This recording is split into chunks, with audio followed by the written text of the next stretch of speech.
in hospital, had been there for 3 days, stayed 2 more. Waking up in hospital is like... To me, there's only one place that's worse to wake up in, and that's prison. It's like, prison is the worst place to wake up in. Hospital's the second worst. Never want to wake up in hospital. Period. It means something went real bad. Oh, also, I'm going to brag for a second. Adra, I get to see animals as leaders tomorrow. And Carbomb. I get to see Mathcore and, like, whatever animals as leaders is. Instrumental Degent. V much excite. All right, let's dive in. So this fortress is 427, which would put us to 422 years old. You know, I think I'd rather wake up in a morgue than prison. Like, I mean, it would just mean, false alarm, guys, I'm still alive. Let me out. We're all good. I'm not dead yet. Dwarves currently alive in the fortress are Dragon, Volleylol, Tygo, Letharticus. Somebody's adding me on Discord. What the fuck? It's in the pet pictures room. Oh, okay, it's fine. Letharticus, Anonymous, Anthony, Malden, Disco, Havoc, Diamond Destruct, Ayer, Mist, Lilam Katsu, Zindros, Bloodcat, Hoshan, The Scoid, Rory, who's still alive, Stone, and Paranoid Metroid, Arch, and Do It, followed by Hops, Deadliest, Nyako, Jimmy Timmy, Farana, Aqua, Funkalistic, Booty Thwap, Pilot, Cannon Fodder, the second Fight Attack, and Lemond, as well as Shenryon, and of course Navy at the bottom. If anybody wants me to check in on their dwarf, give me a shout. But like, just because I'm here, and I know Rory's in the chat. Rory, your dwarf's a sage, by the way. You've killed 2 humans in your time here. One in 419 and one in 425. You're praying to the god of disease and death, who takes the form of a skeletal male dwarf.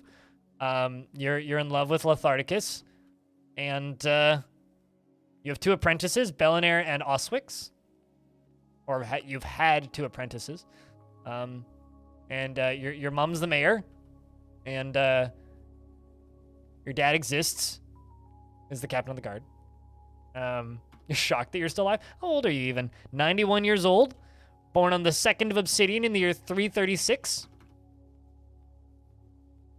You're meditating on disease? That's a favorite topic of yours, I would say, at this point. Anybody else here who has a dwarf alive? I know if Aqua's here. Aqua, your kiddo is 12. You're actually going to become an adult today, I would think.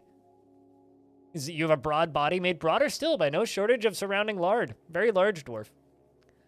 You've grown up so fast. You feel so good because you've been euphoric due to inebriation.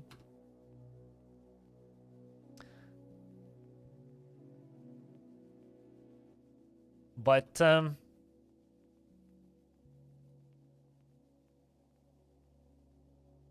wait, so are you saying that Sweden is one giant hospital? Because that's how that reads to me. Recently, in Longdeath, we've been working on this. This is a zoo. We've got minotaurs on display. We got 4 giants. We got 2 cyclopses and 2 ettins. I'm actually not entirely sure if we have anything else that needs to be placed in this zoo of exotic critters. But I think that might be it. It's just kind of a shame that we don't have a dragon for our collection, but we do have a rather... How do they see in the zoo? So these are fortifications. Behind that is the vertical silver bars, and then they're in the cages, which means the dwarves can't actually see them. I don't think the dwarves can see through cages. Otherwise, they'd be like panicking whenever they walk through here. But that's how they see them. I could have put them on chains, but that would have just caused panic every single time the dwarves walked by.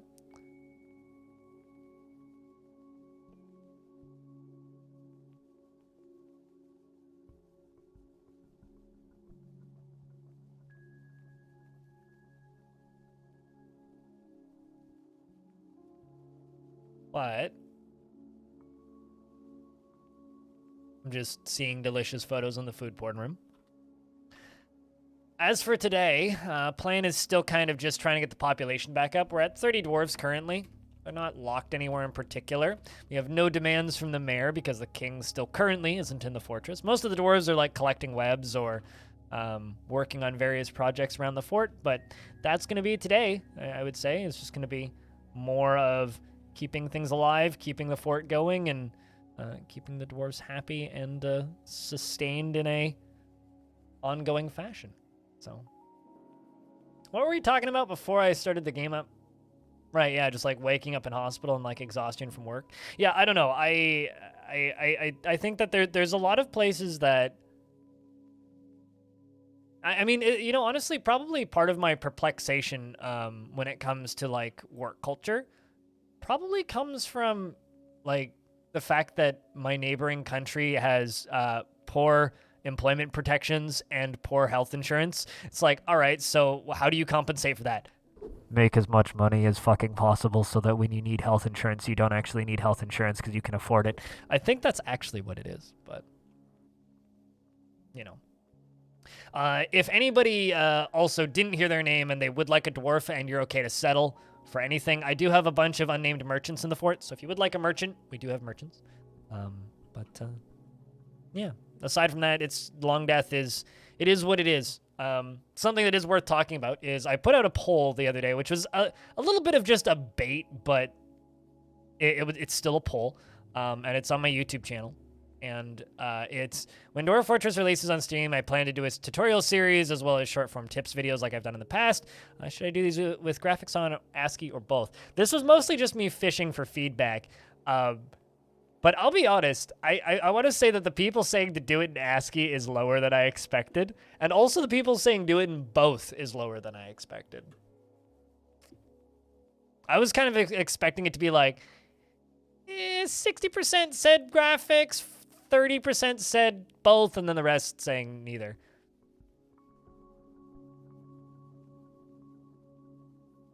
Oh, no, so fun fact, when I was working at McDonald's, I took 11 days off at one point without pay, just because I wanted a vacation and I could afford it, and they canceled my health insurance in those 11 days. This is a very long time ago. It took 3 months for me to get health insurance back. Caravan has arrived, as well as an outpost liaison, so it's time to trade. Of course, it's with the dwarves. They're at the far end, so we're going to jump down and into the fort, and then down to here, and we're going to bring stuff over. But so can we take an opportunity to talk about that recent post on Bay 12? Just some of the things that have been fixed in Tarn's block of text here has me so excited to the point where it's just like, I don't even know how I'm going to play Dwarf Fortress post-premium release. Like, I don't know how I'm going to go back to, like, this version if I could ever actually do that, because yeah, like I'm sitting here just like, yeah, I'm just kind of tolerating the bins system in Dwarf Fortress, followed by just like, oh my god, could you imagine? Could you imagine? Like that whole shift is just exciting as all hell. I mean, I straight up have to actually turn off bins on some of these stockpiles just so I can actually sell shit.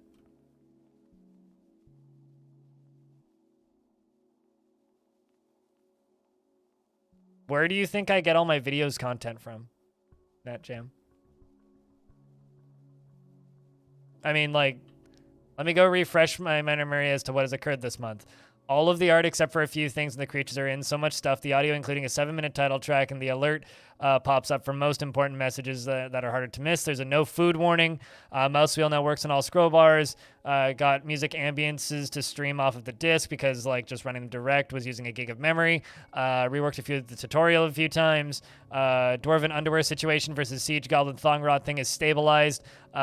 Split the volume sliders. Fix some bits where the tiles tore through the interface. Site Finder can now search for sand and specific metals. So when you're embarking, you can see if there's sand there. Yay! Jeweler jobs are no longer weird and generic, and are generic jobs that you can specify materials and details. Multiple leather items are tanned based on skin size. Rearrange the buttons on the main menu screen. So does that mean like if you butcher Forgotten Beast, you're gonna get like a bajillion leather? Made sub-tabs look different. Bin storage jobs no longer stop from using the bin. Blah, blah, blah, blah, blah. Bins are fixed. Yeah. Also, you can zone with the mouse wheel, which I'm not totally sure how that works. I'm assuming that means you can like scroll up to make zones bigger. That's an assumption, but...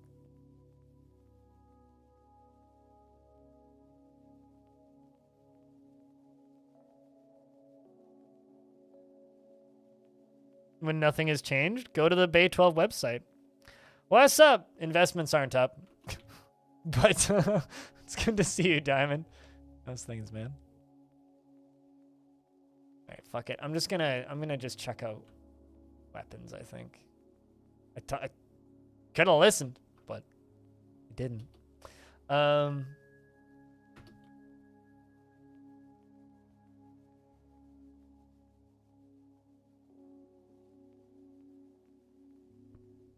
Typical Diamond, doesn't listen to streamer.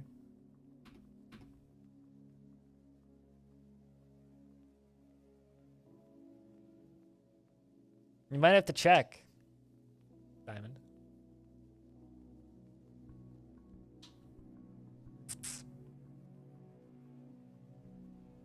They aren't open. Chat, are investments open? We should tell Diamond if our investments are open.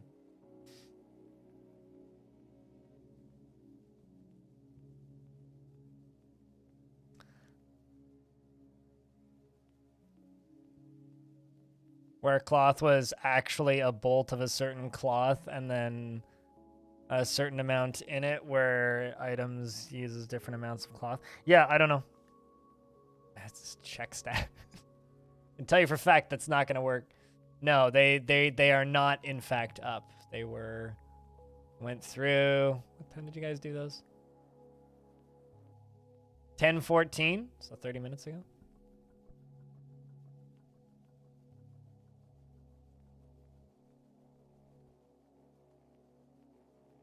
I thought of you when I won recently. Because Diamond doesn't win anymore.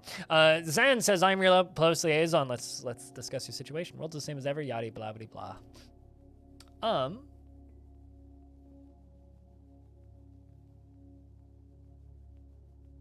We need to buy gypsum plaster. Casts.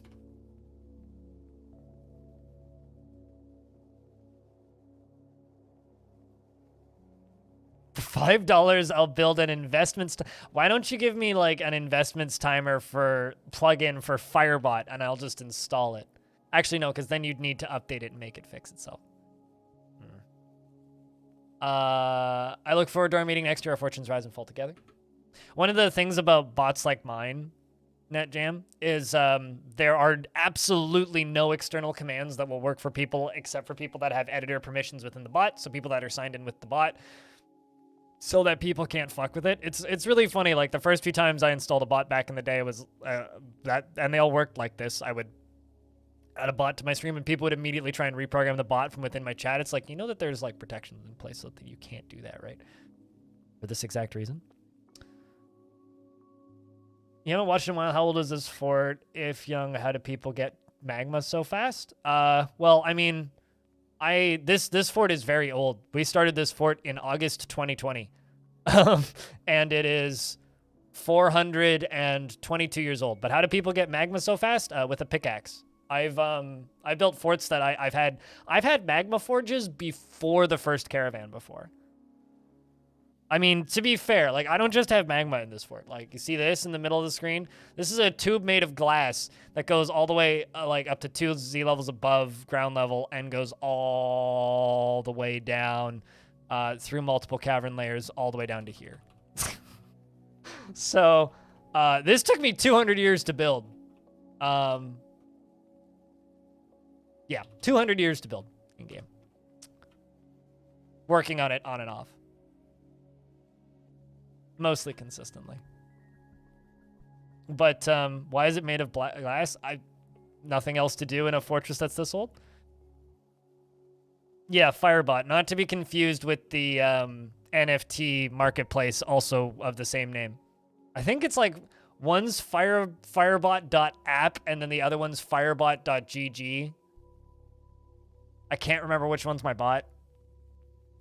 But it's a little downloadable bot. Here, let me give you a link.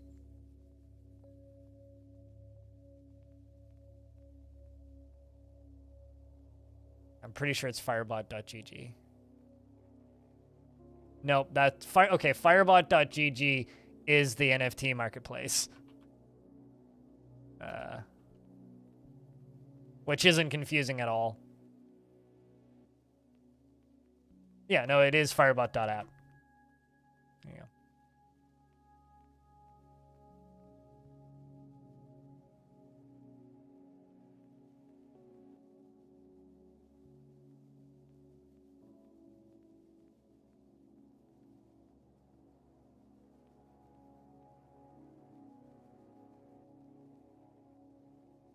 But yeah, no. Generally, it's like, how do you get lava so fast? It's like learn to manipulate the game, right? Or start on a volcano.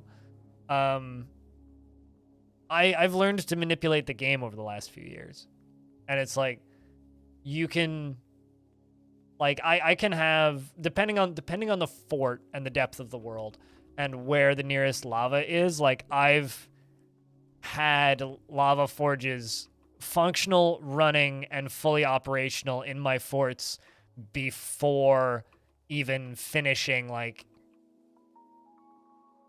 You know, actually, I don't really want to sell a lot of these gems. Like, I'm just going to sell the clothing, I think.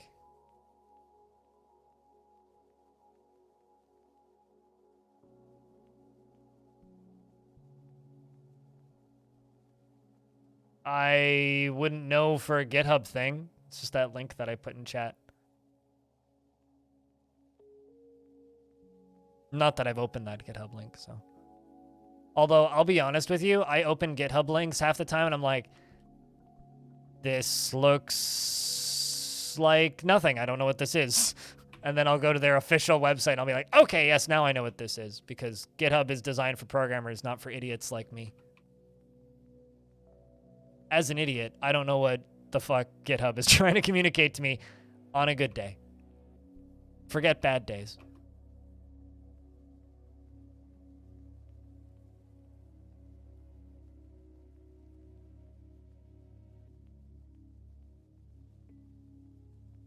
All right, we're just selling clothes here. A whole lot of clothes, actually, but...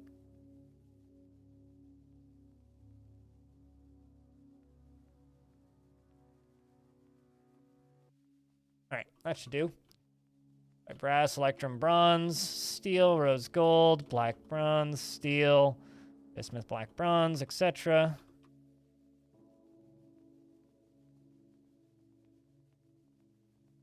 So you got into that so late. Fair enough. I guess that makes me feel a bit better. But yeah, I don't know. Whenever it's like the conversation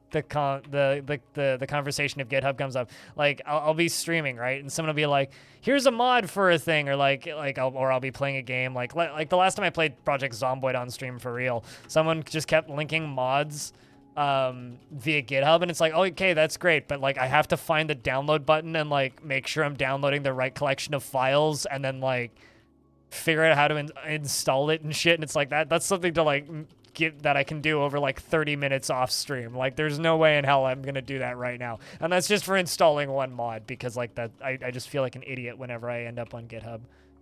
It's like nothing makes sense. This is completely illogical. It's like everything's everywhere. Like the UX makes no sense. What's funny is like there isn't one, there's two people who watch this stream on a regular basis who work on GitHub, and they're just like, yep.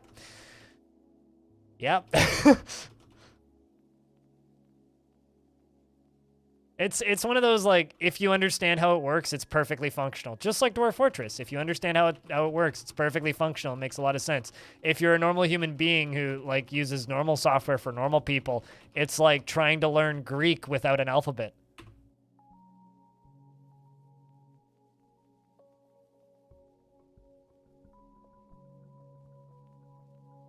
Until you had to figure it out for work. It's like, I'm sure it's like a great piece of software, but it's fiddly, to say the least. Not a bad trading sesh. Jump back up to the libraries.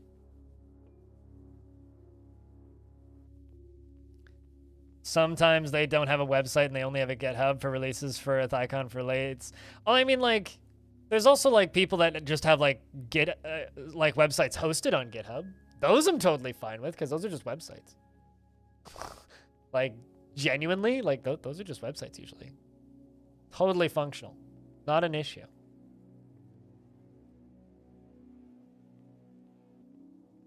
You shouldn't use it for stuff that you're distributing to end users. Sure, but, like, there's a lot of, like, products. Is that the right word to use? I don't even know in this instance. There's a lot of pieces of software and products and things out there that will never be offered to end users, right? Like a lot of open source projects and stuff. Like I'll be looking for like a plugin for Adobe or something, or like a third-party plugin for Adobe, and it's just like I land on like 8 different GitHub pages and I don't know, and they all appear to be active, and it's like, shit. That's just like, at that point I give up.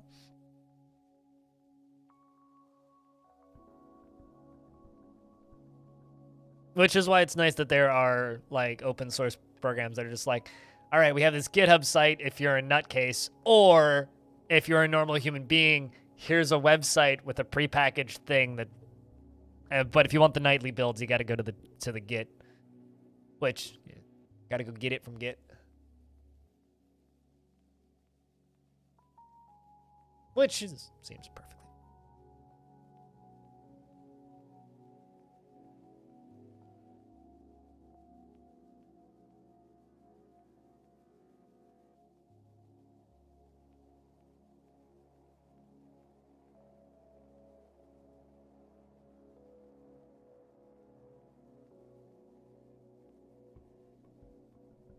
How's that dwarf over there doing? Paranoid Metroid. Still sad, but hasn't tantrumed in like 20-something years, so yes, that's good. Seems like everybody's weaving thread into cloth.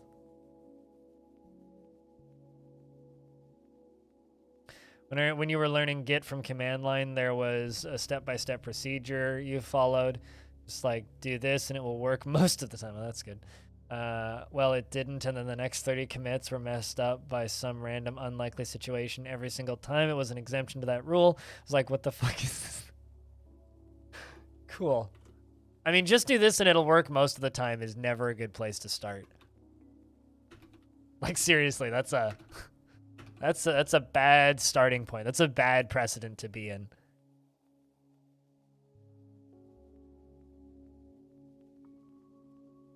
Also, just kind of like in general, it's like I feel like it's just kind of a constant thing, NetJam, where like a third to half of my Twitch chat is either A, actively software developers, or B, in some form of IT / part-time software developer or hobbyist software developer.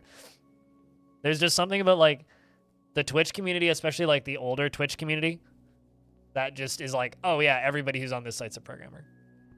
Also, as more and more news comes out, I'm so fucking happy that I didn't go to TwitchCon. I gotta say, how's your dwarf doing, Aqua?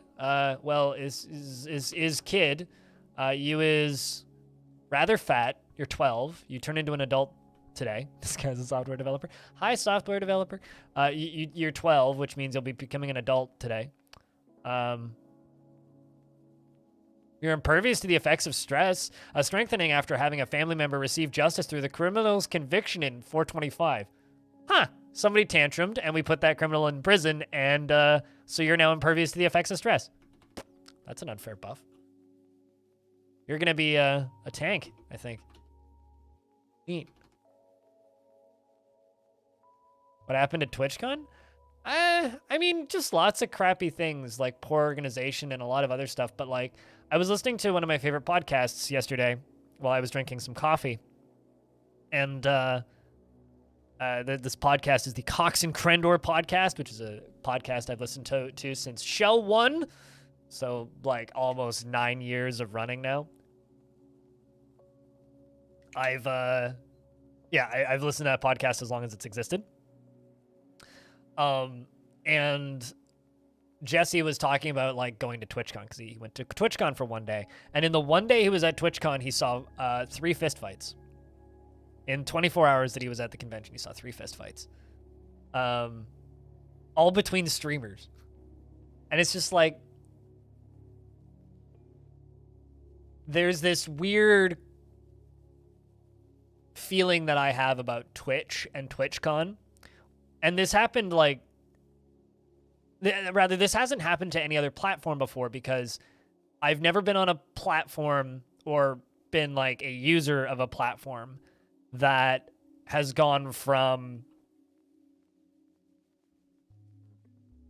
video game centric to non-video game centric. It's always the shitty kind, Diamond. I wouldn't be talking about the other kind.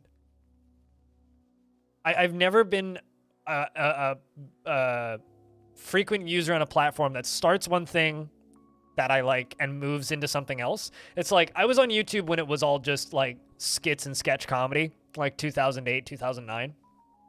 And I watched YouTube become I watched YouTube build into this gaming community on YouTube. Like, YouTube wasn't designed for gaming, but that community forked out and became a thing to a point where like the site recognized it. And like Twitch started out as a gaming thing. And now it's like, it's a gaming thing, but it also has like the largest portion of the site is just for outside, walking around with a camera being a shithead content, right? Or talking to a camera or eating food in front of a camera or whatever the heck people do these days, riding horses, I don't know. Camping, I would hope. And because of that, every single description of TwitchCon NA that I've heard from this year is that it's not a games convention anymore. It's a streaming lifestyle brand convention. And I don't like the streaming lifestyle. At least the, I guess, popular streaming lifestyle. Like, to the point where I look at TwitchCon NA now and I'm just like, I mean, if somebody paid me to go, I would go and stream from the convention for a day or whatever they wanted me to do. But aside from that, like, I don't see any logical reason for me to ever go to TwitchCon again.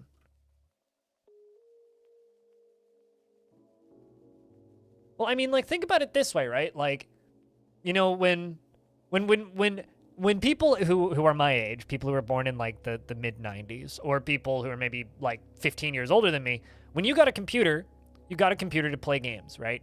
And you probably didn't have a microphone plugged in it. Maybe you had like a webcam mic or like a crappy little like headset mic at a point in like the mid 2000s around the Xbox Live era.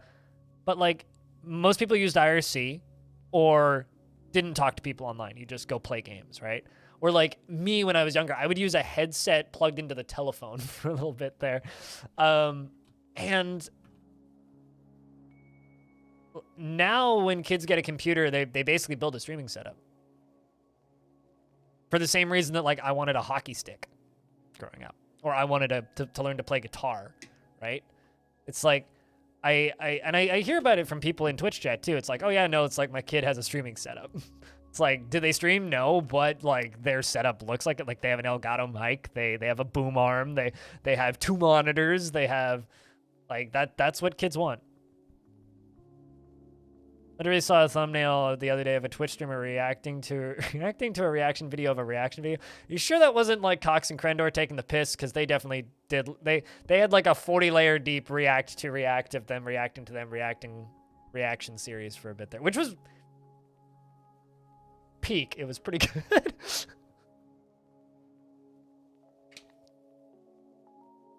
Like when someone captures OBS on their desktop and it's an endless tunnel. Oh. You remember playing with Microsoft Speech API back in the day in the late 90s, early 2000s and feeling awkward talking to a computer? Yeah.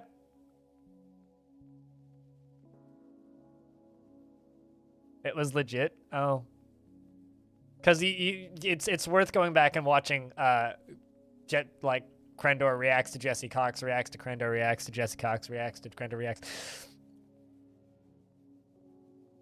Longdeath. Any of the original dwarves still around? No, they all died of old age by like year 200, dude. Dwarves only live 170 years, and most dwarves, when you start a fort, are like, what's the word? Like 70. And because this was such a young world, because we started it at year 5, there's like no necromancy in this world at all. It's a very like low fantasy world. The result of that is there's, yeah, nobody alive. None of them. They've all passed away. We still have their bodies. They're all in coffins.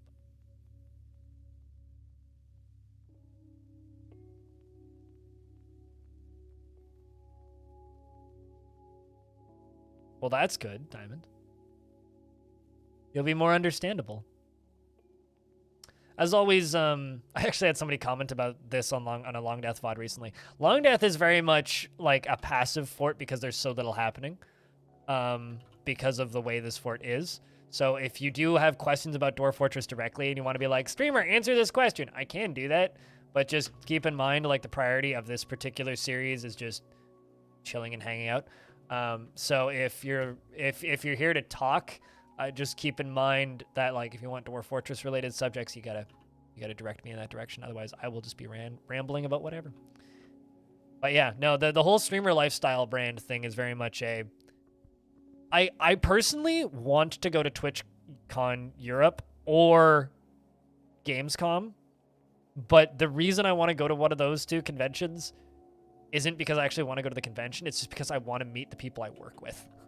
And it's like, I don't think there will ever be a time where I can meet people like Bellinaire at a convention in North America. Maybe PAX East, but even then it's just like, I want to get my whole team in one room because I've never seen that before and I want to see that. It's more likely to happen in Europe than it is here. Did I know this was going to be a super long-lasting fort? If you go back and watch episode 1, I mean, like, we had plans for this fort. Back when this fort started, I still had a lot more energy and was streaming 6 days a week. Actually, I think I was streaming 7 days a week. So the plan was to, like, try and get it done within 2 years. But obviously that didn't happen. So yes, I knew that this was going to be a super long-lasting fort. We built the whole fort around that concept.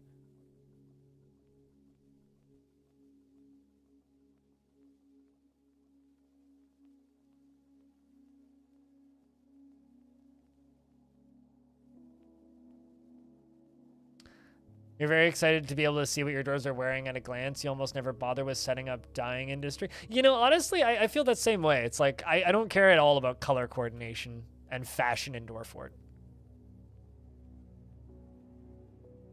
Feel like early English is pretty close to Goblin. It's like, have you ever tried reading the king, like an old English Bible? Lots of vows in that.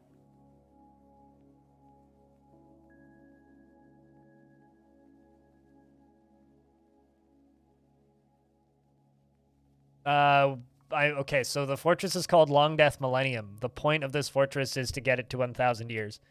If you typed in exclamation point Longdeath, it does explain that. So when I say get it done, is get the fort to 1,000 years, which is the goal. The oldest well-known fort in existence was retired at year 500, which we're closing in on. That fort being Arch Crystal. So the whole goal is to surpass Arch Crystal and double it, and prove that it's possible to do that without the game having a frame rate death, which, as you can see, we've been at war with the humans now for 30 years. We've killed 16,093 critters on the map, and the game still runs just fine. I mean, it gets a little hitchy at points, but it's like, largely it's fine. We've got like 80,000 constructed blocks on this map, which of course the game's tracking the locations and materials of at all times because it's Dwarf Fort.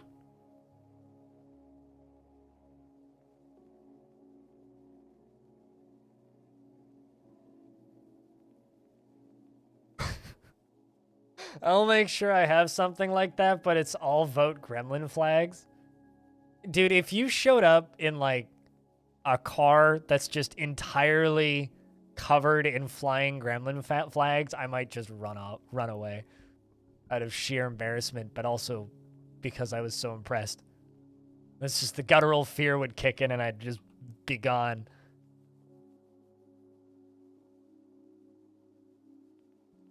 So it's not just America, it's Canada too right now. The sad thing about that, though, is people who are just, like, covered in flags. It's like, oh, I'm a patriot. It's like, generally, they are the most insufferable people in the world.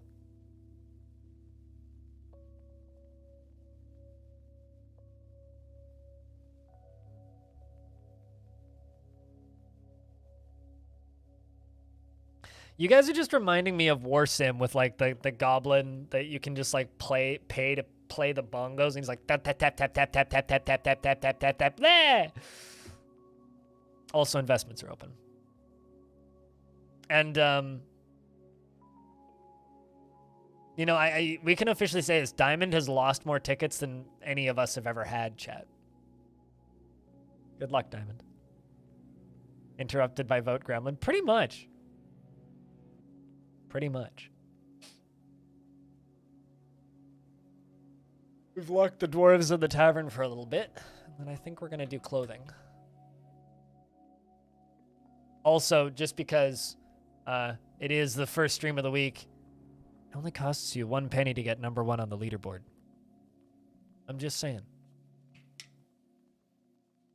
You know, it's kind of funny. I had a conversation with some people on my team's Discord last night about ads on Twitch, and it's just like, you know, if Twitch actually offered me enough money where it was like reasonable for me to run ads, I probably would run just enough ads to remove pre-rolls. But all of their offers are so fucking insultingly low that it's just like, man. Maybe one day. I talked to my spouse, says Navy. Is this love? Navy has a spouse? Yeah. For some reason, I thought that they were just lovers. Interesting. Guess you do have a daughter. What are we dancing? The poet of phrases, a very common form of music here.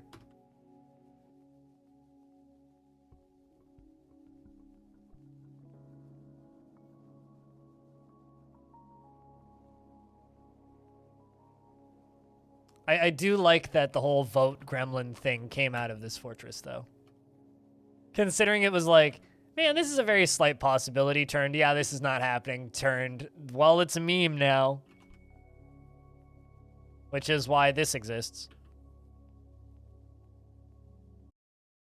And why this exists.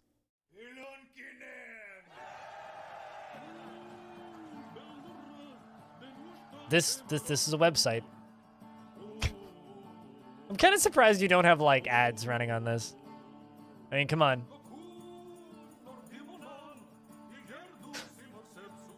Just saying. Genuinely kind of surprised you don't have ads on that.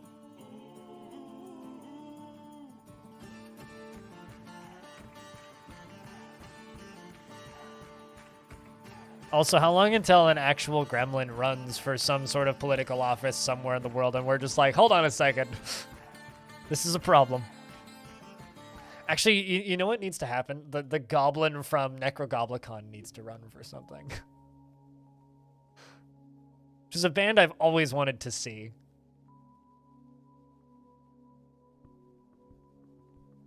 Implying that hasn't happened. Hold on a second. Gremlin runs for mayor. It's a Google search. Okay, so granted, this Google search is probably poisoned by my own search history, but I type in Gremlin runs for mayor, and the first thing that pops up is a Dwarf Fortress subreddit post about, anybody had a Gremlin mayor before?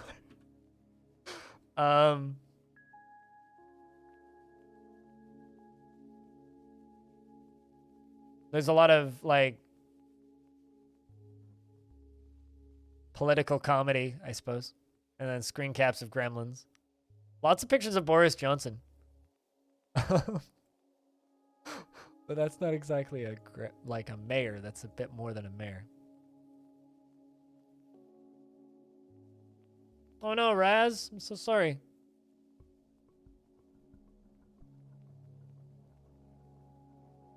So, you know, chat, I think that in the past 2 weeks, maybe 2 months even, I think I've been getting more requests for advertising via email for HelloFresh than I have for Raid Shadow Legends. That's impressive. So I think Paranoid Metroid's the only depressed dwarf in the fort right now. Everybody else is quite happy. You want to practice a craft? Well, we'll give you weaving.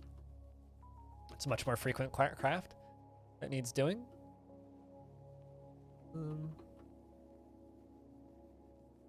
So give you masonry.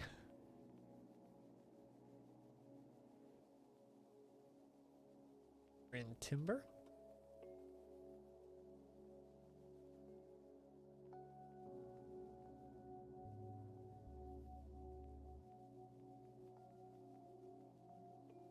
How frequently would I play it on stream? How frequently? Are you paying for ad space?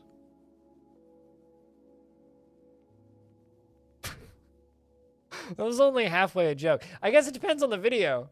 Is it replayable and entertaining? Probably relatively frequently.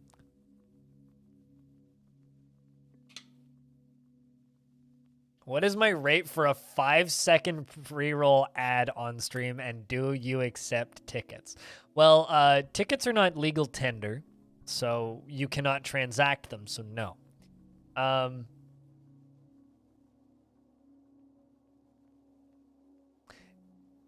mean, like I said, it depends on the content of the video.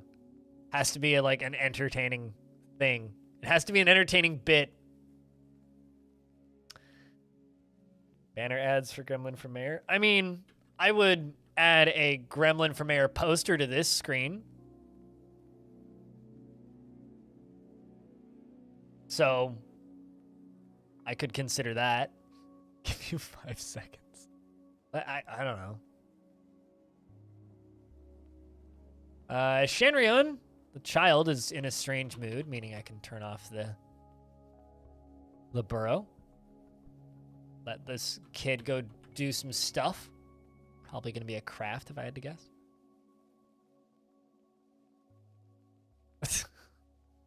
Yeah, see, here's the thing, right? It's not properly shaded into the image. I'd want Cooler to do it.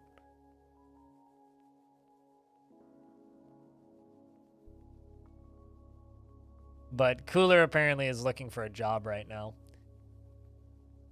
which is sad.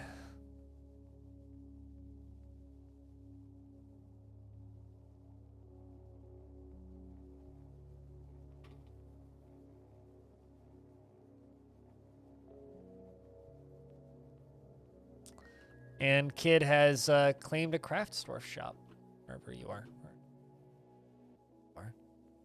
Damn near invisible little guy. Is that granite? Looks like granite. No, it's nice. I was wrong.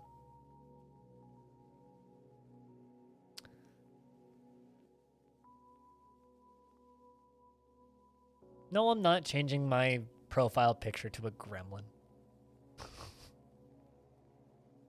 But also, a 5-second pre-roll ad is like, that's not enough time for an ad. Gotta be honest with you. You know, how about this? If you make a 5-second advertisement amount, I would make it a bits notification.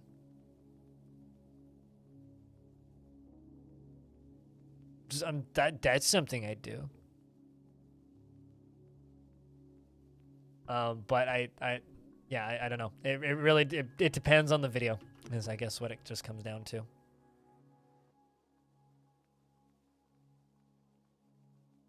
What about a skeletal gremlin? I'm not changing my profile picture. Thank you. Like, it doesn't matter the variation. I'm not changing it.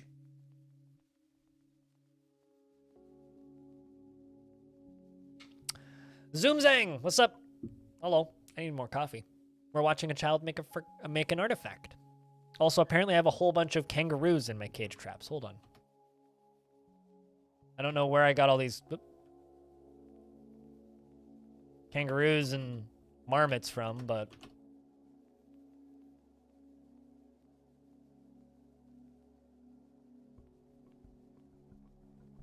Keep following Shenrion.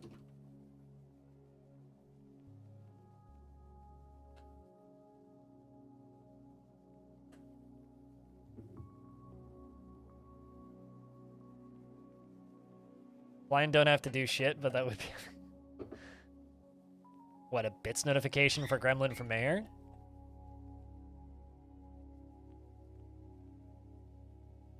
I mean, I don't know how epic would be, considering, like, I've been streaming for 2 hours and we haven't seen a single bit in chat. No, not that? Then what are you talking about would be epic? Like, if there's a Gremlin from Mayor ad campaign on my stream sponsored by chat, I'm in, but, like... It's a 5-second joke ad.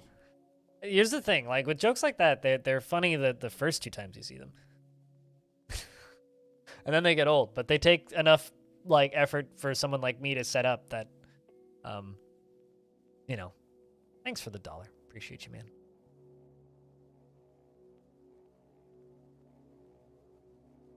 But yeah, no, I mean, I'm keeping my channel's branding the way it is, pretty much. I was working on a rebrand, and then, you know, Russia invaded Ukraine, and now I don't have an artist. It's like, currently I'm sitting on, it's like 4 open emote slots, which I think it might be 5. I've got so many open emote slots that don't have any emotes. Jack, can I get a round of beers for the 100 bits chucked into the chat? Because, like, I have so many open emote slots and shit, and, like, I have no emotes, and, like, my artist currently doesn't have time because he's looking for a job because he has to, like, pay for shit in a country that's killing itself by going full stupid. Rumbles.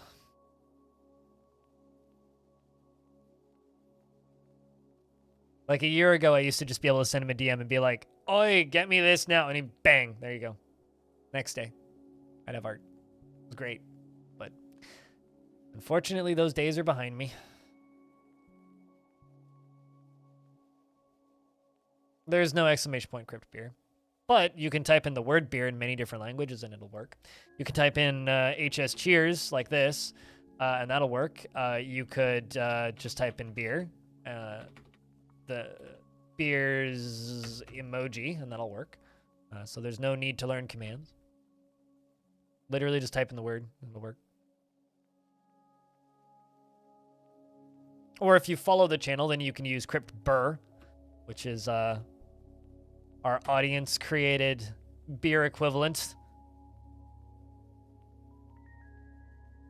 provided by the one and only glorious Animal 104 with his miraculous skills in Microsoft Paint.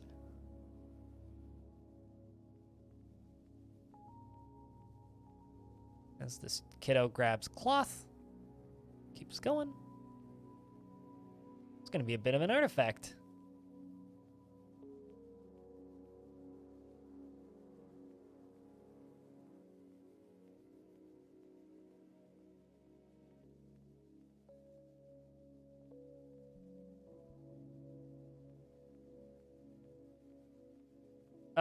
You could drop them in lava. You could crush them under a drawbridge. Because, like, you know, you're asking about troglodytes or animal people. It's like, no, not really. Like, is there anything that you can do with them? No. You can't train them. All you can really do is release them. It's just like whenever I would get gnomes stuck in my cage traps, I would just release them.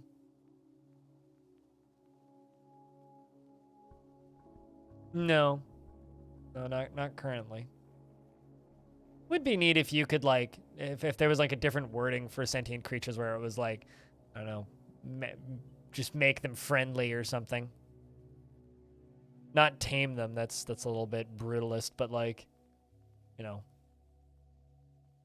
educate them, you know? But unfortunately, no. Oh, gnomes, yes. Gnomes are interesting critters in Dwarf Fort because they're just like idiotic dwarves. It's like they're so different from gnomes and like every other like bit of world lore. Maybe. I don't know.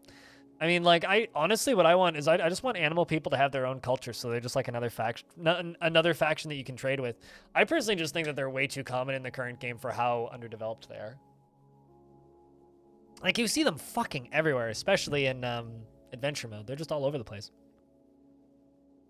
But like, they have no purpose currently outside of like, they can do some stuff in Legends mode, but in-game at all, they do nothing, effectively. Raz, thanks for the 10 bucks. I still prefer Ko-fi and Patreon, but Ko-fi. this can be fun. Bits can be fun. Appreciate you, man. Jack, can I get a round of beers for 10 bucks that Raz chucked into my wallet today?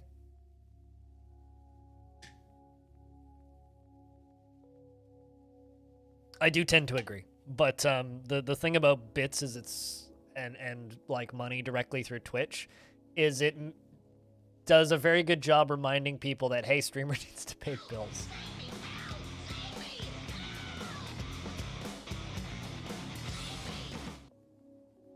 Aqua, thanks for checking out a 5-pack.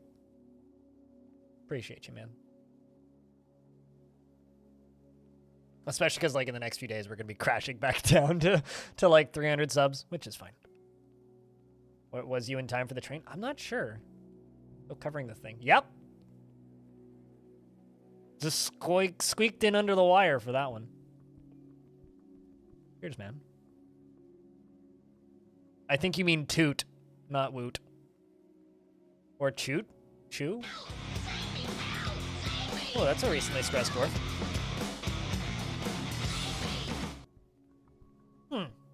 Satisfied at work, felt euphoric with the inebriation. Kodiak, thanks for gifting a sub. Cheers. Huh.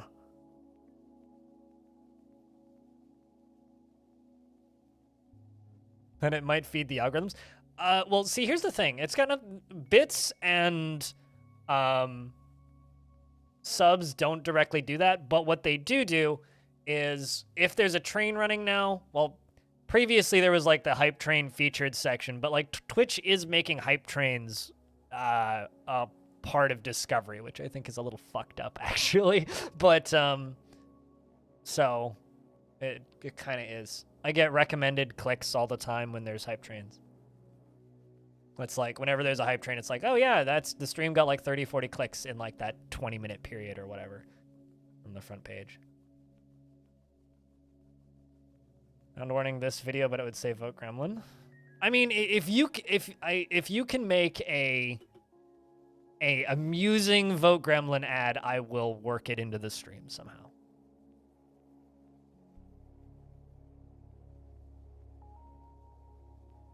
I will do that.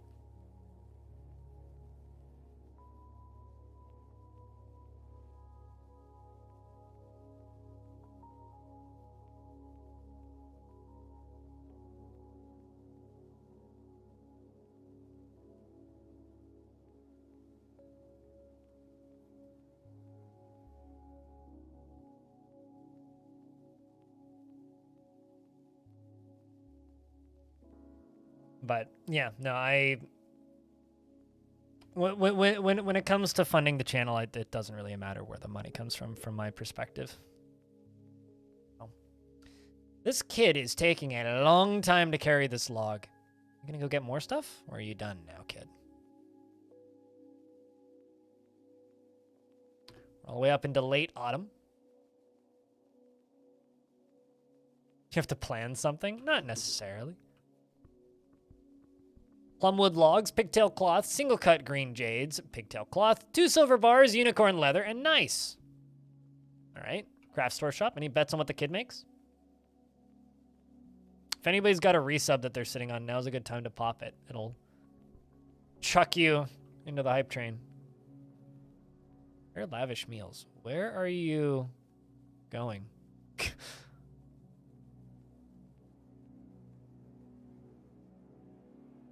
Oh, right. Yeah, I always forget that there's a kitchen and a still. You know, I should remove these. Those don't need to be there. I can rebuild those later if need be. I don't think I'll ever need to. They just shouldn't be there.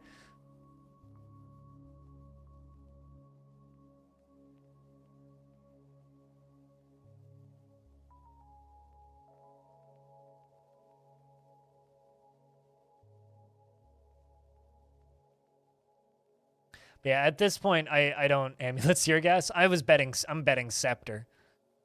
Less useful than amulets. Like, do dwarves even carry scepters? I'm sure they do. I just feel like I never see it. Like, I feel like the vast majority of the time that I'm paying attention to dwarves, it's like, they just don't do any of that. So it's been a little bit since moving into winter, apparently.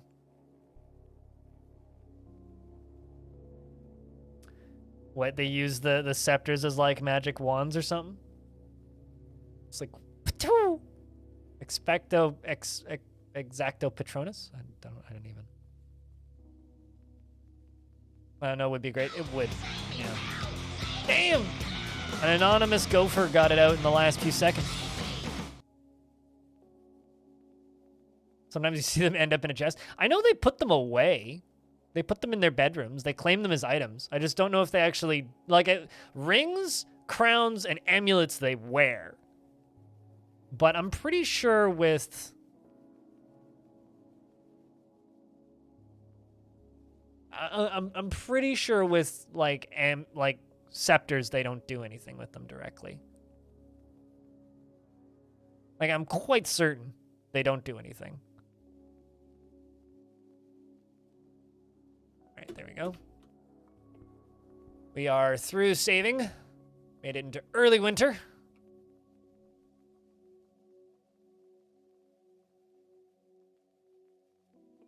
Almost done preparing lavish meals. Just gonna check something. Okay, kid is in fact in the right spot, so I can turn on the burrow and not, like, kill him.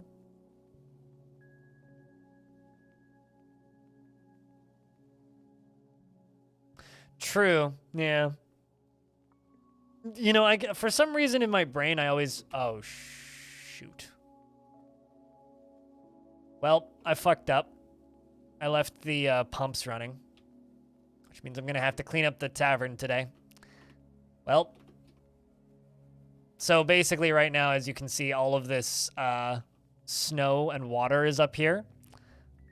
That's fine, but the problem is it's going to cave in at some point. Actually, I wonder if I can... I wonder if I can dig through this. Hold on. I'm gonna try something, like, silly. Watch me just, like, kill a dwarf. Actually, no, I'd need to do this very carefully. Like, very carefully.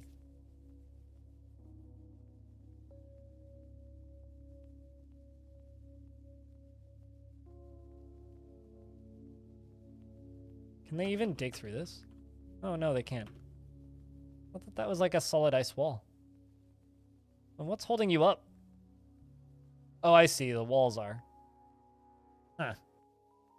I wonder. Let's see if I can just, like, dig this out piece by piece and do it safely.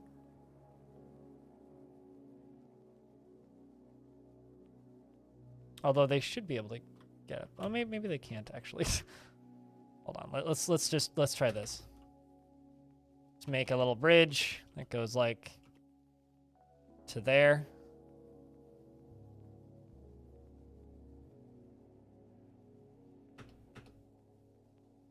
Let's try this. Shenryon, the Dwarven child, has created Gongshal Honakgol, a nice scepter, and claims it as an heirloom in the name of the family ancestor, Rovod Clutch Traded. Rovod Clutch Traded. Okay, so first, who's Rovod Clutch Traded? It's your mom. Okay, so you're dedicating your artifact to your mom. Sept it. Yes, we did in fact sept it. Also, just because there is still a hype train running, it costs about 7 subs or $31 in bits to level up the train, so I'm guessing about 7 subs or $30 in bits based on the amount that it's at right now. If you have a resub or a prime sub or something that you're meaning to drop, now is a good time to do it. Flay Riddles or 500 bits. Thank you, Raz. Appreciate you. It's worth 61,200. This is a nice scepter. All craft store ship is of the highest quality. It is decorated with pigtail and encircled with bands of cushioned nice cabochons and cushioned green jade cabochons and plum wood. This object is adorned with hanging rings of unicorn leather, and on the item is an image of celery in silver. On the item is an image of 2 kumquat trees in silver. On the item is an image of nut onslaught, the obsidian scepter in pigtail. Apparently I have an obsidian scepter named Nut Onslaught. Also, kid, dude, you hate lizards, okay. You prefer to consume mead, okay. You like scepters, sheep, and rope reed fabric, amulet silver. I was wondering if you don't even like either of those. GNI, nice, not nice as in NICE.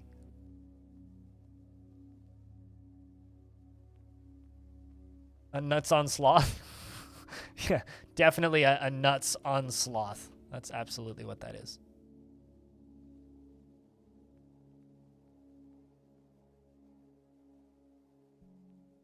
But thank you very much for the $16 and the 7 subs. Appreciate you, chat.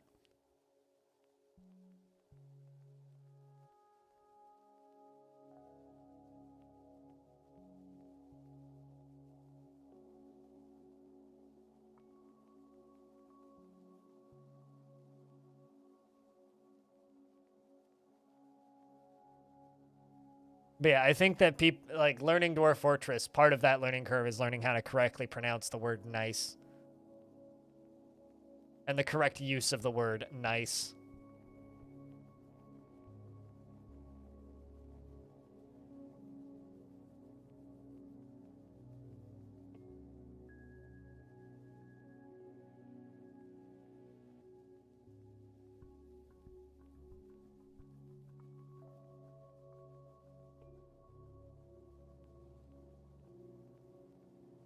So chat, are you guys doing anything for Halloween? I feel like I ask this a lot around this time of year every year, and every year it's like, no, I'm in Europe and we don't do that here, and then I get sad. But is anybody here doing anything for Halloween? Because in my opinion, Halloween is best holiday. Or best fake holiday, rather. It's like the best Hallmark holiday. By that I mean like not a real holiday, but somehow still better than, you know, Valentine's Day, for obvious reasons. But soon, it's the last day of this month. Got 2 parties? Hell yeah. That's twice as, like, 100% as many as I got. Apparently everybody's putting shit away. Interesting.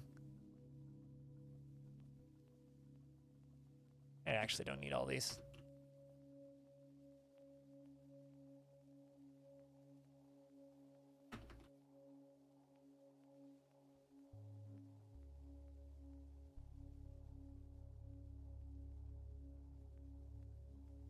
Are doing a chill hangout with some friends? Hell yeah.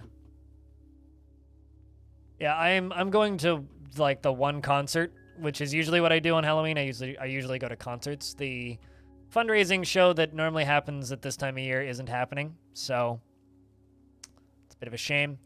But I'm considering going to this other show that's happening. It's like on the what day is that happening? It's like on the 29th, I think, which is like this Icelandic, like, post-punk show. And I was like, that would be fun for Halloween, but I don't know. We'll see.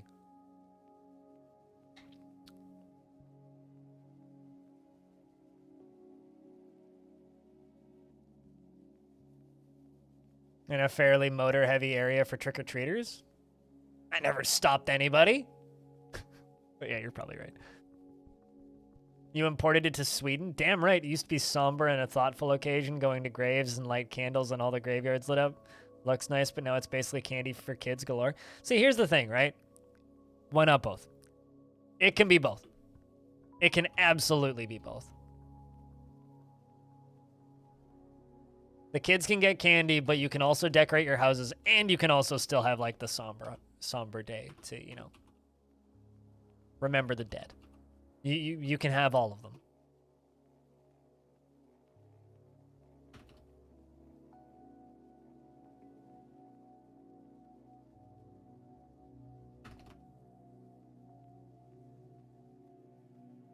I'm not wise. I just like Halloween.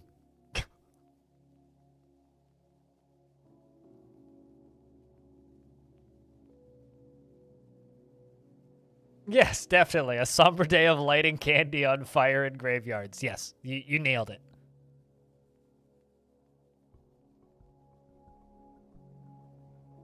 Okay. I haven't killed anybody yet. Need this water to dry off the top.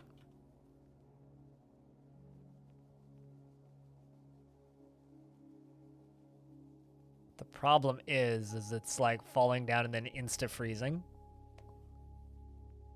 And then there's this layer down here, so I'm going to need to do 2. And this one isn't connected to anything.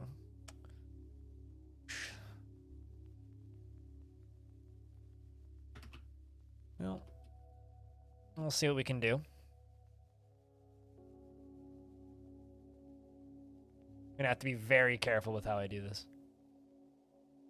Yes, definitely light kids on fire and eat candy. Yes, this is what Halloween is all about.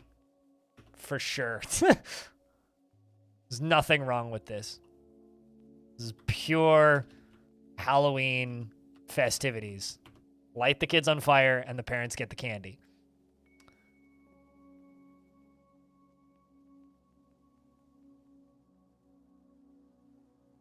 All right, so I guess the way to do this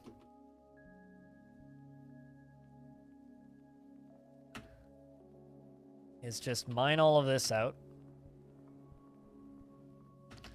Except for that tile.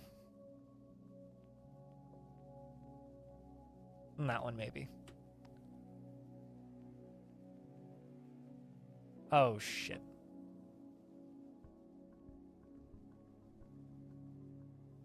You know what? Fuck this. I don't want dwarves to die.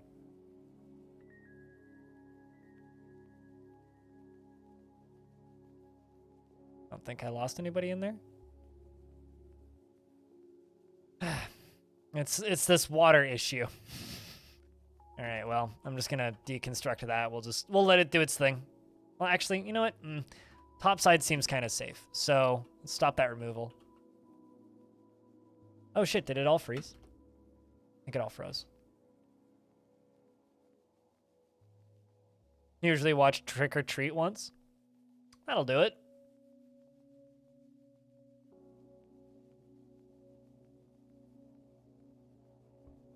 You didn't keep deconstructing it, did you? No, I don't think you did. Nope. Guess I just need to increase the priority on that.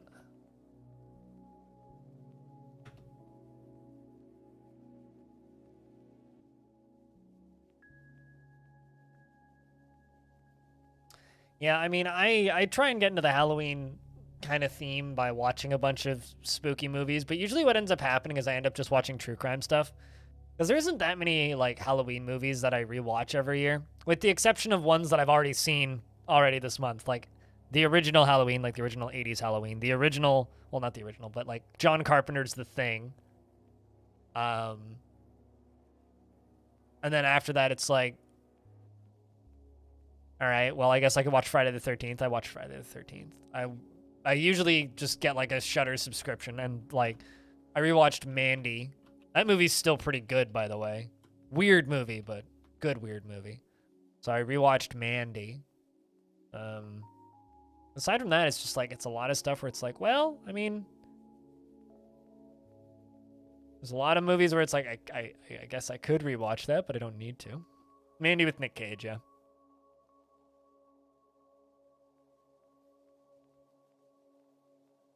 Another movie that I very much enjoyed when it was new, and I still enjoy, and I think very much fits kind of the Halloween mood, is Annihilation. But I don't know if I need to watch that movie again, because I saw it kind of recently. Trying to think what else. What are other examples of Halloween movies that I try and watch every year? Honestly, not that many. It's like just a good handful of slasher films, and then it's just like, well, I mean, kind of it. I used to be really big into Saw. Like, I used to really, really, really like Saw. And I don't like Saw as much as I used to. I still think that that first Saw is very underrated, and just kind of gets written off as gore porn, when in reality, I think that that's actually a pretty masterfully designed suspense film. The first one. After the first one, I think that they... What? Oh, okay, so I did kill a dwarf in here. So, you know that dwarf that just had an artifact dedicated to him? Well, I froze him to death. I think. Let's double check. Did I? Yes. Whoops. It's fine.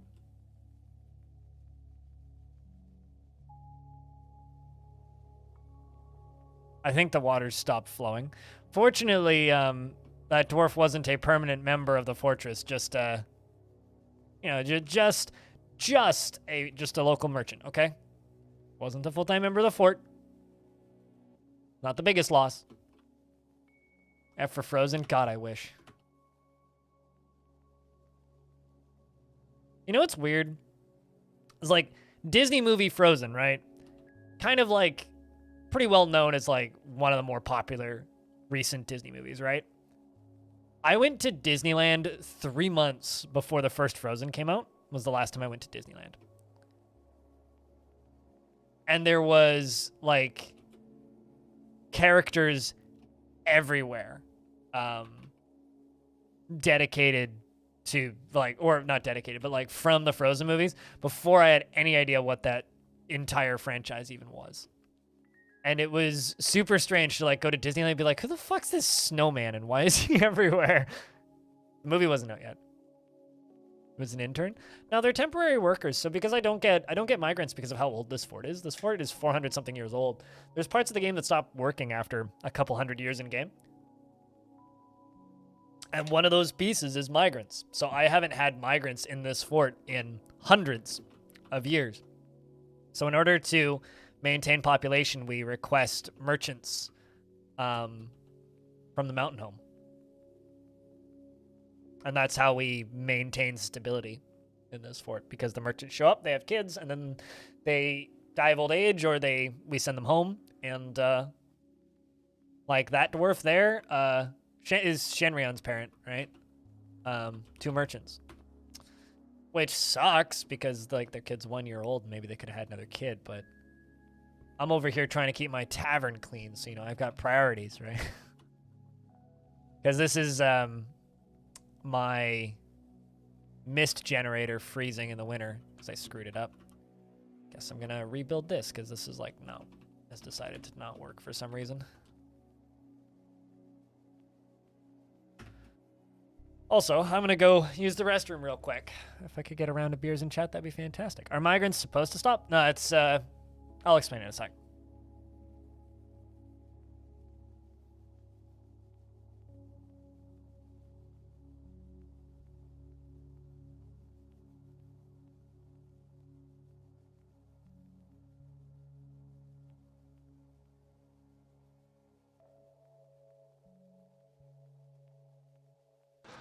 Nuclear vessels.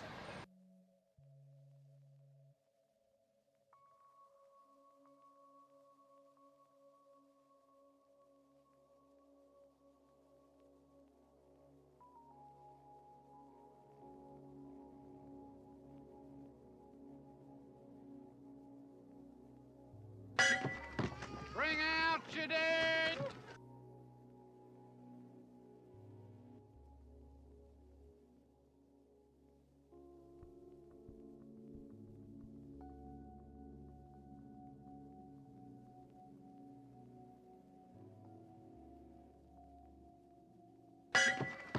Bring out your dead!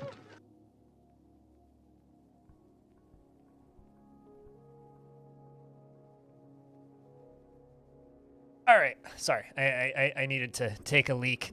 No, so migrants are not supposed to stop, but they are supposed to stop. So, when, Dwarf Fortress was still 2D. There was a concern, and this concern was frame rate. And admittedly, it's still a concern to a degree. Like, people still like do I just like not have any miners? Where did all my miners go? I have no miners.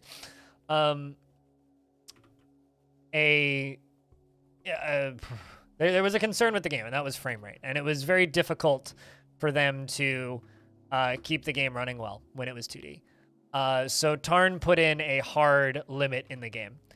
Let's make 30 iron picks. Tarn added a hard limit to the game, and the hard limit was you can't have more than 3,000 population, because like you've had too many dwarves and the game will just break, or you have too many dwarves and the game will just break. But he didn't make it into like a concurrent maximum. He made it into a overall maximum. So the issue with that is instead of just being like, oh, you can have you just can't have 3,000 concurrent dwarves. No, he set it to 3,000 entities. And this includes enemies, allies, livestock. So this screen right here, when this hits 3,000, you stop getting migrants. Because the game assumes that you have 3,000 dwarves. So it artificially kills your civ, essentially, and so you just stop getting migrants. Which, on paper, isn't actually that bad. On paper, it's kind of fine. Because it's like, why very few people actually run their forts long enough for that to really be an issue. So most people don't ever even run into it. Like, it takes me usually around like between 10 to 20 years to hit that 3,000 mark if I'm playing a normal fort with like 200 dwarves. But most people don't play that long, so it's never really an issue. And most people who hit it just assume that their fort's dead. There is a DF hack if you use DF hack to clear this list and start getting migrants again.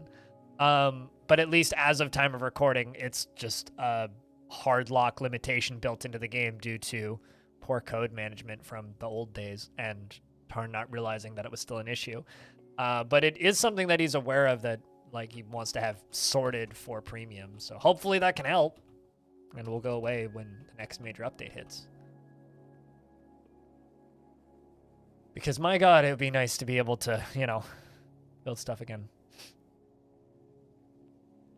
I don't consider Evil Dead a horror movie, just like I don't consider Shaun of the Dead a horror movie, but I mean, they're entertaining movies. That's for sure. Also, I'm getting added in the KitFox Games Discord. What's going on?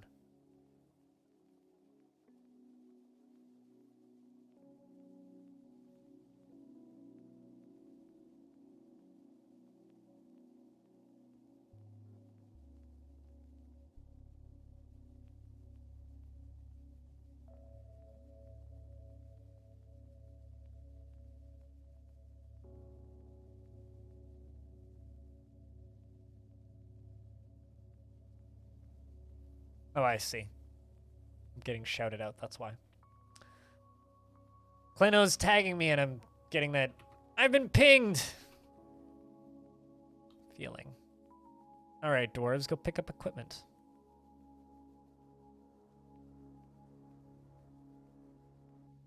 Like, literally, you guys should all be picking up.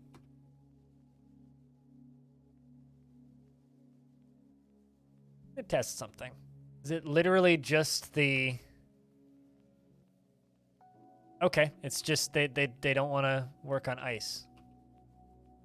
I get it, I suppose. Is it too high up? Oh. Okay, let's ramp up then. Ice is difficult. This is the truth, jeez.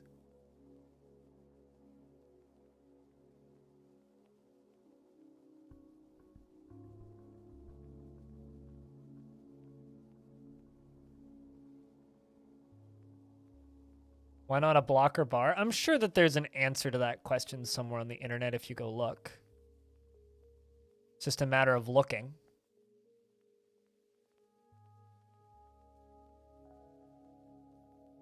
But I don't know. I never really thought about cheese particularly hard in that context.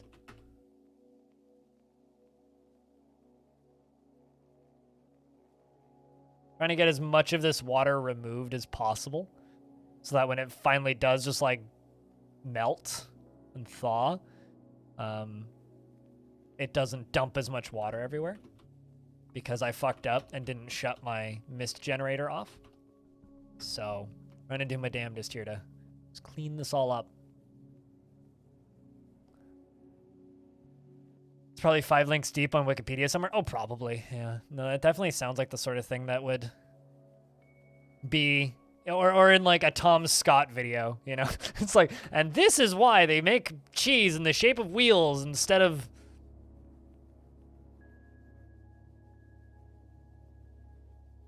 What, mine? Mine. I feel like at this, you know, when it comes to Dwarf Fortress, I feel like we're close enough to release now that I should just have a release video made, a release date video made that just needs like to be trimmed together. Like I feel like I should do that, you know what I mean? Like I feel like I should just have like a 2-minute video that just needs me to record the actual date and that's it, just like ready to go, because things feel like they're so close now.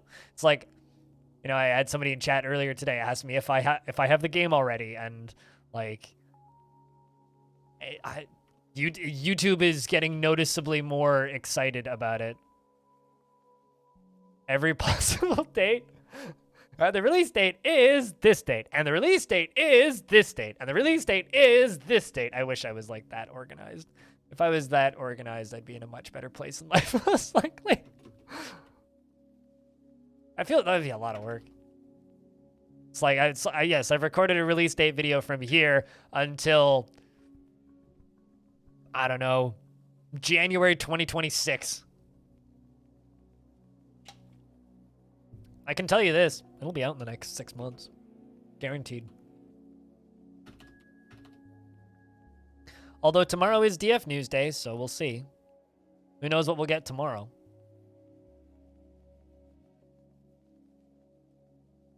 Hopefully something good.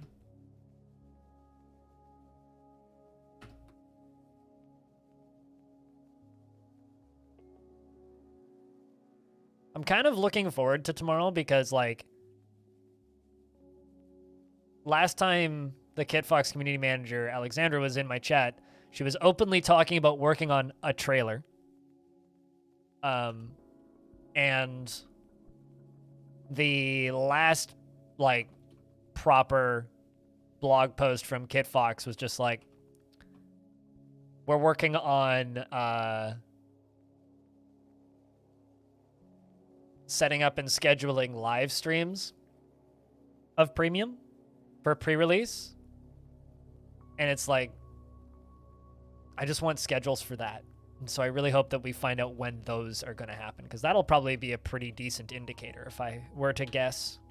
A pretty decent indicator of a release window. Because if they're streaming the game, that feels like, okay, it's pretty much ready to ship, yeah?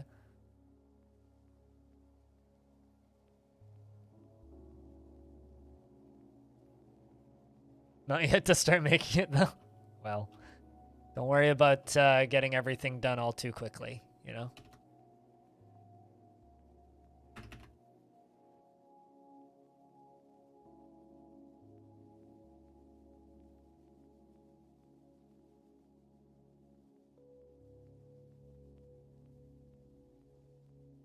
Unless you're talking about, like, Alexandra, which is she was assigned to make the trailer. It's like, yes, but she also said that she had footage and stuff that she was starting to work on things.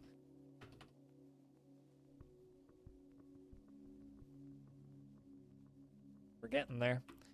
So I should be able to just mine out all of this pretty safely. This is actually going way better than I expected it to. I very much expected this to just, like, cause a lot of problems and, like, kill a bunch of dwarves. I only killed one dwarf, and that dwarf doesn't even matter, so it's fine.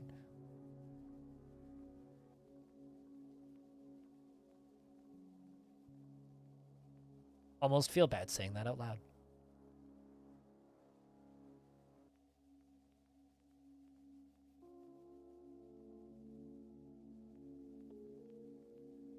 I'll pass. Viewer.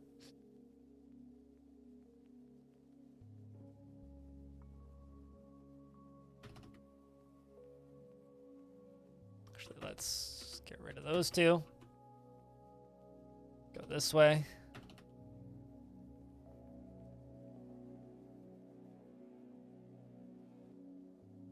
No, they don't want to release in December. I never said anything about November. I will state that I personally feel that releasing the game in late November is not the best idea. But I don't think it's not coming out in October. I can tell you that for fact. Is 100% not releasing this month.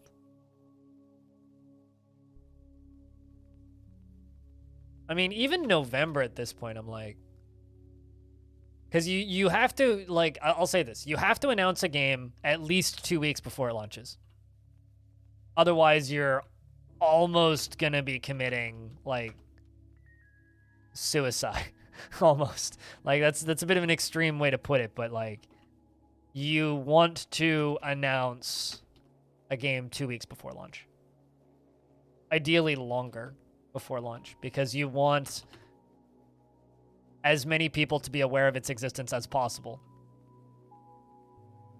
before its release. As many people as bloody possible.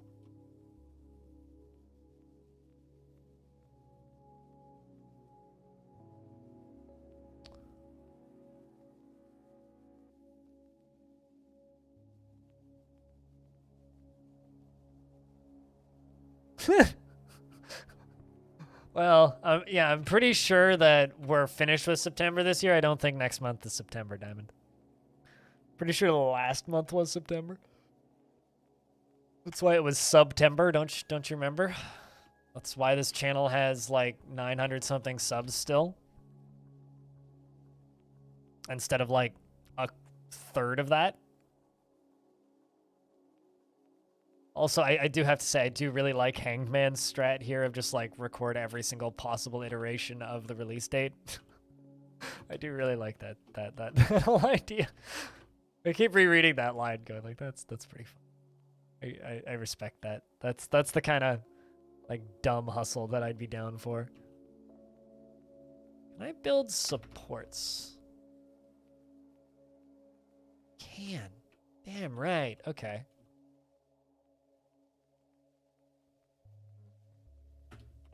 I'm building a support here so that this doesn't cave in.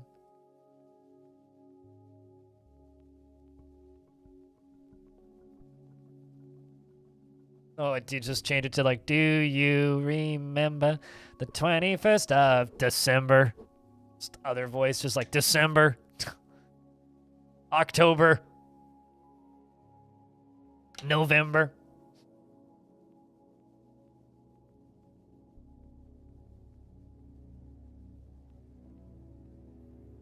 On the 23rd of November. Yeah. It's just like replace it with like text-to-speech. Here's the thing, Hanged Man. I fear that I can't say that out loud. That thing that you just wrote in my chat, because it might give people the wrong idea.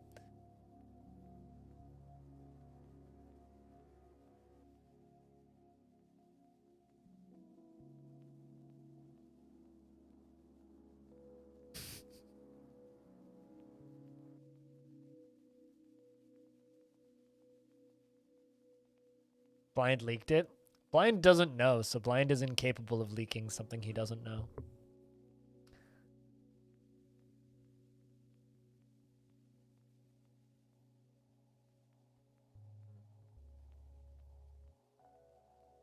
Although technically, according to Steam right now, the release date is January 19th, 2023, which certainly doesn't ring at all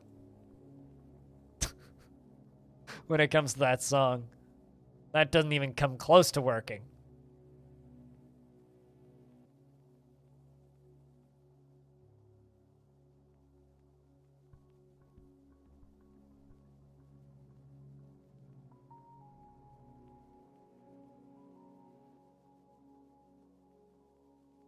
we've got that pillar constructed. The pillar is right here. I should be able now to mine out this.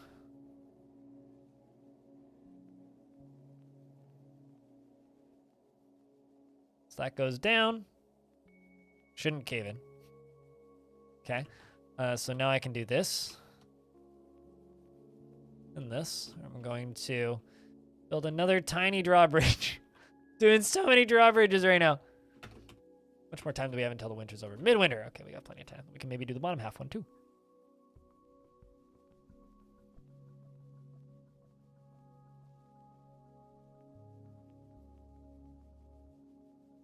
For plausible deniability. Well.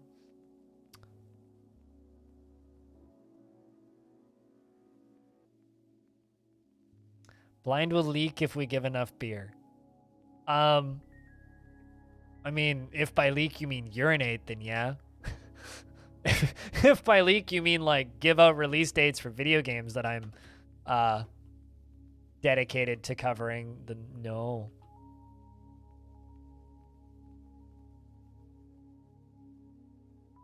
No, definitely not.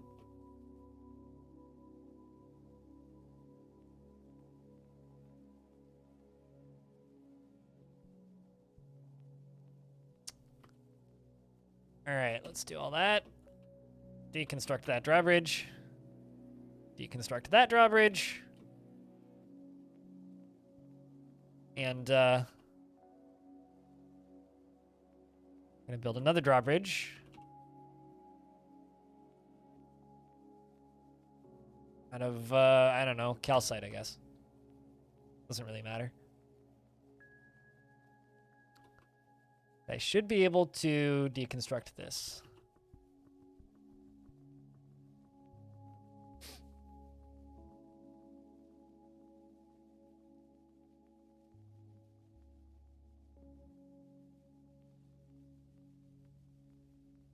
Why you got a blue tiles giving us the finger?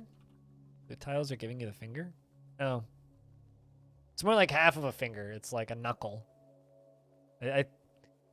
I don't know, chat. Why do you think the blue tiles are giving you the finger?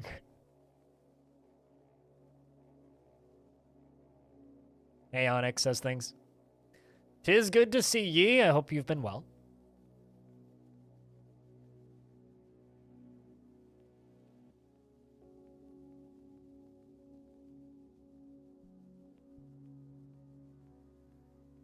Also, I gotta say that I'm surprised that there isn't more people shouting about the Dwarven underwear situation versus sieges and goblins thong rot statement. Like, I personally believe that, like, dwarves can't make thongs, but love them should, like, go down in Dwarven history of, like, dumb bugs that have existed in the game for way too long and that are kind of game-breaking, but also hilarious. Because genuinely, like, thong rot is a, it's a disease, and I think that dwarves should be treated accordingly for having suffered with such a horrible disease for so long. So going to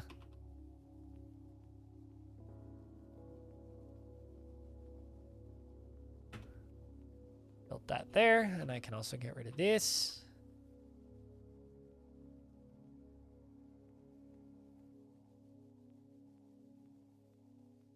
Also, good win, Aqua. By the way.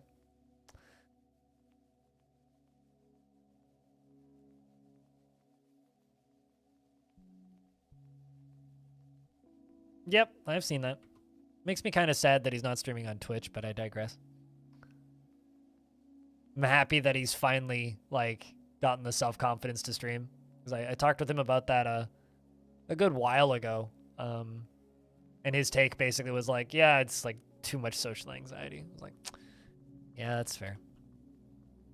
Maybe now the odds of me being able to get him on a stream at some point with Tarn is more likely. But yeah, generally it just kind of makes me sad that he decided to do it on YouTube and not on Twitch. I know that, like, it's the popular thing to hate on Twitch right now, but also It's the popular thing to hate on YouTube every 6 months, every time they make a change.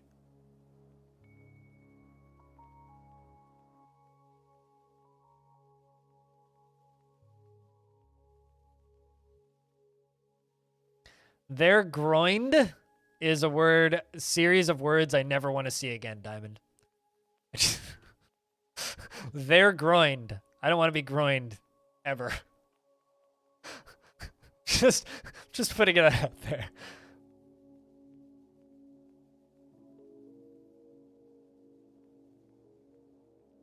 Okay, so we are supported now, so I should be able to drop that down.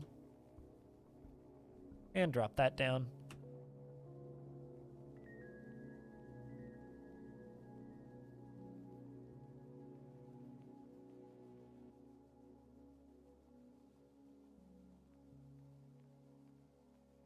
We're into late winter, which means this thing might collapse while there's a dwarf on it, but they'd probably be fine. Snow's starting to melt. Gotta get this done before the ice melts.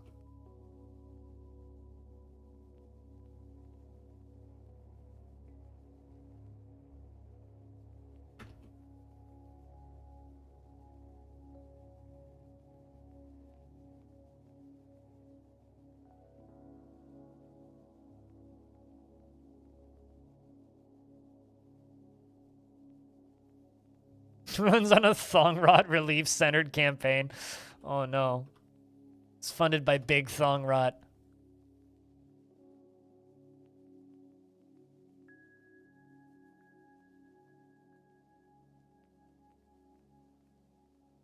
Never trust a campaign funded by Thong Rot. You make it sound worse. You made it sound worse. Or simply reinforcing how you made it sound worse.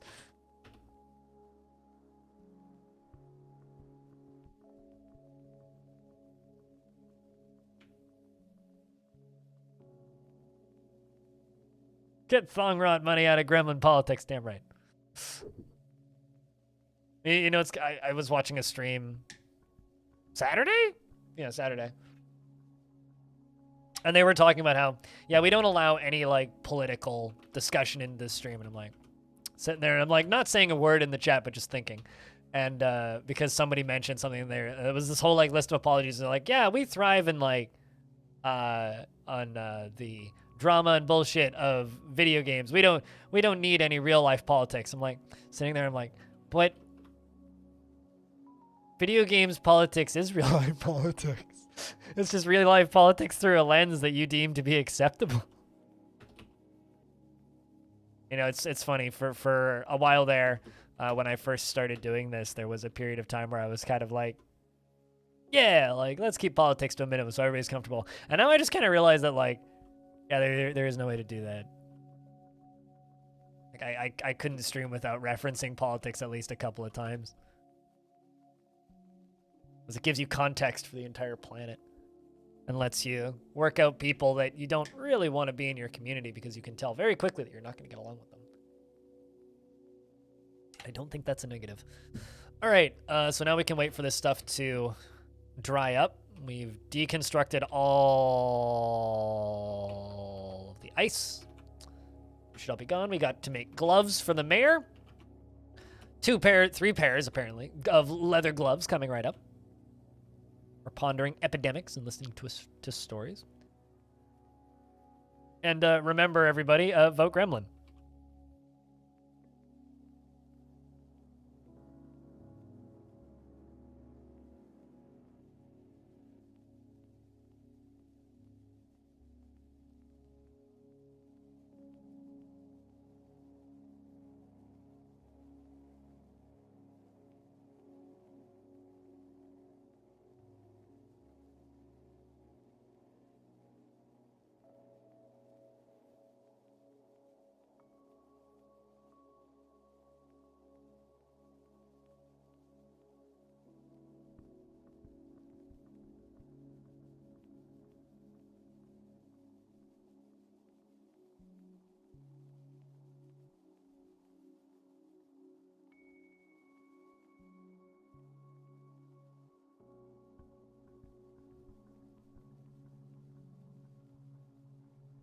There's lots of gremlin politics in this chat, though, jeez.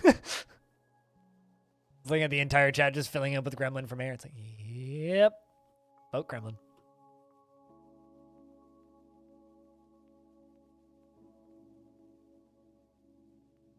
But yeah, I'll be honest. That is something where I'm just like, I do kind of have a hard time wrapping my brain around how people can stream on Twitch and not like talk about politics at least occasionally.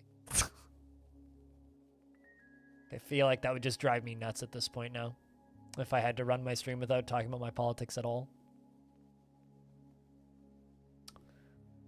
But, you know, it is what it is. As far as stream today goes, I was originally planning on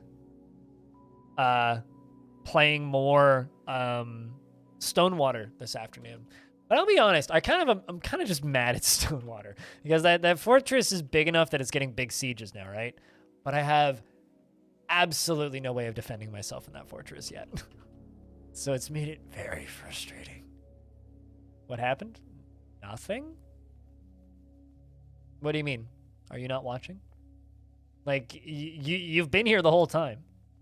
You're going to have to be a little bit more specific about your question of what happened.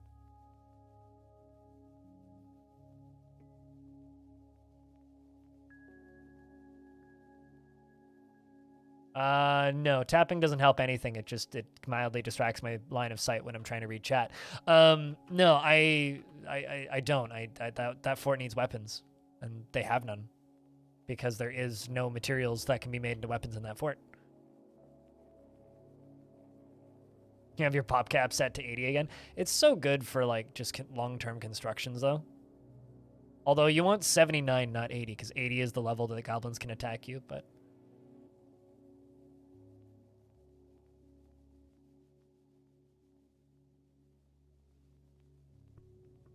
so I think what we might do tonight, chat, depending on how stream goes, is I think we're just going to stream this for, you know, the usual Longdeath time.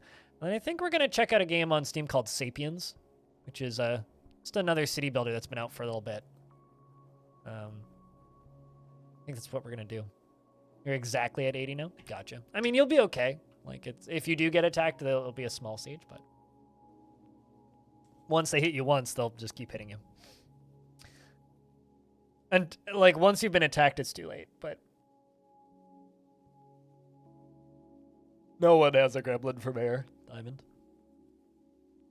Also, something that I've started putting down the legwork for, chat. So definitely start thinking about the questions and such is I'm starting to do the legwork to get Tarn on stream again because November is the time of year that I like to have him on. So I've already started reaching out to Bay 12 and we're working on the possibility space of doing another chat session with Bay 12.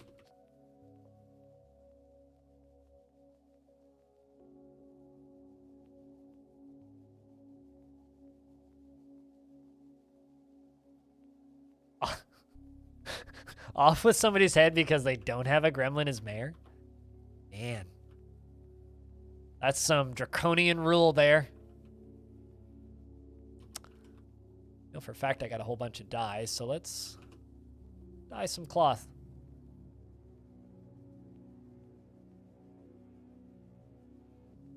Kind of bothers me that I can't specify what kind of dye. Just whether or not I want dye.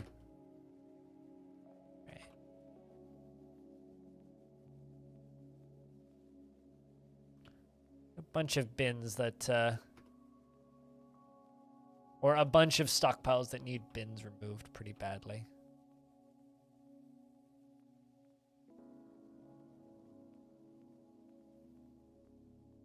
Like that's one, that's one, that's one. Die, cloth! I shall stab you to death with a fork. I also desperately need gems to get going. I want to do some stuff with gems. I want to pretty up some things here. Let's cut blue jades. Cut Praise Opals. Cut Sards. All the random stones. Let's cut Pink Garnets.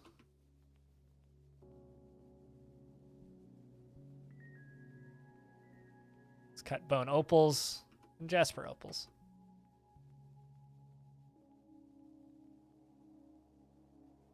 Actually, don't know how many gem cutters I even have. Looks like at least 3. Let's see, any of you guys want gem cutting? And at least one more dwarf that could do that job. Give it to Deadliest, why not?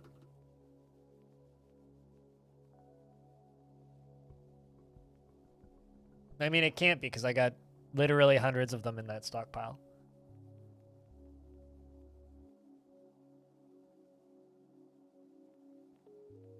Use a spoon, it'll hurt more. Maybe if you like gouge with it.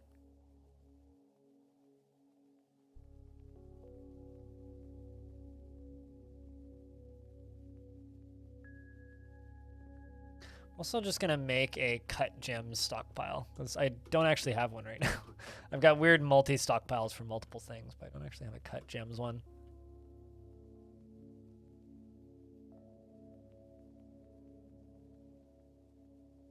Suddenly we're gonna have a whole bunch of dwarves moving stuff. I'm also really curious about how Tarn fixed gems. There was like a good thread that was on the Bay 12 subreddit that was basically just thinking out loud about, so Tarn fixed bins and gems. And then it's just like, so were these trivial fixes that he just was lazy and didn't do, or are these like massive fixes that he's been working on and off for the last like year? And I do genuinely wonder. Feet are cold as hell. And it's something that like I really want to know the answer to that, either like in a like Future of the Fortress question and answer, or just like somebody asking him, because I really want to know, are bins something that he just kind of sat down one day in this past week and just like fixed? Same with like gem jobs in the manager queue being weird. Or is this like something that he's been working on the entire time? Oh shit, what? Kodiak?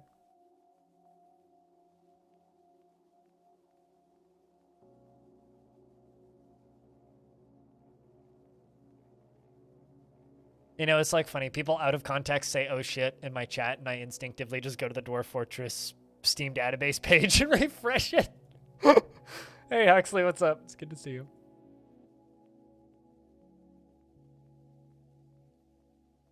Even if it doesn't take long to fix? No, I mean, I do understand that, but I'm just curious as to which one it is. Hey, it's springtime. Moving ahead in the seasons. Oh, I didn't even see what Soul Shinery said. Hi, Soul Shinery, how are you?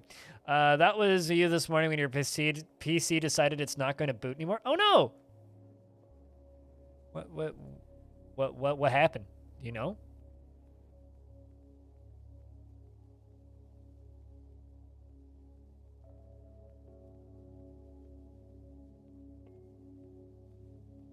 You have a working theory? It's not good news. Okay. Either Mobo dead or GPU dead. Pull GPU out and turn PC on, see if work. If it turn on without GPU, then we good. Otherwise, it could also be power supply. But why have you like limited it to the motherboard or the GPU?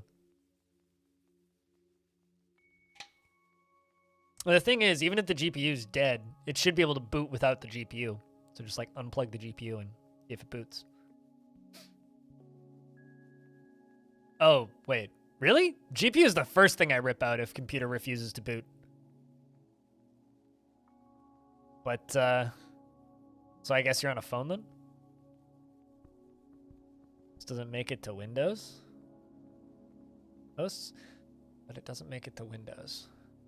Have you tried, like, I don't know how many 6 of RAM you have, but, like, have you tried swapping RAM? because like that's what like there I had a RAM stick fail in this computer like a year and a half ago or something.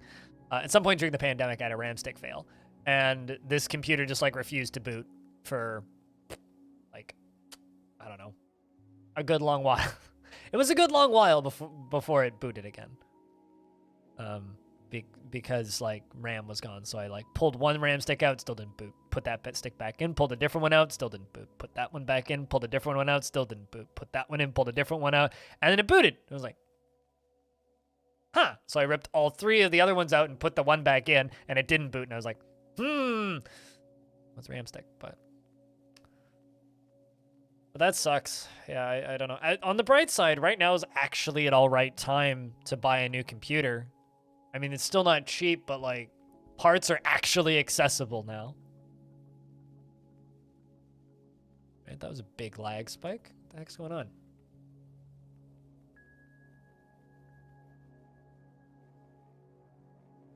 I'm assuming it's the elves coming to trade, but they also haven't yet.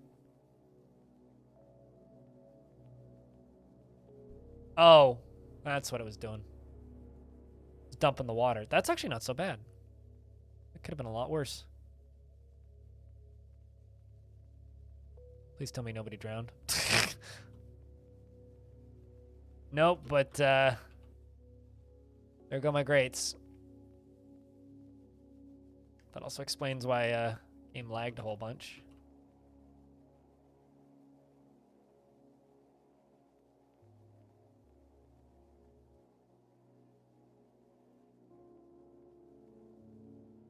All right, let's just do silver grate 5. Let's just do 30. 30 silver grates to replace all of these.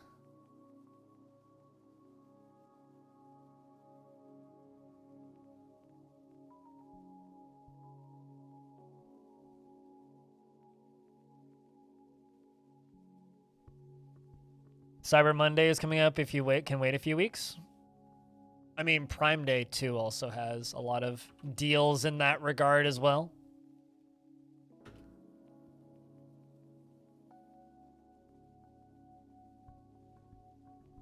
But also like the dirty secret with Prime Day is that the deals aren't actually that good. Not that that's really a dirty secret, but more like the commonly known fact with Prime Day is that the deals aren't actually that good. So we're making a bunch of grates.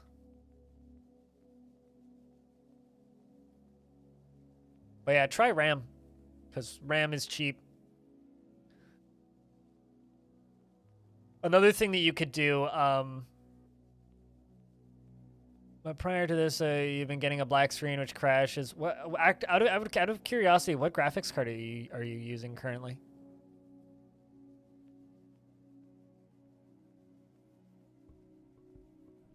As I missed that line about video TDR failure until just now. 1960 Super?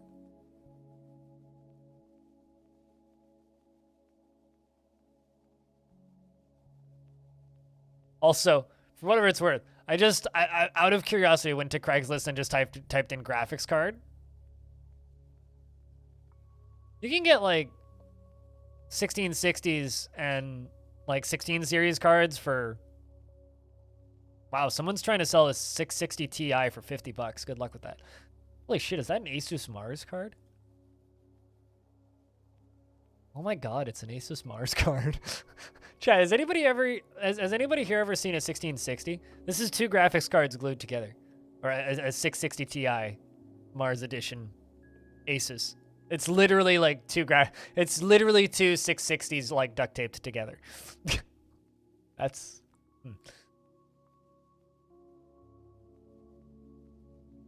But yeah, no, just looking at graphics cards, like they're at least around here reasonably used. Holy shit! Holy shit! A NVIDIA FX 3080 or 380, not 3080. FX 380, $5. Damn. Better than no graphics card, I say. That's funny. I kind of want to like chuck that dude an offer and be like, "I'll come pick it up if you Lowball it to $2.50. Let's go.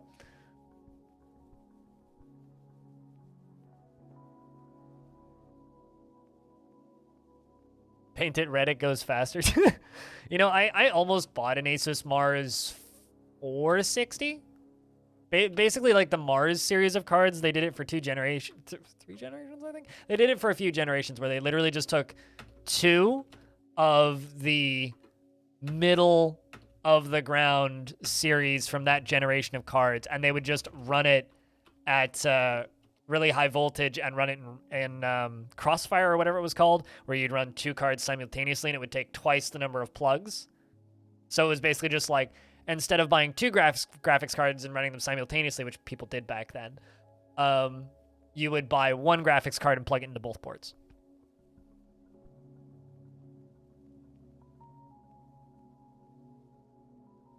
What, the 380?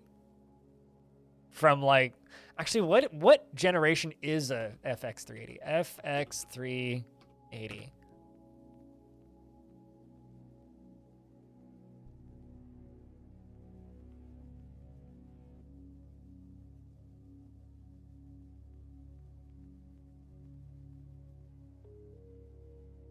What year was this thing released?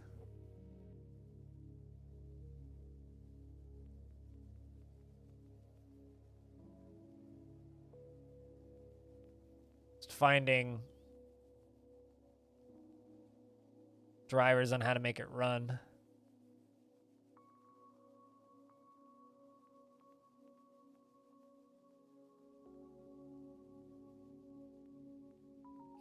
Yay. I know they still make them, but that's not what I'm looking for. 2004. Okay, that makes that checks out. Anyway, the elves are here to trade. Although when it comes to graphics cards, at least you don't need a graphics card to play Dwarf Fortress. Fort's looking pretty cool. Thanks, man. You've been dropping in and out because of work, but you leave it on in the background for support. Well, I appreciate it. Means a lot. And thank you. Whole bunch of elves and yaks and mules and horsies all going up to trade. There's actually pretty big group. 1, 2, 3, 4, 5, 6, 7 of them. Damn. Quite a few.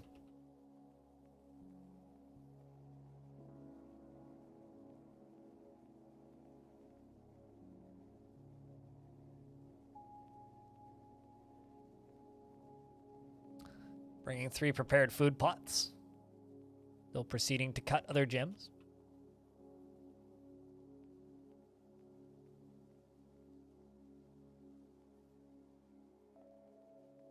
Hardware is not your strong suit. What, your current graphics card? The 1660? I mean, if it is just your graphics card that went in that computer, like, okay, so like, here's the question. If you had any storms recently. Oh, the FX 380? I mean, according to the Wikipedia article I found, they started producing them in 2004, but I may also have misread it. I was skimming and also half paying attention to Dwarf Fort. Anyway, the when it comes to like a graphics card going out in a computer, though, my fear is automatically just like, all right, what else went? Like if graphics aren't, if it's not booting and you're getting graphics errors, it's just okay, what else went? What did this take with it when it went down?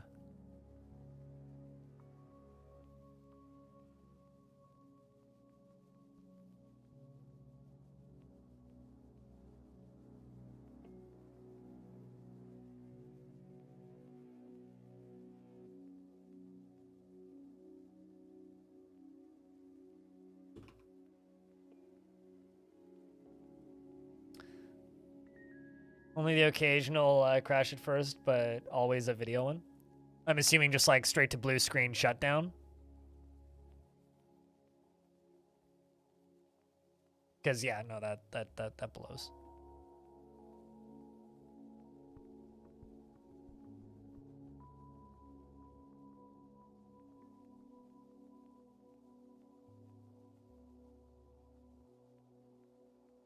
Today was the first time you had it crash trying to boot since you replaced your power supply? Ooh.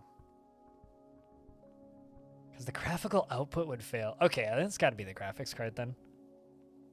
I would literally just like go to Craigslist and see if you can just find a replacement card for like under $100. Because like, even for me, just like a real quick like search through my local Craigslist, and it's like I found 3 cards that are like 16 series cards and 7 series. Like there was a 780 in there for $80. It's like, hey, that's a workable card. That would do just fine. Jess, you ended early. Thank you very much for the raid. Appreciate you. Hope your face is feeling good. Cody, hello. Emily's hello.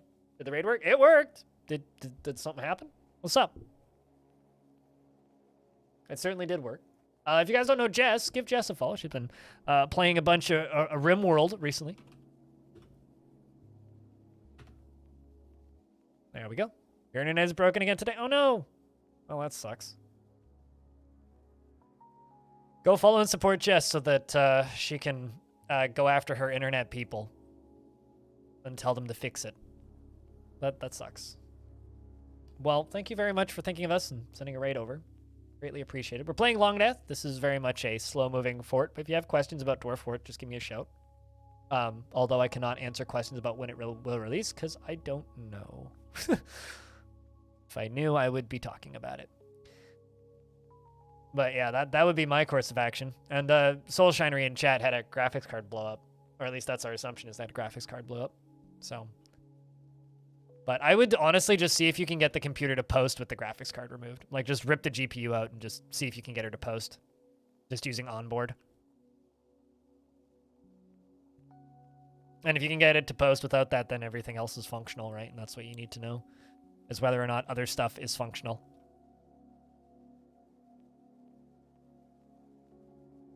And that's the biggest thing, is you want other stuff to be functional. So, like, is it just the internet being too unstable for you to be able to stream, or does the internet just go out entirely? Also, hey, Kano. Sorry, you got kind of lost in the raid there. So you're leaving the farm to move into the city in a few days for uni. It's your first time ever away from your small village, and you're very scared. Like, how far are you moving? Make it sound like you're moving across a continent. Super frustrating. There are some days where your upload speeds are completely unstable. So this is like going back into old school stream lore for me. But 2016, 2017, it was a combination of my internet and an issue that was happening on Twitch's servers, where after about an hour of being live, the stream would start buffering. And there was like seemingly nothing I could do. And this went on for like a year or so, where I would just start buffering. I wouldn't lose frames, but I would start buffering. And chat would just get more and more and more delayed until my stream would crash. And then I'd have to restart it. And it just happened every single day, like clockwork. Like an hour into the stream, things would start buffering. And I never did figure out the cause of it. It just kind of stopped at a point. Really hope it's not something like that, where it's just like, yeah, your internet provider is just not helpful and it just doesn't fix itself. About 3 hours away, it may seem small, but for you who's never left your grandparents' house to the age of 19, you're freaking out. What's your living situation going to be when you get to uni, if I can ask? I mean, like, I can relate. I moved out at 18. Like, I moved out before I could legally drink. Not much before I could legally drink, but, like, you know, when I moved into my... Hey, Alistair. Like, when I moved into my first apartment, it was like, all right, I need to learn everything, and my parents live an hour and a half away, because that's... They ended up moving closer eventually, but, like, at least at the time, it was very much a, all right, well, I live with my, at the time, girlfriend, and I don't have any idea how to function as a human being or as an adult. I mean, it's kind of like shock and all learning curve, but it's, I don't know, at least for me, it wasn't so bad. Give them that as a gift.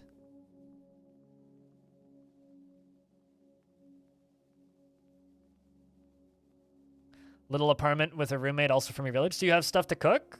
And like a kitchen and whatnot? Well, that's great. I mean, it's the moving out when you have like a supportive family, even if they don't live with you actively, is like the best situation to be in, right? That truly is the best situation to be in. That's where you want to be, right? You don't want to move out with like an unsupportive family. Solantre is having issues too. Okay, well, I mean, like if it's showing up on speed tests, then it's definitely on your end. But like, I know that there's like an issue where like it's provider wide, but at least like what ended up happening with my issue, because I was talking with a couple of years after the issue resolved itself. I think it was actually TwitchCon 2019. I guess it would have been the last TwitchCon I went to. I was talking with somebody who I know who works on Twitch's ingest servers, and he goes, oh yeah, no, like some ISPs, like they'll get out of sync and then they just can't reconnect properly, and it completely like negates the usability of like Twitch's reconnect feature and just breaks everything, and then streams go offline, and then people blame Twitch, and it's like, but it's it's not Twitch's fault.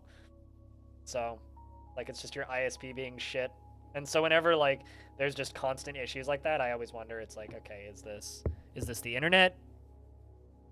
So it's the ISP's fault? Is this Twitch's fault? Is this Twitch plus your ISP's fault? Like, is it? I don't know. It just sucks, regardless of what the cause is.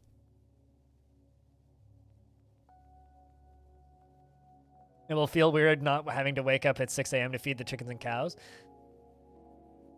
Yeah. I mean, here's the thing about me, right? Always wanted to have chickens. And that is one of my life goals, is to have beehives and chickens. So I want to do that. You often have enough issues when Solantre doesn't. You have issues often enough when Solantre doesn't have issues that it could also be the ISP, like the ISP connecting to Twitch, or like some combination of both. I mean, like, to give you an idea, when I was at peak buffer boss era, which was 2017 for this channel, like I would shut the whole stream off, turn off every single device in the house, both computers that we had in here at the time, all of the phones and the tablet. We'd shut everything down, disconnect everything, reset the router, and then the stream would still crash when I turn it back on, even though speed tests told me it's like your speeds are fine. That's the level that it got to. But yeah, it's kind of sounds like it's a combination of the two, which is like the worst situation to be in. And I'm assuming that Jess doesn't have the option to like get a different ISP. So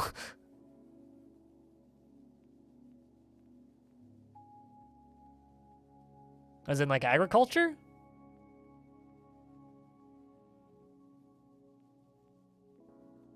Or at least work around darn animals in some way? Well, I mean, current generation of the world seems to state that if you want to work around animals, start a TikTok.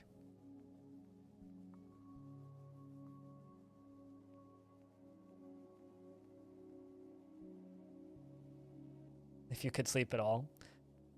There's something about university that I think it shortens people's lifespans, Rant.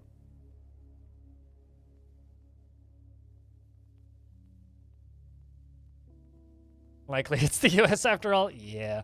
I was complaining about medications actually on Twitter the other day, because there's currently an insulin shortage in Canada. Yay! On one particular brand, which also happens to be the brand that is like free.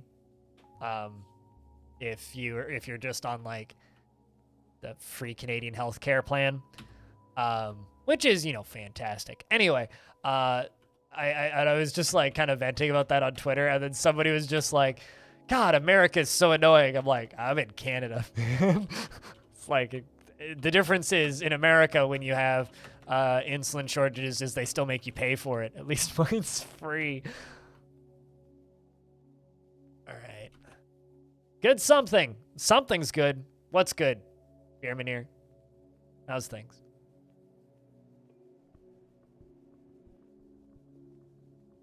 Yeah, but it also costs hundreds of extra dollars a month. That jam. I mean, I pay $212 a month for my rent. YouTube, or not my rent, my internet. YouTube usually covers my internet bill. Internet for me is like, it's a business expense, so I pay for the best internet that I can get in my area, so that once again, when I call support, I get a human instead of like, you know, just going through their automated system.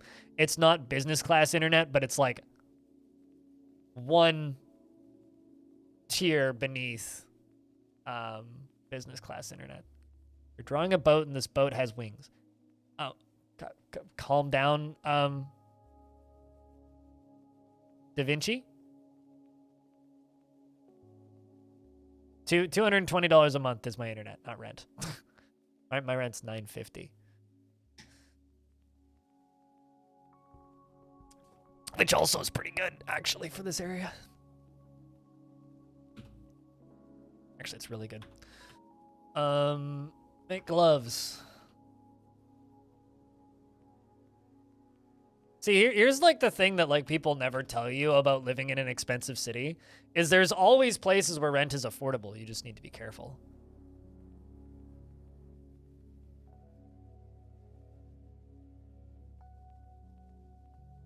You know how much it costs me for my annual insulin costs? $300. Because that's my deductible. After that, everything's free.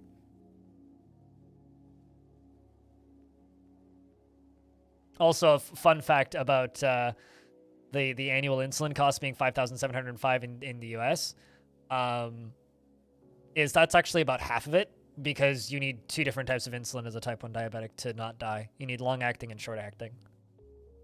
So that's just for short acting.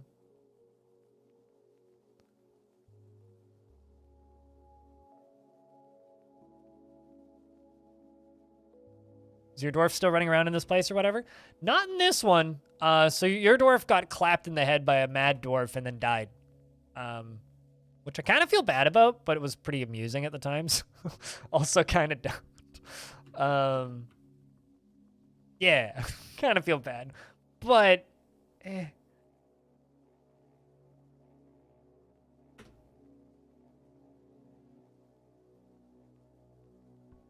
God, this dwarf blows my mind. I don't understand how this dwarf isn't insane. This dwarf was purple depressed. Like, they were as far gone depressed as possible. And somehow they, like, snapped out of it at some point. You were diagnosed with MS 2 years ago. You take an 8-hour infusion twice a year and 4 MRIs twice a year. The infusion alone costs $60,000 a pop. Okay, luckily they have a program that helps people cover the costs, and you don't end up paying anything right now. Good. You shouldn't. Paying for the right for healthcare is ridiculous. That should be shared between the entire country via taxes. God damn it. Just like, you know, making sidewalks.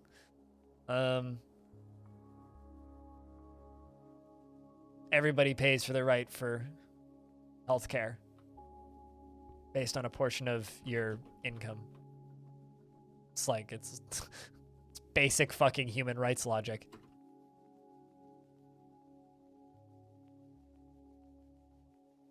Although it's funny because like I talk about that with my dad, and he's like, "Yeah, I agree," and then I also say something like, "And internet should be a basic right." And he goes, "Hold on a second." He's just like, "I don't agree with that."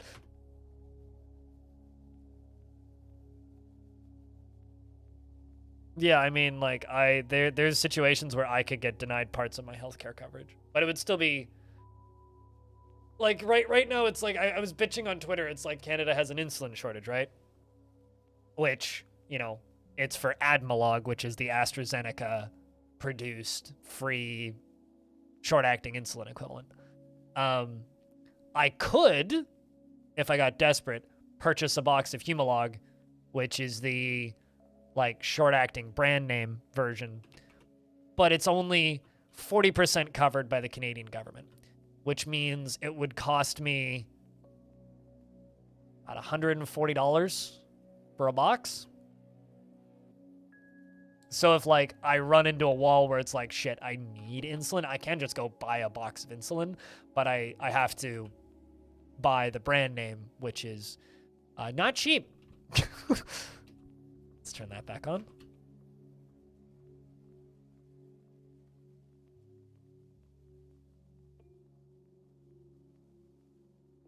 Because they believe that, like, if you just, like... Oh, shit. I actually am flooding my tavern. Because apparently there's a hole up there. Well, shit.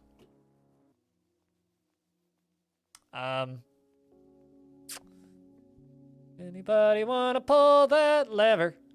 We got a problem, guys. Okay, they pulled the lever.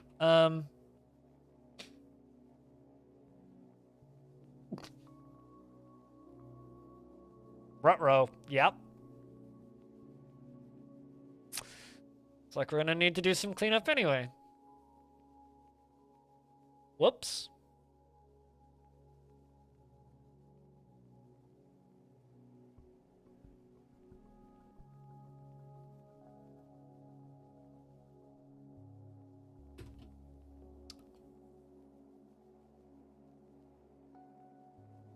Is this door locked?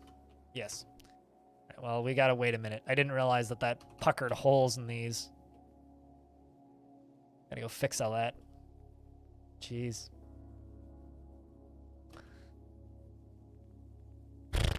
At least there's drainage built into this. I mean... Crap.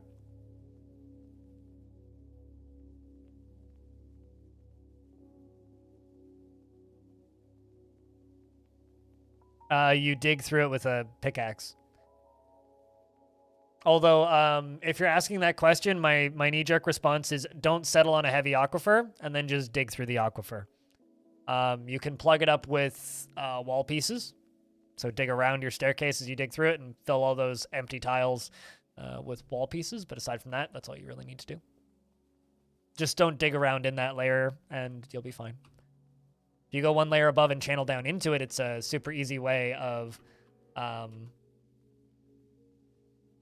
it's a super easy way of making... No, do they have access to this? Yes, they do. It's a super easy way of having an unlimited water supply in a well.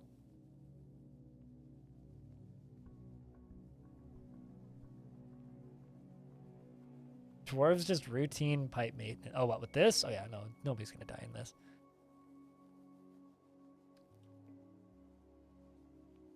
Hey, Listless. How's it going? It's going.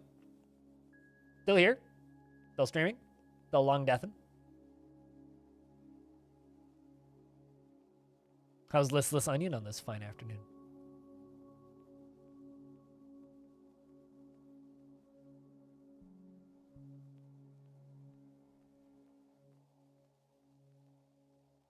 How's the air? It's been raining most of the weekend. I think it started raining on Friday, and our air quality is back to normal, which has been nice.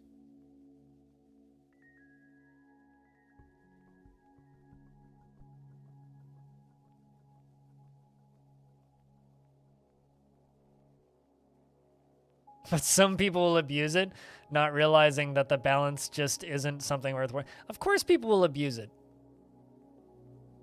Right? Plenty of people go to school in the public school system and don't show up for classes and skip tests.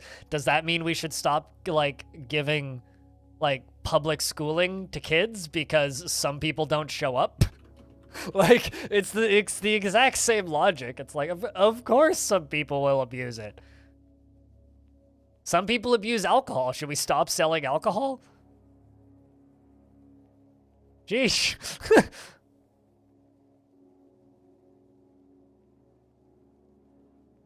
It's like, yeah, that's a given.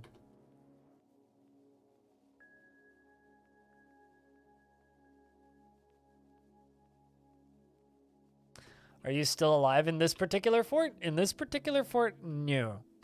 Although the survival rate on this fort isn't brilliant, but I think your dwarf's still alive in the other fort, in Stonewater.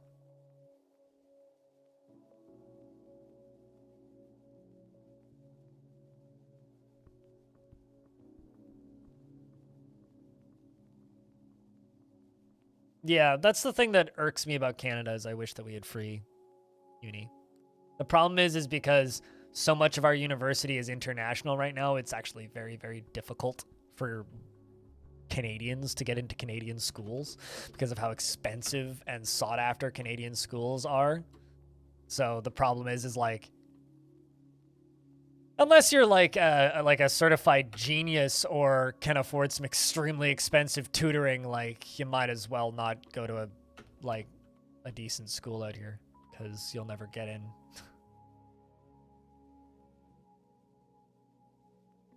We tried not selling alcohol and that didn't work out too well. Yep.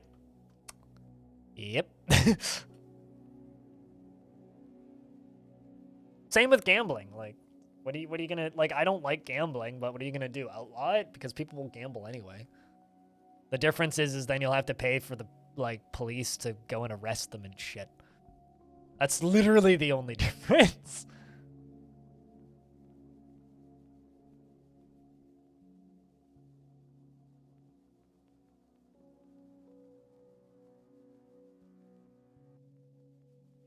All right. Well, our pipe maintenance is done, which means I can turn this back on.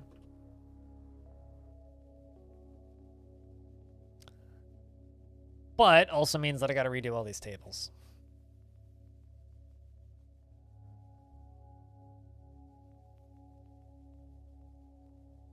Now it goes where it needs to be. Fortunately, it like didn't cause as much of a mess as it could have.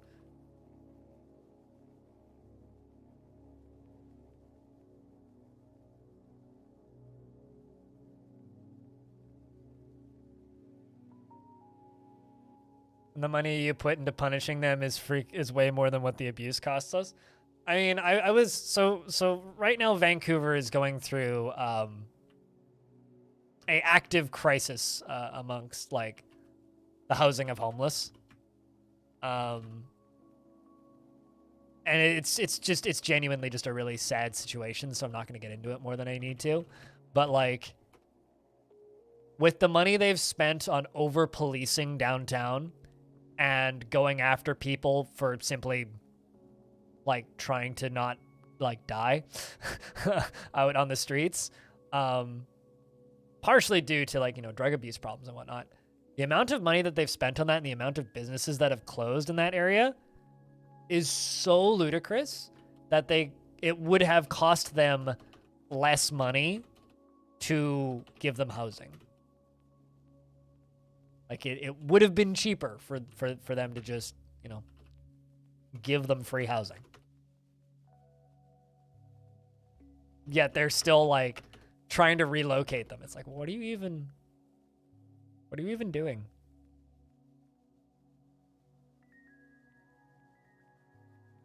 Yeah, I mean, then there's, like, one of my neighbor's takes, which is literally just like, how about we just, slow down the ambulances? It's like, because that's gonna fix the problem, dude.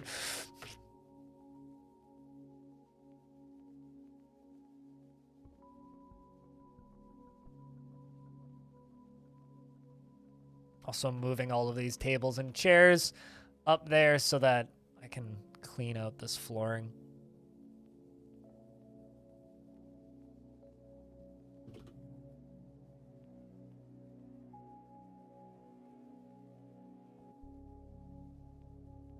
Oh, it's because large portions of the homeless on our streets have fentanyl problems.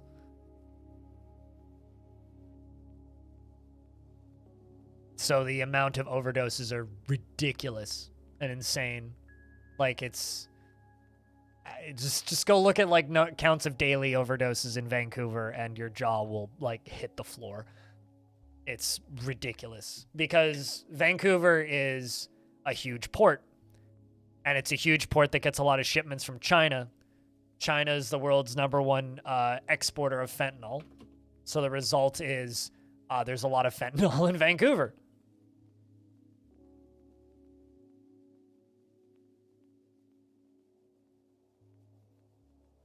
It's the same problem any major international port city has. Some worse than others. You have a corrupt government for a couple of years with a lot of neglect, and then... And that happened. There was a lot of neglect. And it got worse, and it got worse, and it got worse, and it got worse.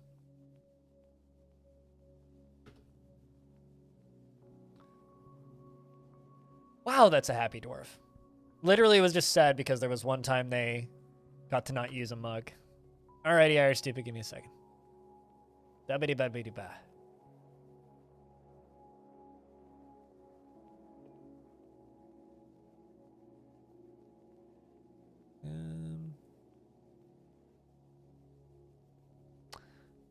Epileptic cat sees overgrown melons fiercely.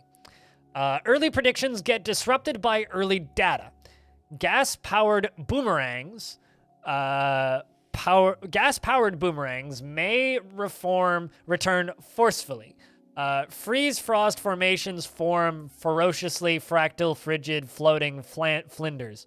Guys, you have to write sentences, not just type words that sound like word sentences. Otherwise, I'm going to start skipping these. Phone dial air fast avast. Weeds feed needs. Sure. Fast falcons smoke pigeons and obliterate flat fish for food.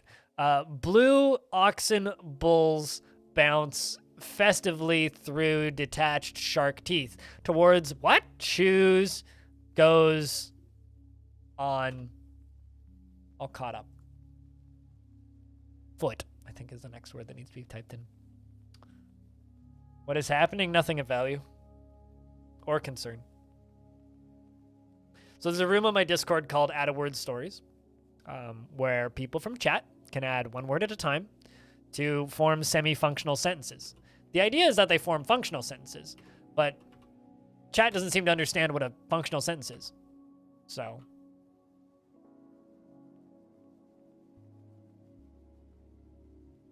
word salad, yes. Word casserole.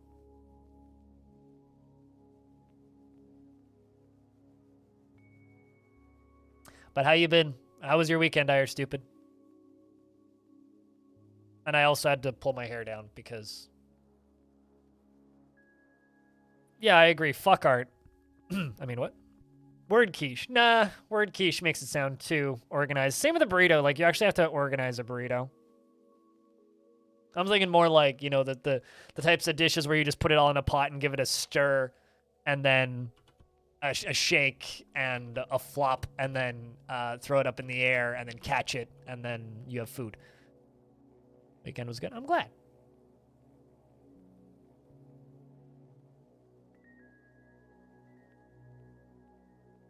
F alliteration. One started off as a decent sentence, but then people kept altering. Yeah.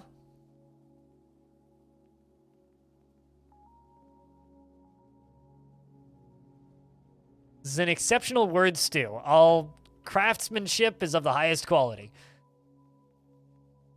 It consists of ingredients from many people who don't know how to write a word or what grammar is, and just have access to a thesaurus and like it when words rhyme.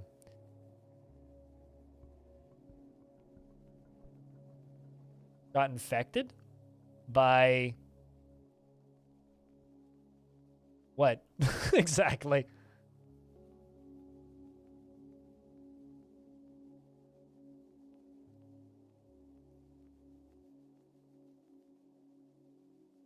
By the weird words? I mean, I read them. Not sure why that would make me infected.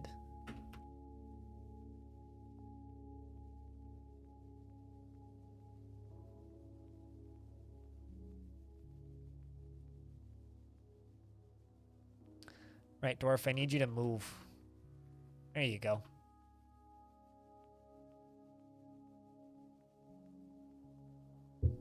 Is that a...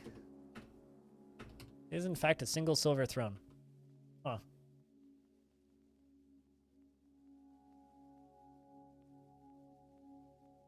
Maybe I should use this over here.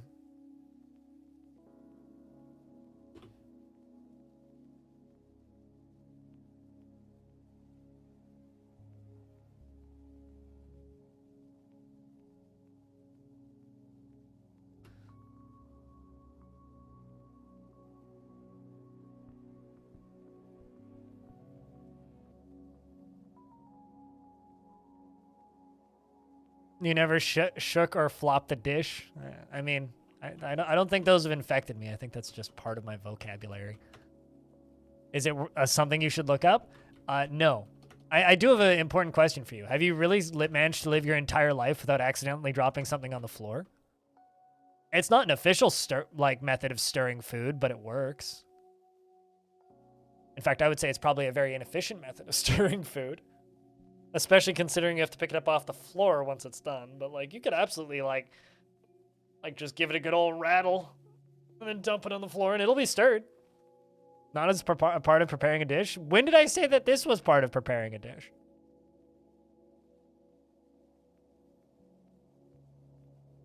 Like, tell me where. I said that this was part of preparing a dish. Also, I'm going to go take a leak. For some reason, I need to pee again. I think I drank too much coffee today. I'll be back in a second.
You know, I'll be honest. I forget how much hair I have sometimes.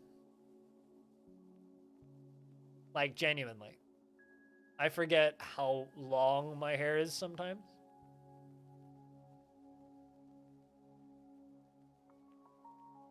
Like, it just lapses in my brain.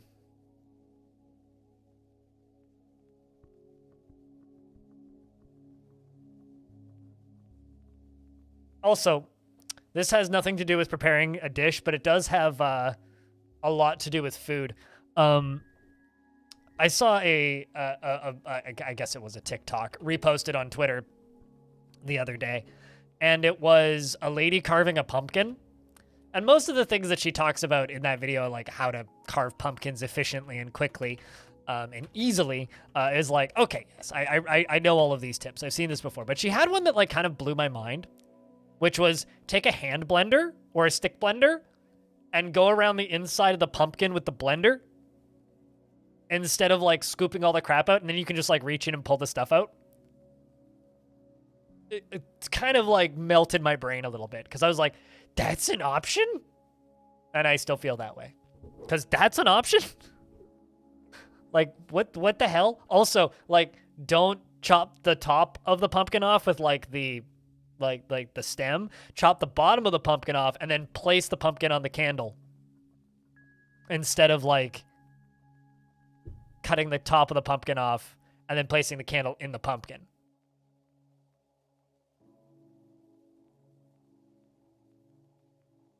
Chat, do you carve a pumpkin for Halloween?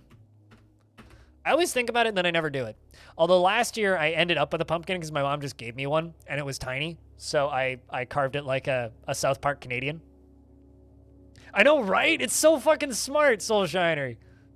Like, and the other tip that she had, which is something that like I've seen before with pumpkins, and actually done before, is don't use a knife, use a cookie cutter and a hammer. And she had like these circular cookie cutters, and she was just like, place it on the eye, thunk, thunk, thunk.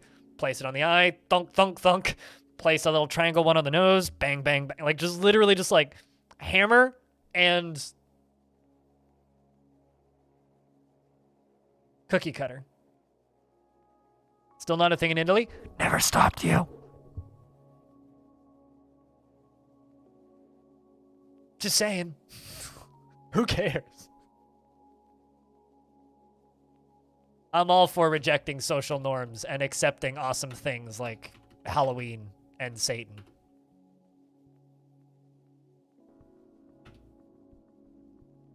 Just saying. Spaghetti squash is so underrated. Holy shit. I asked my mom if we could grow spaghetti squashes in the garden this year because, you know, we split the community garden plot, and her response was, nah, I don't like them. So we grew acorns. Speaking of acorn squash, did you guys see that short video I put up on Dwarf? Or are you going to move? You're standing right where the floor is going to be deconstructed.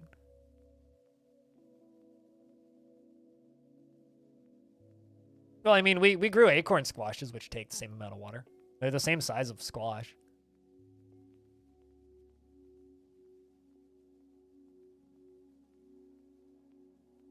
Blind is about to flood the world with carved pumpkins. No, I'm just a metalhead and Halloween enthusiast, okay? Like, see, here's the thing, right? My favorite aesthetic and my favorite, like, public mood, I guess, is Halloween and heavy metal. And this is the only time that it's, like, socially accepted to yell about, fuck yeah, Satan.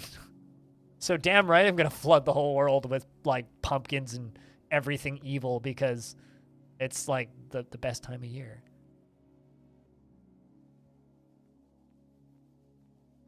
Although, to be fair, I also carved a butternut squash once. Like, it doesn't necessarily need to be a pumpkin. Any gourd can be carved. You just need to dedicate some time to it.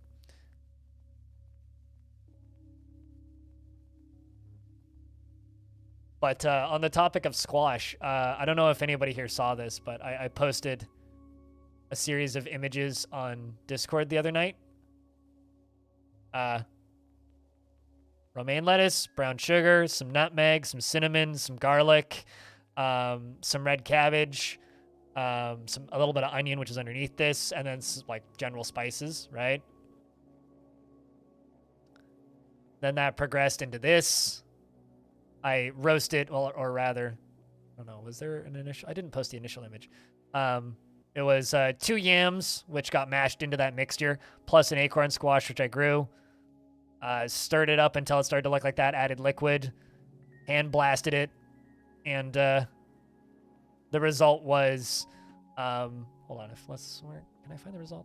Okay, what's the result? Let me grab that. And the result was this.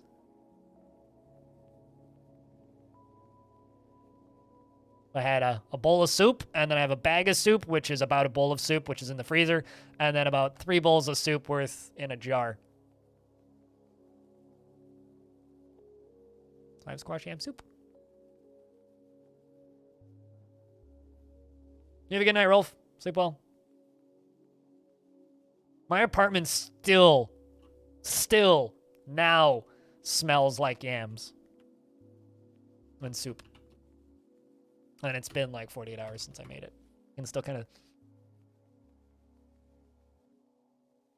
Then I went to the grocery store yesterday, and butternut squashes were cheap, and so were yams. So I bought 2 butternut squashes and 4 yams. I'm going to make, like, the exact same thing, but instead of acorn squash, butternut squash. I'm going to do that this coming weekend. I'm going to freeze all of it. Because, like, buying the ingredients to make soup like that, it's like,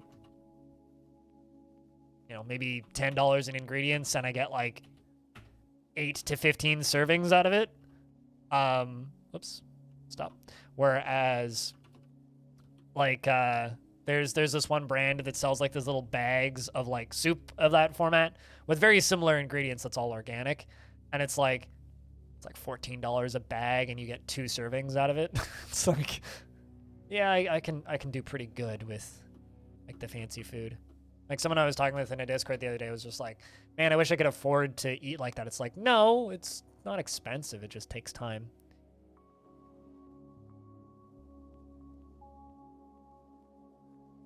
You swear it's a pumpkin you carved like 5 years ago or something? I don't really look at Discord profile pics very closely. Oh, wow. You know, it looks like a Photoshop. It looks like you added a lot of bloom to that image, now that I've seen your profile pic and I know what you're talking about.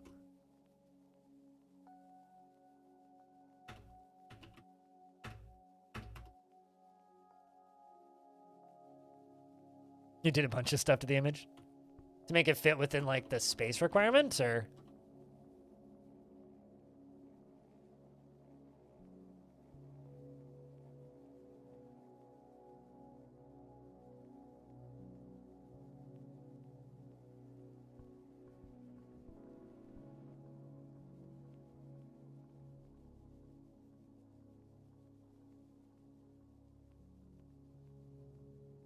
For visibility and cool factor. I mean, it's a good picture. Yeah, no, Halloween is unironically my favorite time of the year.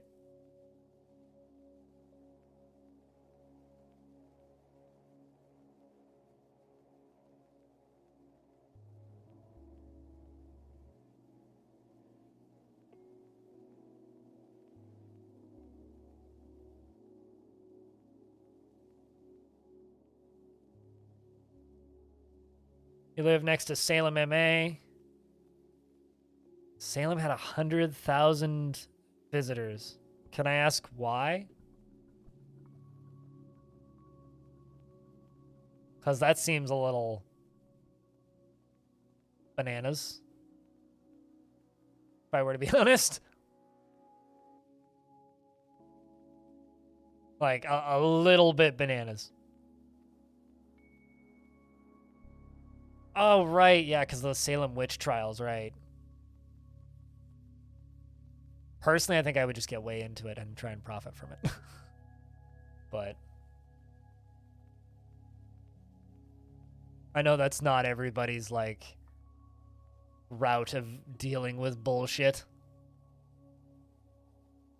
Speaking of dealing with bullshit. The enemy have come and are laying siege to the fortress. But chat, do you notice what's weird about this? What is weird about this siege?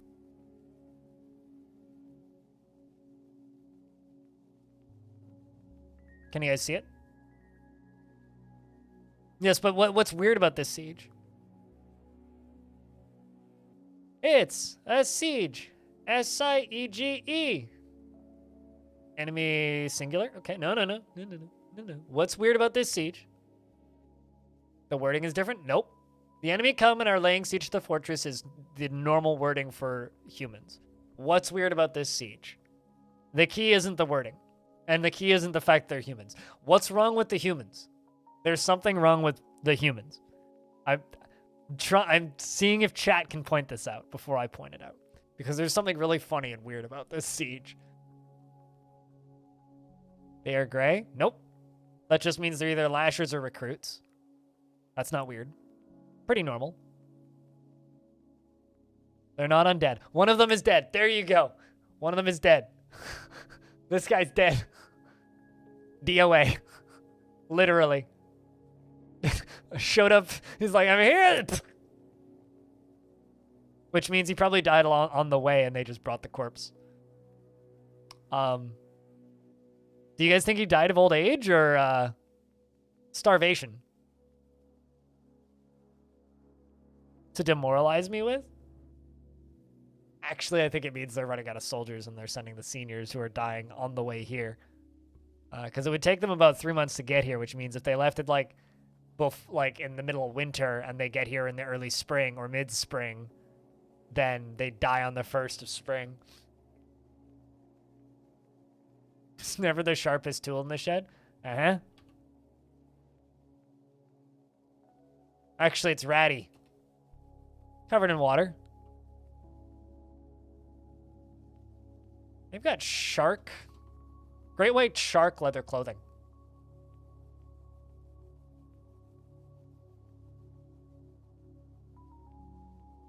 Anyway, these humans are largely just recruits. It's time to lock the dwarves inside.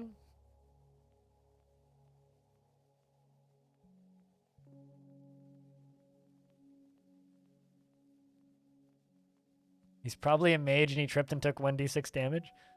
Is the joke that mages have no XP or HP? I haven't played D&D in a billion years. Because by that logic, it would be like a level 1 mage, wouldn't it? Oh no, I've twipped.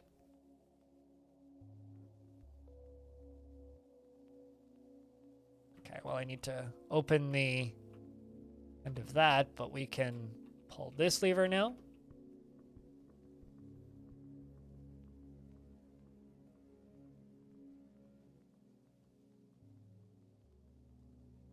Pull that lever. And pull this lever.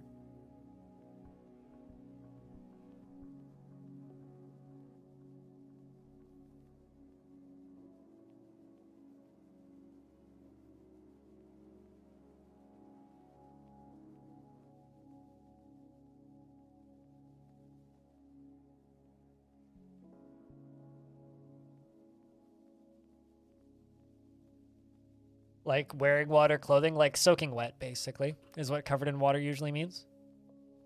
Like if a dwarf is covered in water, it means that they're just drenched. Oh no, they're fighting with an emu. They're doomed. All right, that's not a small siege either. It's like 2 pages, apparently. And I'm sure there's still more spawning.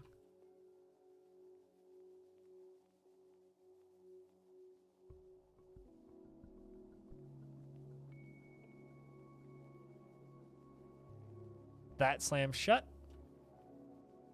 That's open. All right. That lever's been pulled. Front door's shut. All right, let's watch them spawn. Still more spawning, too. Yeah, I haven't seen anybody show up dead before, I don't think. There was one time they showed up and 2 of them were berserk, which was pretty funny.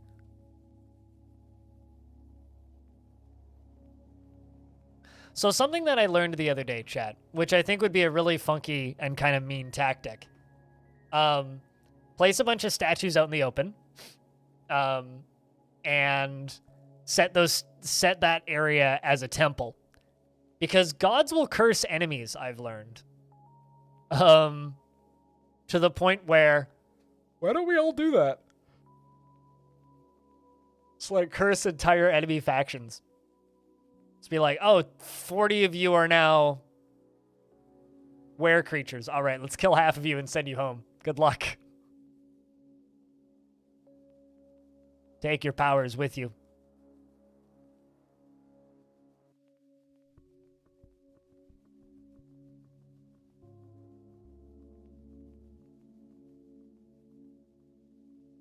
Thanks for hanging out, Aqua.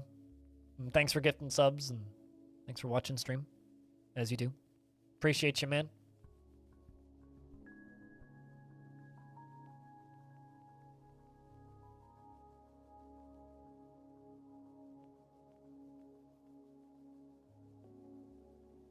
All right, humans are gonna go check the door. Gonna get rerouted though.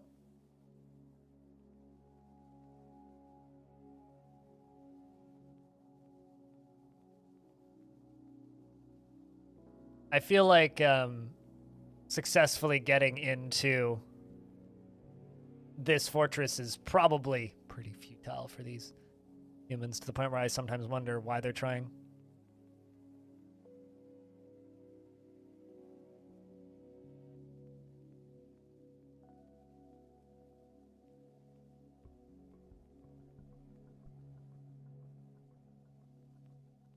You need to learn this game. It's so fun to watch. You know, I will say this. It's like, now's probably the best time ever to learn vanilla. That being said, the game will be a lot easier to learn whenever premium releases. Otherwise, like, it's really not that bad. I mean, if you're capable of watching it and you can think that it's fun to watch, you've probably already gotten past the majority of the problems, which is just figuring out what you're looking at. They will die in the lava trap, yeah. Occasionally some of them will make it through the lava trap, but then we just stab them to death, and that's generally not too much of an issue. It's only an issue if they actually kill dwarves, but they generally don't, because there's a 1 in 3 chance that they'll be in my military. Actually, a better than 1 in 3 chance. There's actually a pretty good odds that if you run into a random dwarf, they're going to be in my military.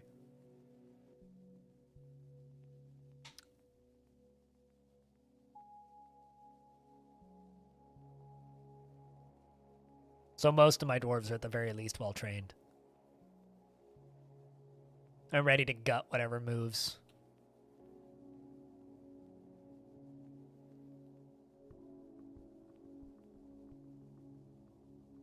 No, it's not.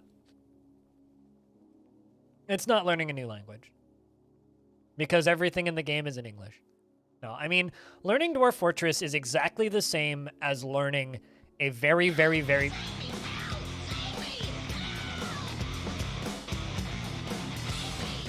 Happy Tuesday, my dudes. Very, very, very, very, very, very, very complicated board game. So it's like sitting down with Twilight Struggle or, I don't know, the Civilization board game, or one of those games that just has like 150,000 pieces and a rule book that's that thick. You know those board games? It's like sitting down with 4 other people with that board game. It's like, how do you learn how to play that board game? You don't like pull all the pieces out and hope that they tell you what to do. No, you read the manual, right? One person reads the manual, and then you all sit down, and then you spend 5 hours meticulously setting it up, debating the rules, checking the manual, rechecking the manual, and then going through and fumbling your way through a game, and it generally kind of sucks. And then you do it again, and it's a bit better. And by the 3rd time you play through it, still with the manual, you've spent 15 hours plus reading that whole manual. Then you have one of the most fun board games you've ever played. That's what learning Dwarf Fortress is like, except in video game format, because instead of, like, you don't sit down and play Dwarf Fortress and it's self-explanatory. And I think even with Premium and the tutorial, there's still things that won't be self-explanatory, because that's just the nature of the game. The way you learn Dwarf Fortress is you sit down with the manual, in this case the wiki, and you read the manual. that's how you learn Dwarf Fortress. Pablo Rasta Shiny, thank you very much for the 14th month. Welcome back. Chat, can I get a big round of beers, which we already kind of did. Cheers. Sorry, I was just mid spiel when you resubbed, so I had to finish my spiel. But I hope that you're doing well. Hope that your weekend was good. Tomorrow's stream is going to be short. I should actually remind people. Tomorrow's stream is going to be short, as in, like, I'm dropping frames. What the fuck? Internet, please.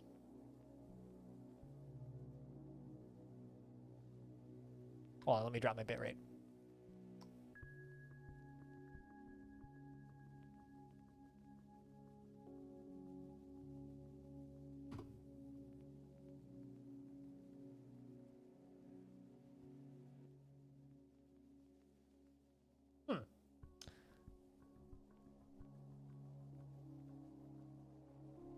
You need a friend to read the manual while you play, and I guess in a way this stream is that kinda. And it'll still be easier if you read the manual. I drop my bitrate again. Stream's gonna get blurry, but at least we won't have hiccups.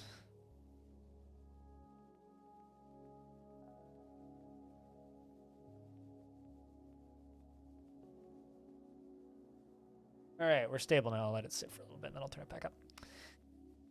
But, cool. Humans are coming in.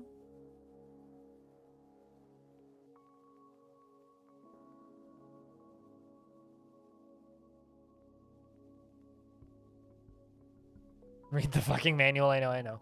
No, I mean, like, here's the thing. It's not that you need to read the fucking manual. It's just that's what the process of learning Dwarf Fortress is like, right? And either you need someone to read the manual for you, or you need to, like, ask questions about the manual, right?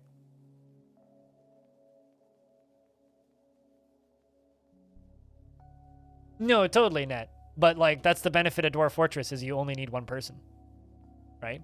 But even if everybody sits down and reads the rules, the situation is still going to be everybody's fiddling through and constantly referencing the rules the first time through, right? Like, that's not going to change.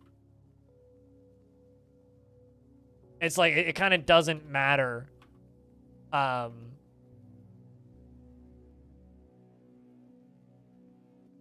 If everybody's read the rules or not. The first round, like, no matter how simple the game is, if it's a new game, the first time playing it is going to require referencing the manual. It's just like your first time playing Dwarf Fortress is going to require you either going to a Discord and asking a lot of questions or referencing the manual, right? And that's just kind of the way of things.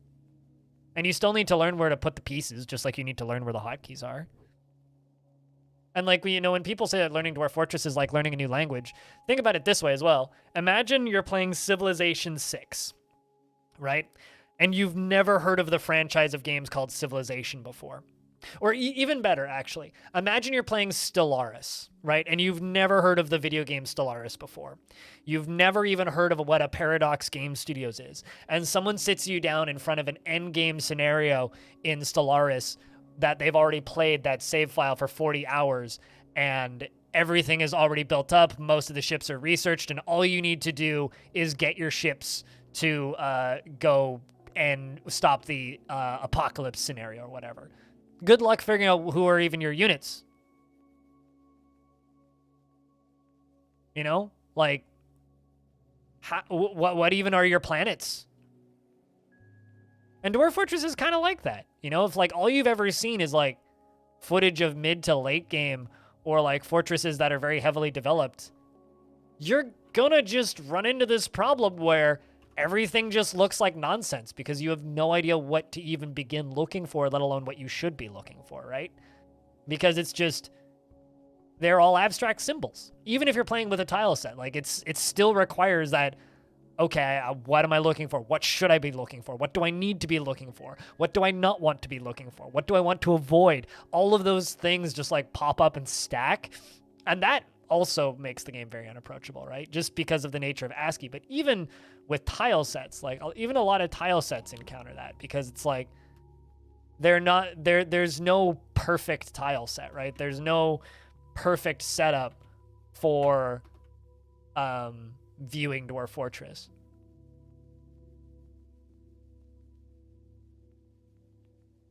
So, you know, it's just, if you're capable of learning a game like Stellaris, Dwarf Fortress is no harder than that. In fact, I would say it's easier.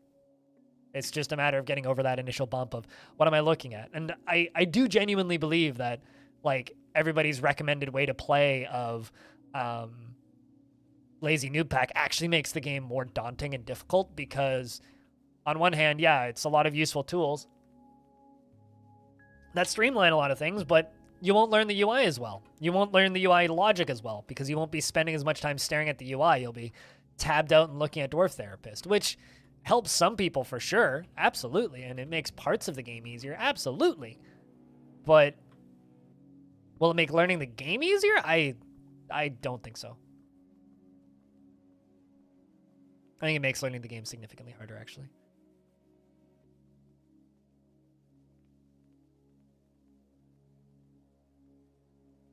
Hey, Cyrolac, how's things?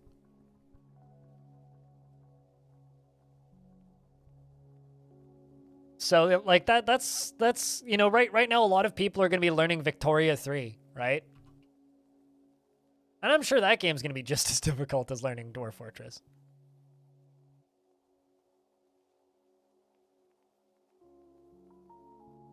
Also, apparently people like Victoria 3. That's good. It's nice to see a Paradox game come out and have like mostly positive reviews.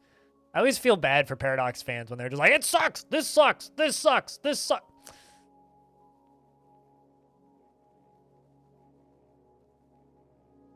Which is why I always say that like Lazy Noob Pack or Starter Pack or whatever it's called these days shouldn't be called that. It should be called Advanced Tools Pack.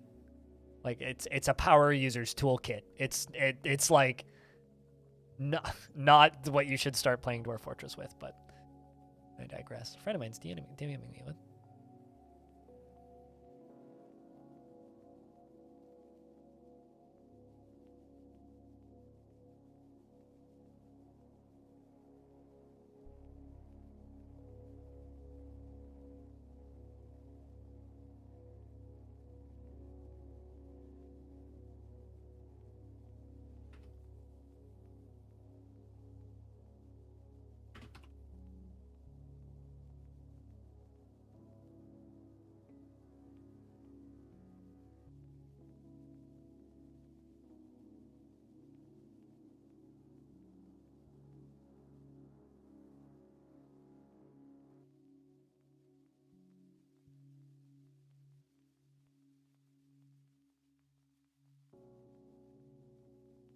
Well, Quill told you to just download Lazy Noob Pack. Yeah, well, Quill also tells you that the most important trade good in Dwarf Fortress is mugs.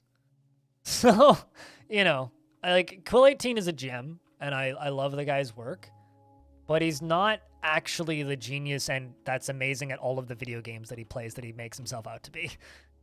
He's actually pretty bad at a lot of the games he plays. The thing is, he can play all of the games at a consistent quality level. He's really good at Civ, though. Gotta give him credit where it's due.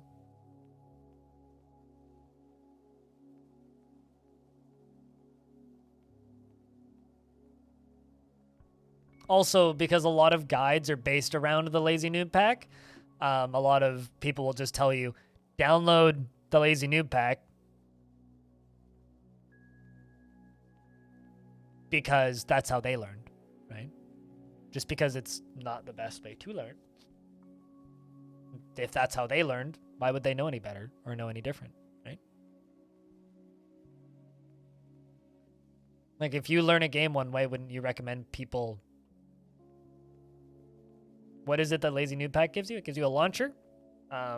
It's a pre-installed, pre-set up version of Dwarf Fortress that comes with a launcher so that you can automatically swap tile sets by clicking a button, which is kind of useful, but you don't need it.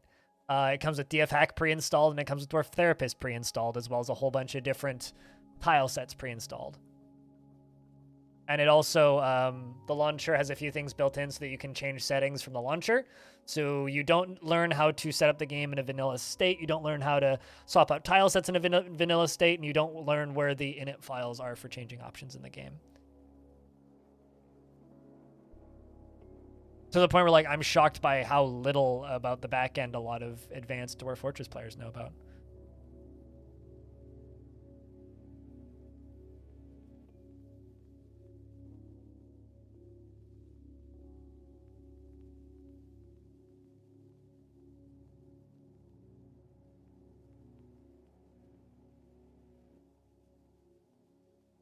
So the dwarves dive on to first human that did make it through. Looks like they beheaded him. Spearmaster stabs the spearman in the head with their spear, and the injured part is cloven asunder. Yeah, okay, so they beheaded him. First death of the day.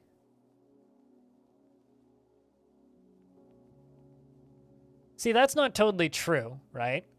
My initial attempts to get into Dwarf Fortress, way back when, starting in roughly 2009, was using prepackaged sets. So I learned Dwarf Fortress, or started messing around with Dwarf Fortress on and off in 2009, right? When I sat down and said, fuck, I'm going to learn this properly, I did it in vanilla, yes.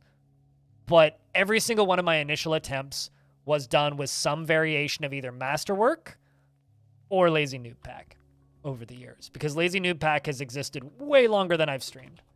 So yeah, that is a fair devil's advocate argument. But keep in mind that I've been playing Dwarf Fortress on and off since 2009. And every single other attempt was some prepackaged version. I used Masterwork, which was Meph's prepackaged thing. I used Lazy Noob Pack. I tried installing just DF Hack by myself. I tried vanilla. I went back to Lazy Noob Pack. Even when I first started getting into learning Dwarf Fortress properly and saying, okay, I'm going to stream this, I was using Lazy Noob Pack. I stopped due to stability issues. I ran into issues with the game crashing that were kind of unexplainable, that after doing some research just kind of chalked up to, oh, it's an eccentricity of having Dwarf Therapist installed. I found it tedious having to tab between things constantly. It made streaming more difficult because I had to tab between things constantly. There are some tools in DF Hack that I do believe make the game more approachable, but I don't think they're 100% necessary. There's it's definitely a fair devil's advocate stance, but also it's one of those but you don't know the whole story. Ah! Did they pull that lever? Dwarves are supposed to pull the lever. You pull the lever. You pull the lever. No! Ready in for it. Okay. Well, lava whoosh. Okay, it has been pulled. Sweet. Lava whoosh, go.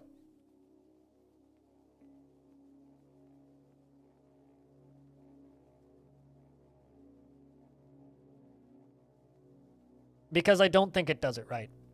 The problem with the tool, Lazy Noob Pack, and actually this is my issue with Dwarf Therapist. Simply put, Dwarf Therapist absolutely obliterates my immersion for Dwarf Fortress. So in Dwarf Fortress, one of the most... I don't need to do it in this fort so much because I know all these dwarves, like, off by heart, basically. But in a normal fortress, if I need a dwarf to do a specific task, it's a slow process of going through and looking at and reading about my individual dwarves, what they like to do, finding somebody who wants to do that kind of task, okay, then assigning the task. And it's like a very immersive portion of the game for me, finding a dwarf that wants to do the task and then giving them the ability to do said task, right? That's very immersive for me. It also forces me to get to know my dwarves, forces me to read about my dwarves, and forces me to learn things about my dwarves that I would otherwise miss. Whereas with Dwarf Therapist, I can just be like, click button that says, what's best dwarf for job? Then done. And it gives you a number. It basically degrades dwarves from a fascinating personality test of, okay, what does this dwarf want to do based on this information, to skill number that, skill preference that, give dwarf job. Yes, it does the job better, but it obliterates all sense of immersion. Absolutely obliterates it.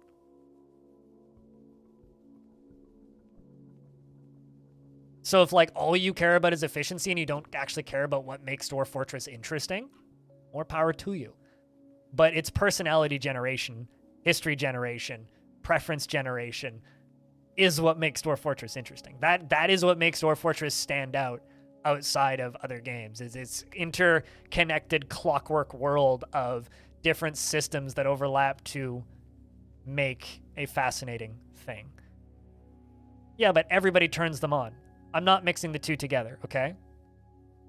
So here's the thing. If every single person who started playing Dwarf Fortress for the first time used Lazy Noob Pack and just used it to install a tile set and didn't use Therapist or DF Hack, my take on it would be completely different. But that's not the reality, okay? People who install Lazy Noob Pack use Therapist and Hack stacked on top of each other from the start. Like, I was showing a long-time Dwarf Fortress player recently how to assign jobs in vanilla on my stream because he didn't know how to, right? It's like, how do you assign jobs in vanilla without like therapists? Like, well, you hit V, you hit P to go to their profile, and you hit L to go to labors, and then you scroll through and you give them a job. So yes, you are correct. It doesn't force you to do anything, but everybody turns everything on.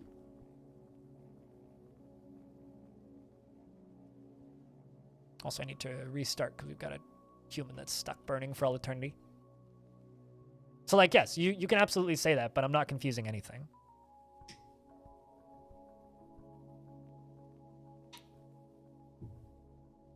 All I'm saying is Lazy Noob Pack is not a Lazy Noob Pack. It's an advanced tools pack with the majority of the tools in it that you don't need as a brand new player. As a brand new player, you need to learn how to make booze. You need to learn how to assign a manager. You need to learn how to make mugs and zones and temples and guilds. You don't need to be worrying about the stats of your dwarves. And also, the vast majority of labors are filled already without you even needing to go into that menu. Largely, you can just let the dwarves do whatever the default jobs are when they show up, unless you get kind of unlucky and all you get is fisher dwarves and strand extractors and wax workers. Like, I know what I'm talking about. I'm not just blabbing because, like, it's some nonsensical bullshit. Like, this is a real thing. Like, I've spent a lot of time thinking about this. But I will also say this again, and this is an unpopular take, and I've had some people in YouTube comments yell at me for this. If Premium launches and people still use Dwarf... Oh, something fell in my kitchen. If Premium launches and people are still recommending that people should use Dwarf Therapist and DF Hack and Lazy Noob Pack, Premium's launch is a failure. In my eyes. Like, their attempt to redo the UI is a failure. Ideally, it should launch and come out. DF Hack and Therapist can still exist for people who want to do weird modded mega projects, but outside of niche cases, the use for that software should be null to zero. No, you can. You want me to show you how to disable intro and sound? Here, let me show you how to disable intro and sound. All right. Let's just go to a different install that isn't the one that I'm currently playing. Click this. Go to init. Go to dinit. Okay. Pause on load. Yes. Initial save. Yes. Auto saves. Okay. Cool. Scroll down. What other options do we have here? Lots of things that you don't need to tweak. Labor lists and skills. Yep. Population cap.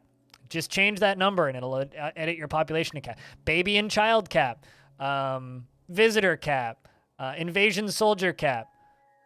Seed caps. Okay, we can close that. Open this. Volume. You can set the volume. Sound.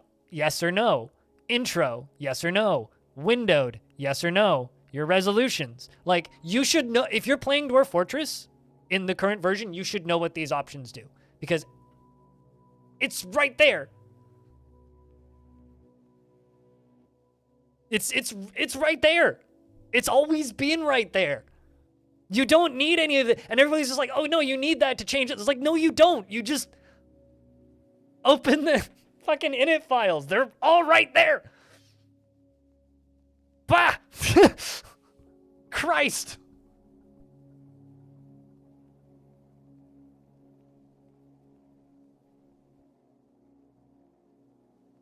It's irksome. And like all of that stuff is going to just be in an options menu in premium. Because like those two files, the dinit and just init, are by Dwarf Fortress standards, the game's options menu.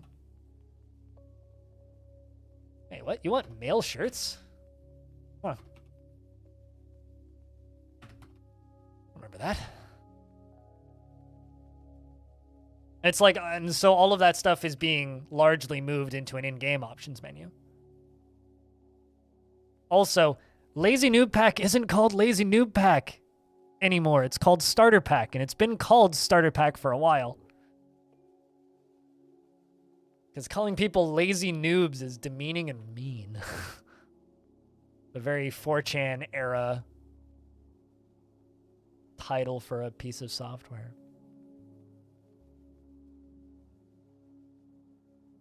I feel like the lava's going slower today. I'm going to answer this question for a 50 bajillionth time, which is fair. When premium launches, this is what classic is going to look like.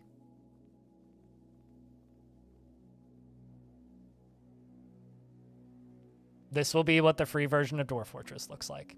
Yes, it's getting the same UI. The only difference between the free and paid versions of Dwarf Fortress is the free version doesn't have the fancy tile set, and the free version doesn't have the music.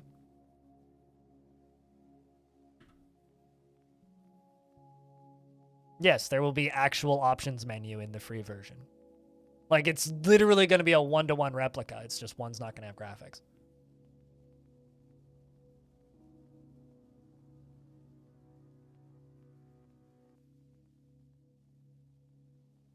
You like the non-fancy tile set? Why would you need to lie about it? I think it looks glorious. I mean, something that I'm planning on doing post-release is I want to do, as soon as I have access to Classic, is I'm going to do a tutorial on how to make Classic look like Premium. Or as close to Premium as possible. It's like, okay, how to get audio working. Okay, how to get spatial audio working, which is already features in the game. You just need, like, you need DF hack to make them work. DF hack is actually, okay, so when it comes to, like, my annoyance with, like, Dwarf Fortress players, Lazy Noob Pack is my bugbear. If you just want to play with DF hack, I have, like, no issues with that whatsoever. It doesn't bother me at all. It's specifically the use case of Lazy Noob Pack with everything turned on. But took a big-ass nap? Fuck yeah. Big-ass naps are the best.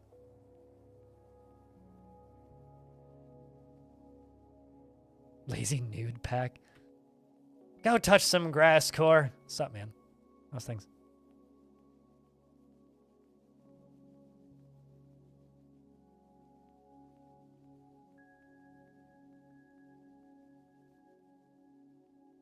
You know, I unironically have like thought about like getting a tiny little planter box about this big with some grass in it. I'm just putting it on my windowsill, and then whenever I'm streaming, just have it here so I can just be like, bop! Just touch grass. Like, see? Fuck it! I mean, I already played Dwarf Fortress with a mouse. You guys are just behind the times.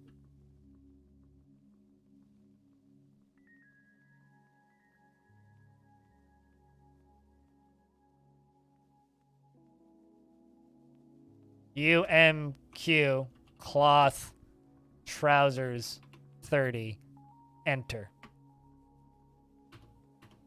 Just saying. It's okay. They will always get assigned to make clothes. It's funny because I'm not even a dad. Although I think like some of the few friends that I've like gone, what the fuck are you doing, since like I stopped talking to them after I became an adult. Like half of them have kids now, and it's like, oh my god, the people I knew growing up have kids now. Weird. And then followed by, how the fuck do they afford that? I'll be honest. But how's things, Core? What you been up to?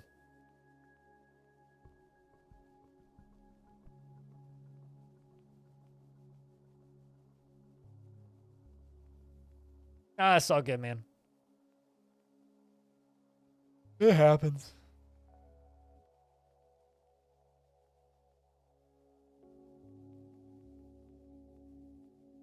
A lot of really weird low-budget horror games on Steam right now.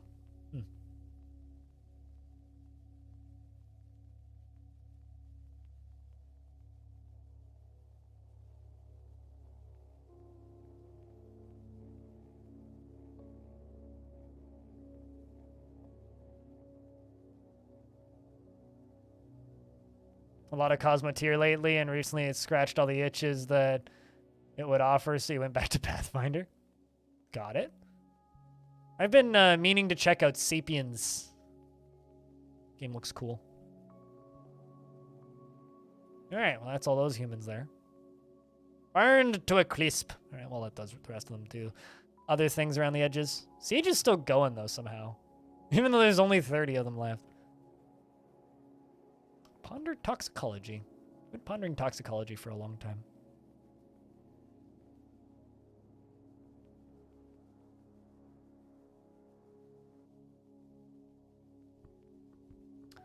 But, I don't know. Since we're talking a lot about Dwarf Fortress, at the end of the day, chat, just play the game the way that you like. Don't worry about what I think. If you want to use everything all plugged in all at the same time, just go nuts. Have fun. Play the game. That's all that really matters. I will say this. I asked people, it's like, when Dwarf Fortress releases on Steam, should I do a tutorial series as well as short form, or I plan on doing a tutorial series as well as short form clips, videos, and it's like, should I do them with graphics on, ASCII, or both? I think that kind of settles that I...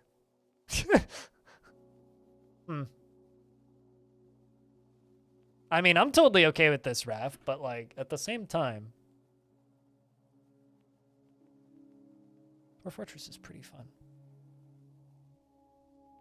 I don't know, go ask Tarn. Core. Go at KitFox, I'm sure they'll have an answer for you.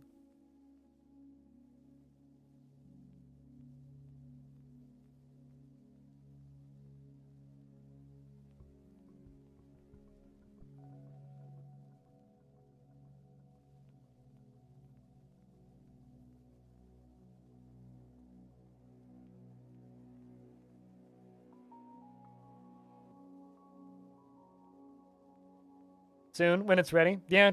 I mean, actually, I was going to ask when's Manor Lords coming out, but, like, I think that actually has a release date now, doesn't it? Sometime next month.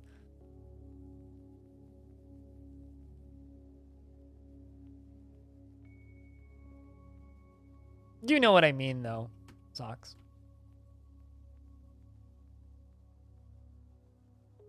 How's Farana doing? Still stressed, but feeling better. This dwarf just keeps getting into arguments with other dwarves, and it's been difficult to manage.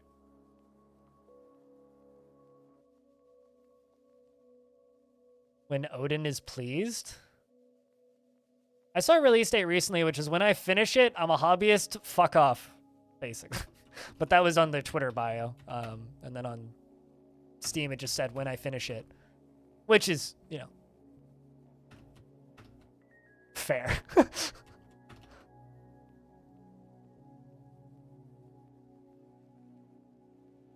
I do think that developers just being able to put whatever in the release date field has been a fantastic addition to Steam, though.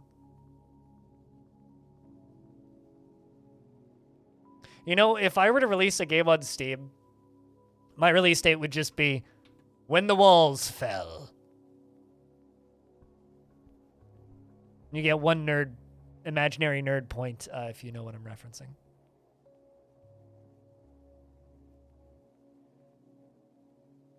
Who is a hobbyist? The developer of that video game.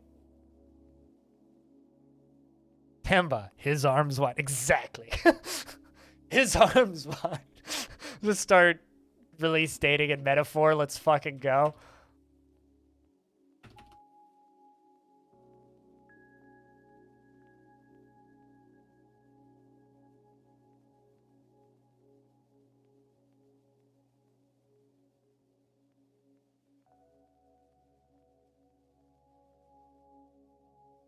That or when Gremlin is mayor could also be a release date.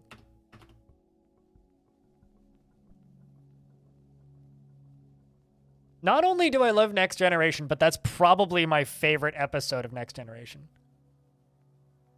They'll probably put, I don't know, soon when you get there. For whatever it's worth, for those of you aspiring hobbyist developers out there, I guess every 6 months-ish, me and my stream team run a game jam. So if you join my stream team's Discord, which is !HFD, there's a room in there about game jam, and probably be doing the next one in there. We're thinking February. When the walls fell. When dogs can vote. I mean, I have a game that should have had that as its release date. An airport for aliens currently run by dogs? I meant to play this, but then just kind of didn't get around to it. This is just like a video game in the format of shitposts. It's a shitpost game? Yes, it's a shitpost game. I was looking for there. It's the same people who made Space Warlord Organ Trading Simulator.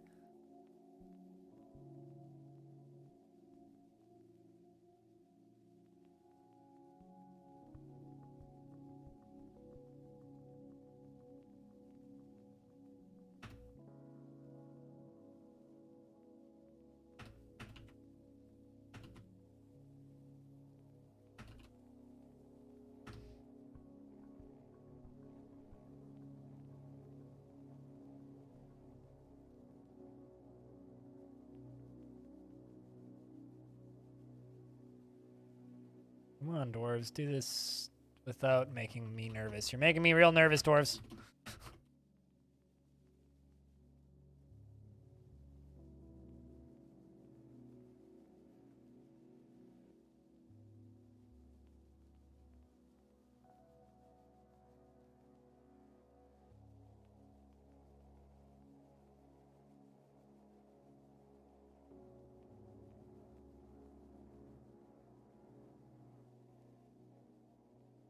He's into some wild stuff. All right, let's do that. Continuing to just like slice through all of these bits.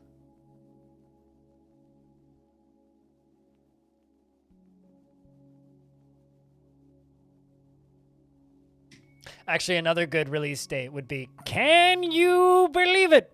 It's Friday once again. Would also be a pretty good release date.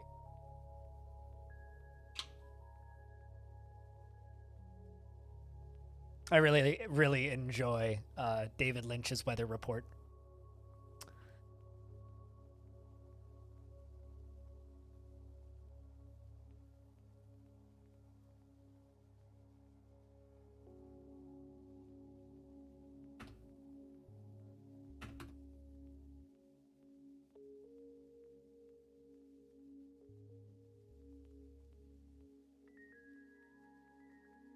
You know, I went back and listened to that song relatively recently. By that I mean, I think last week. Because people kept tweeting it at me, and I was like, is this song as bad as I remember? Went and listened to it, and I was like, you know, with the hindsight of, like, what that girl went on to do with the rest of her life, or I guess lady now went on to do with the rest of her life, and, like, the bullshit she had to deal with after that video came out, that story is a happy ending.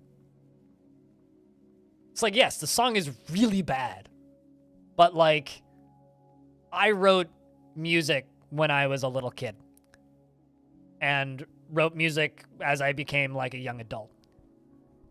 Some of it was all right. In fact, I won some contests. I got some music performed by a choir once, and also performed by an orchestra that I played in once, which was also wild. Yet, like, at the same time, most of that music was terrible. And honestly, I just kind of feel bad that, like, her first big break is something that she has to just, like, for the rest of her, like, entire adult life is just like, yes, I wrote one of the most notoriously terrible songs of all time, but also she was a high school student. It's like, no shit. You wrote, like, one of the worst songs ever. Of course you did.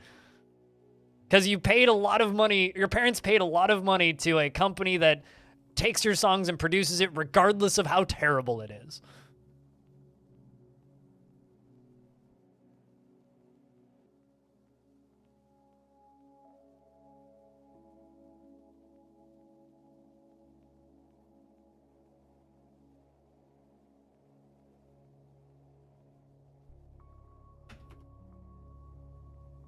Nope.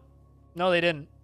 No, I mean, like, the way that the company worked that, like, she went with, which I can never remember the name of, was it's literally just you give them 20 grand and they will film and produce your music video. I mean, what kid wouldn't want to do that? And, like, if any of the music that I wrote when I was that age got that much production value, it also would have been terrible. You know? It would have been mocked in exactly the same way because, like, you're still, like, in the middle of learning. It's like the same reason, like, I always wonder, it's like when people just, like, randomly release an EP that they produce themselves, it's like, do you want the first EP that you produced yourself? And then I listen to it and I'm like, production value's bad, like, the recording could be better. It's like, everything about this could be better. It's like, why do you do that to yourself?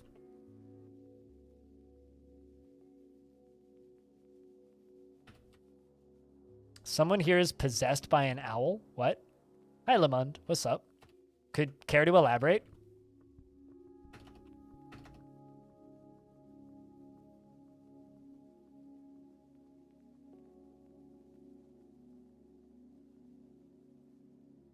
No, I mean, it was cute. It was intended to be like a fun project for a kid that wanted to make a dumb video.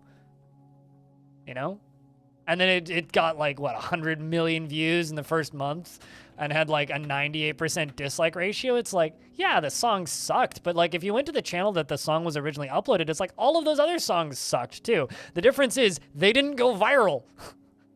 It's like that, it was an entire channel just completely covered by, you know. I get it. Someone here is possessed by an owl. Who? You. Nah!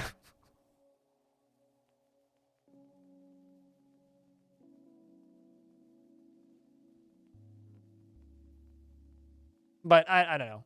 To me, I honestly, I think that, like, I know some people still like to make fun of Friday, but at the end of the day, do you have a non-Spotify link? Or actually, could you post it in music on my Discord?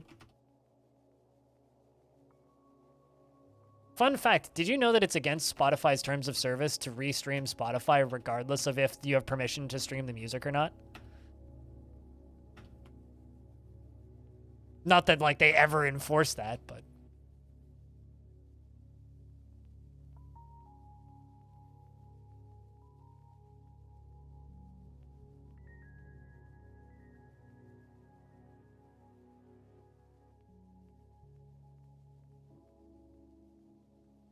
You have Bandcamp? Cool.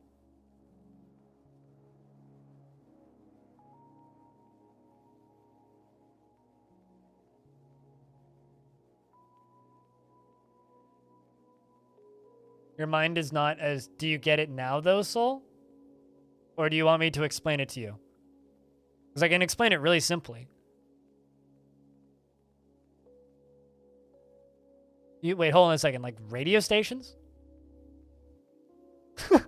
Aqua... What, like, what do you mean when you say stations?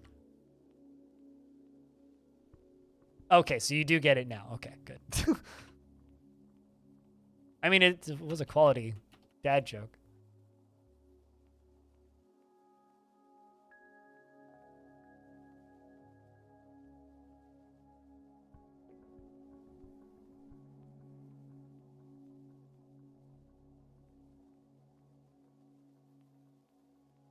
I mean, that's a pretty good question.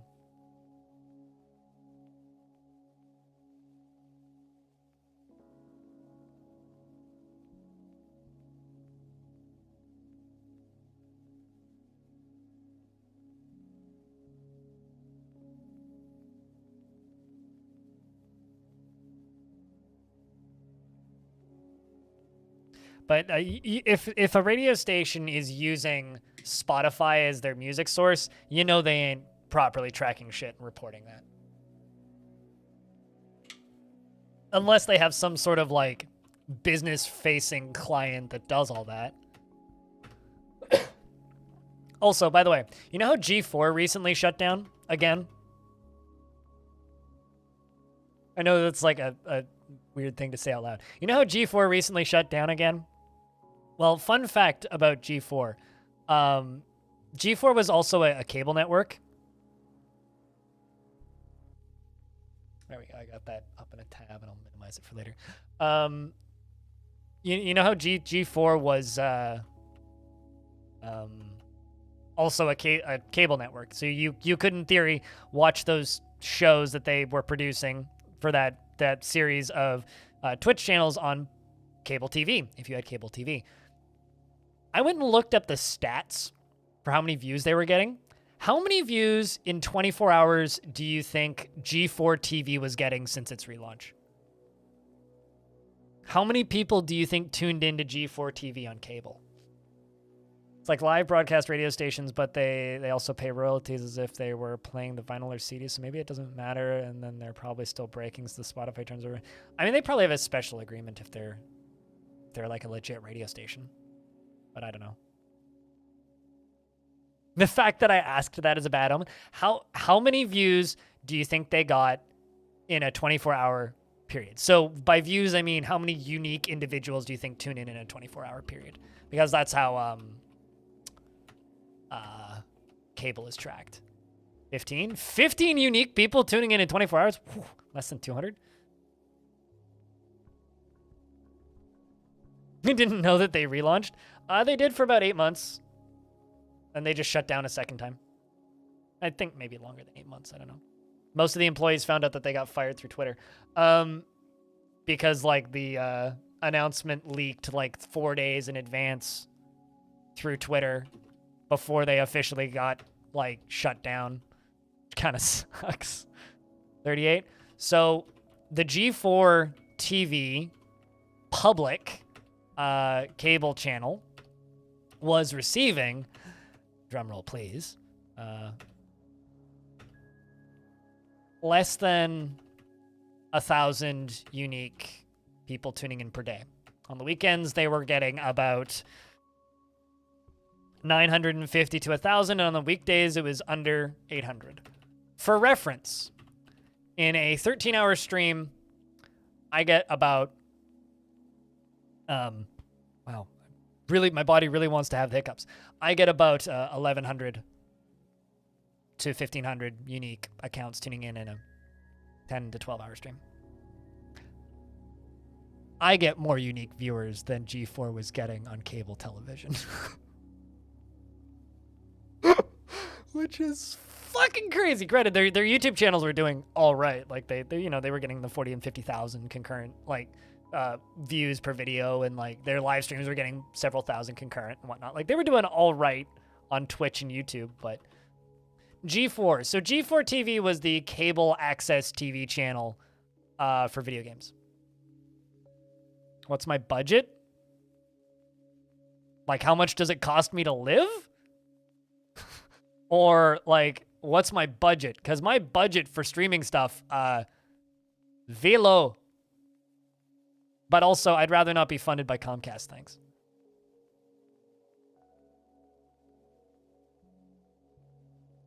You wanted to like the new G4, but every time I tuned into it, you felt like they were stalling, trying to fill time. Isn't that like the vast majority of cable TV though? So isn't that just like perfectly checking out? I mean, I loved Attack of the Show when I was like, however old I was in 2009. But no, absolutely. I know what the joke is, but like, I'm trying to figure out what my producing, like my running costs, like my daily running costs for the stream. I don't know, $4 in power, the cost of a sandwich and a dinner, the cost of my coffee. I don't know. My daily running cost is maybe like $8. So if I could get Comcast to give me like $8 a day, that'd be pretty great. There goes my production budget. Quite something to be able to say. It's like my channel has bigger viewership than some TV channels. But like, think about Kiri, Alistair, or FG. It's like, if I'm bigger than some cable network channels, and like, FG has like triple my daily viewership. Like, in like less, like 4 hours less time streamed per stream too. You know, when I used to go see movies in the movie theaters, Ouija board, Attack of the Show was one of the things that they would put on in the pre-show advertising. So I would actually get to the movie theater early to watch an episode of Attack of the Show before the ads started, before like the movie would start. So I'd be like when me and my friend Daniel, who was a kid that I knew growing up, we would go see movies relatively frequently, maybe once a month. And we'd go to the movie theater and we'd intentionally get there 45 minutes before the movie would start and sit down so we could watch a full episode of the Attack of the Show before the ads started at the beginning of the movie.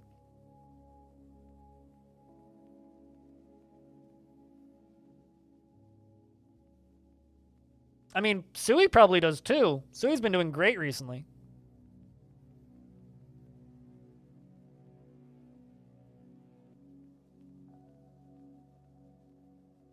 Well, I mean, it's... You know, like, to take a quote from Kiri, like when she said that she was on radio recently, right? Like, it's being on radio is exactly like streaming, except there's no chat and no video.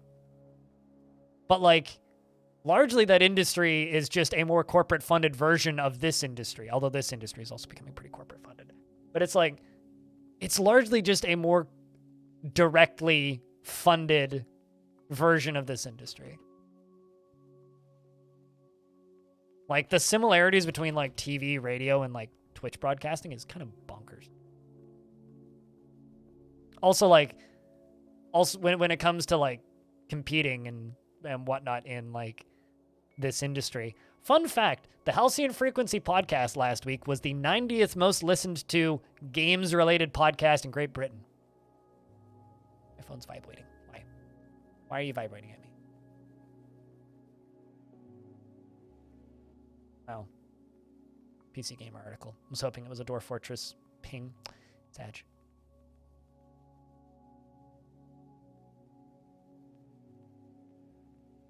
Radio tends to be more elaborate soundboards. Have more elaborate soundboards that they play all the time. Well, I mean, yeah, it's all audio production. Just don't tell anybody that we get about 100 listens per episode. Which is why when I say, like, yeah, there isn't that much, like, competition in podcasting. There isn't on the low end of podcasts. It's real tight on the high end, and it's a very top-heavy industry where you don't make any money.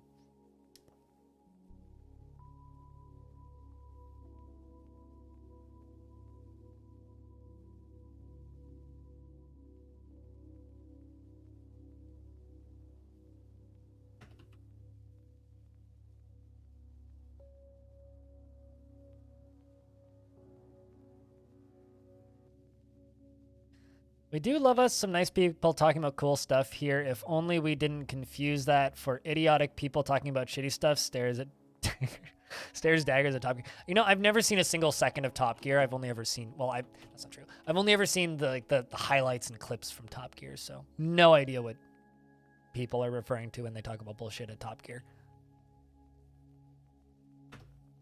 I'm just not a car person. So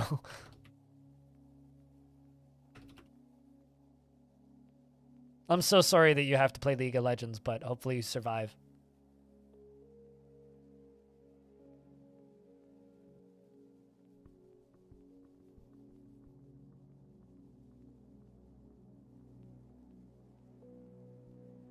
Similarity with TV is quite obvious, though. You watch Twitch instead of TV and you don't own a TV. I also don't own a TV, which is actually, like, was a problem, like, the one time I had my sister-in-law over. Because it's like, yeah, I don't own a TV. It's like, well, what can we do?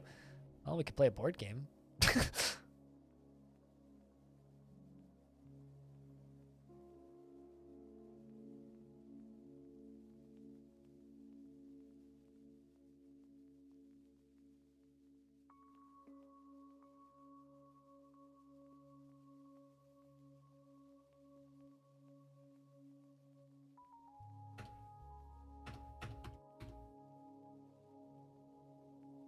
What board game did we end up? We didn't actually end up playing a board game that day.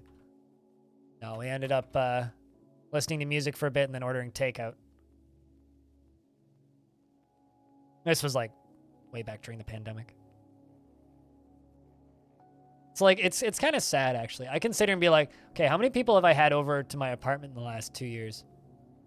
It happened 4 times. In the last 2 years is when other people have visited. 2 of them were my dad.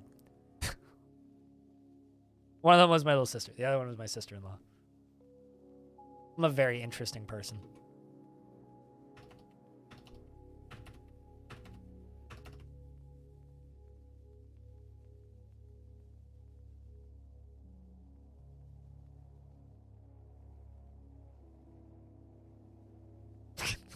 Well, I mean, Dwarf Fortress can be a pretty boring game, so yeah, I guess that would qualify.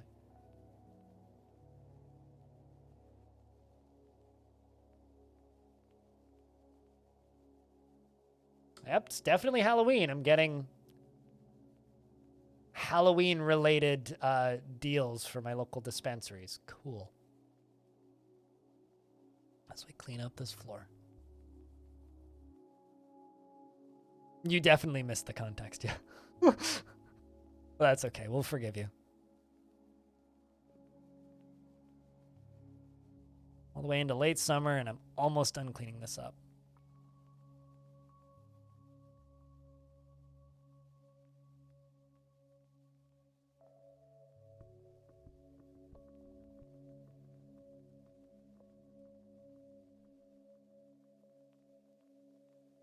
One thing that triggers me is when you're having a serious but interesting discussion in chat and someone who never speaks come in and is like, I don't come here to have serious conversations. Like, dude, you. It's like, if you don't like it, just move on and don't try to impose that on somebody else. I saw this pretty great clip that went around on Twitter a couple days ago of a very large streamer on the platform, right? She was like a really big ASMR streamer, kind of turned variety stuff. And she's just like, random person tunes in and tells her, how about you do us all a favor and stop talking? And the next, like, 4 minutes of the clip is her just, like, ripping him a new one. By, like, just opening up his profile on stream and being like, well, you have 3 followers. You've had this account since 2011, which means you must have a really close circle of friends. It's just like, you've never been here before. This is your first time talking and you're telling me to shut up? But, you know, that's also just, like, being in a public space where people are, like, expected to talk. You know, like, I mentioned earlier in the stream, I think when you were still in Jess's stream, Alistair, where, like, I was watching a stream this past weekend who then raided somebody. And that person immediately started going off about how, like, well, not going off, but, like, talking about how, oh, in this place, you know, we're here to get away from reality and just, like, enjoy, like, hang out and all that stuff. And basically just went on to, like, state, hey, if you talk about politics, you're going to get banned. Sitting there, I'm just like, is it weird that I am at the point now where if I tune into a channel and talking about politics is just flat banned, I immediately think, okay, who's the problem here? Are you scared of reality? Is your audience the problem here? And so thus you're trying to ignore that? Like, who's the problem here? Like, my brain immediately just goes, what's up, Orange? How are you? It's like, immediately I just sit there and I'm like, why is your audience too immature to, like, you know, discuss how to make the world a better place? What?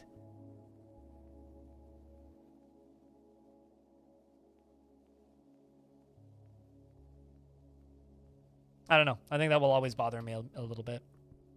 Like, I don't think I can watch channels anymore that, like, don't allow any political discussion whatsoever. Is that a reference to something, Time and a Raft? Because I whoosh.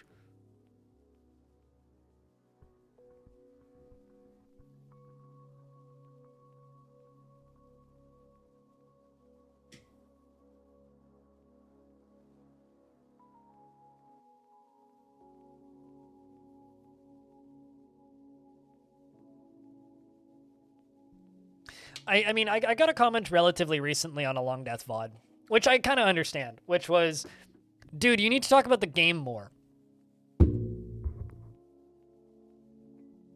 Sorry, Coffee got a little excited there and smacked into the microphone arm. He's like, you need to talk about the game more and less about the video game and less about whatever chat's talking about. It's like the thing that you don't realize to the people that primarily watch me on YouTube. This is a stream. It's like, yes, I could just sit here and be like, that dwarf walked there, that dwarf walked there. But with Longdeath, things get very repetitive because of the format of this fort. So it is actually very difficult for me to constantly be talking about what's going on in game. Because constantly in game, it's just like, well, I'm deconstructing floor. That's all that's happening in the background here. Is I'm deconstructing floor. Rebuilding floor. That is it. Construction present? What?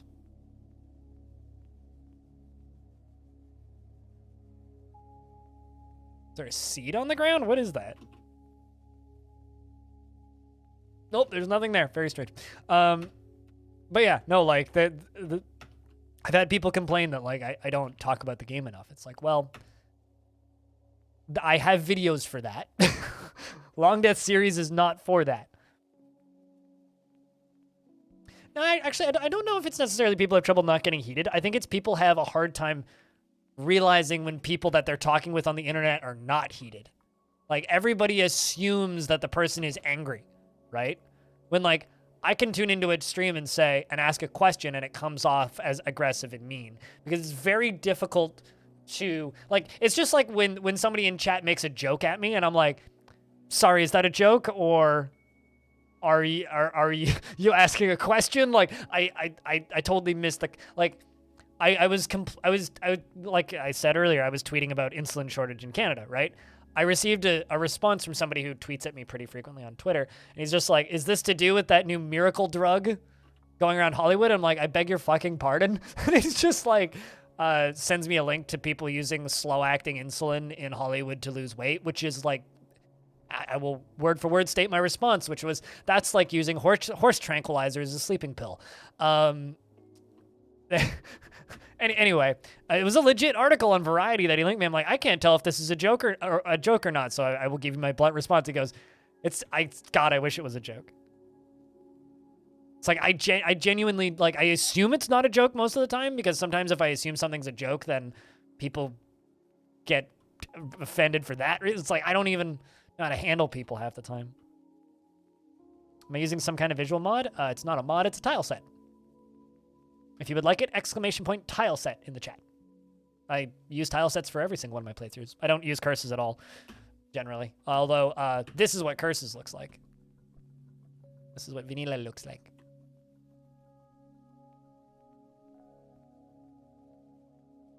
Same fortress.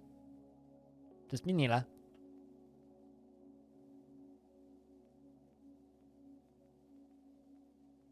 But if you set one tile set as full screen and a different tile set as windowed, you can actually press a button and swap them.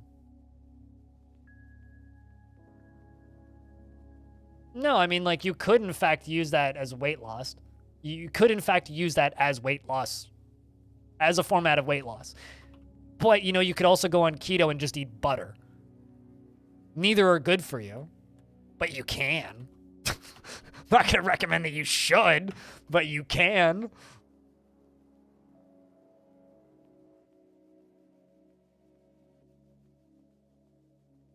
Reminds me of an H. Bomber Guy quote, paraphrased, everybody loves politics all the time. The people that complain about things being political just wish that their politics were being broadcast instead.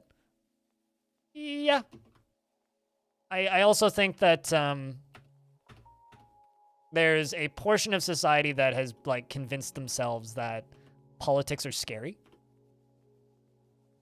and shouldn't be talked about.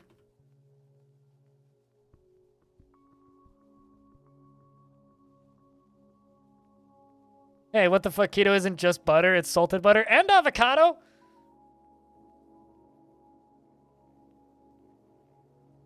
You don't mind asking, but adding the awkward dimensions into that is a real eyesore. Yeah, I'm not a huge fan of I like square curses. Square curses is good. Square font's good. Square font's pretty. Thumbs up. But yeah, the default font kind of blows dick.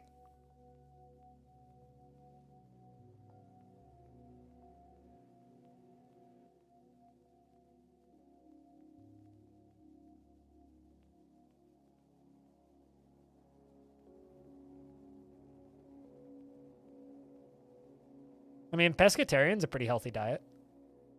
Turns out, actually, speaking of turns out, so I found this pretty inspiring. I think it's like an Instagram / TikTok guy.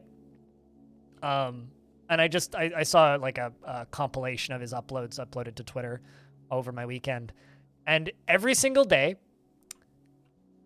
he uploads a video that's just one sentence. He goes, "Hello, how's everybody today? No fizzy drink for me today." And then that's the end of the video. Just says, "No fizzy drink for me today." And like the first video he uploads, he's like, it's like 500 pounds. Dude's massive. Now he's like slimmed all the way down. He's got a bit of a beer gut, but like after like 2 years of him uploading these every day, just no fizzy drink today, no fizzy drink today, no fizzy drink today. To me, that's fucking genius. Because you're like building an audience around like positive reinforcement of like, yeah, don't do that. You ended up moving to Space Fox tile set. That's one of the more popular ones, yeah. Yeah, no, totally. You like this tile set? Don't give me all the credit for it. My artist Cooler modified it pretty heavily for me, and the person who originally drew it was Krug Smash, so Krugs should get the credit for this tile set, not me. So don't say it's my tile set, it's Krug's tile set. This is just a modified version of Krug's tile set. So, you know, when it comes to like dieting, I feel like more people should like start a social media account.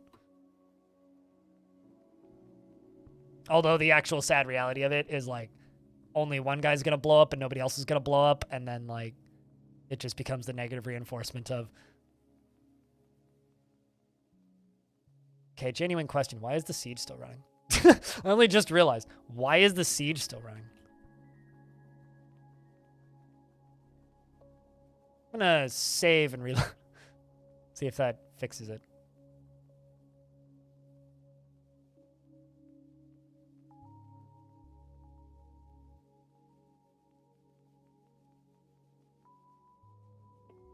I don't mind a lean steak once in a while, but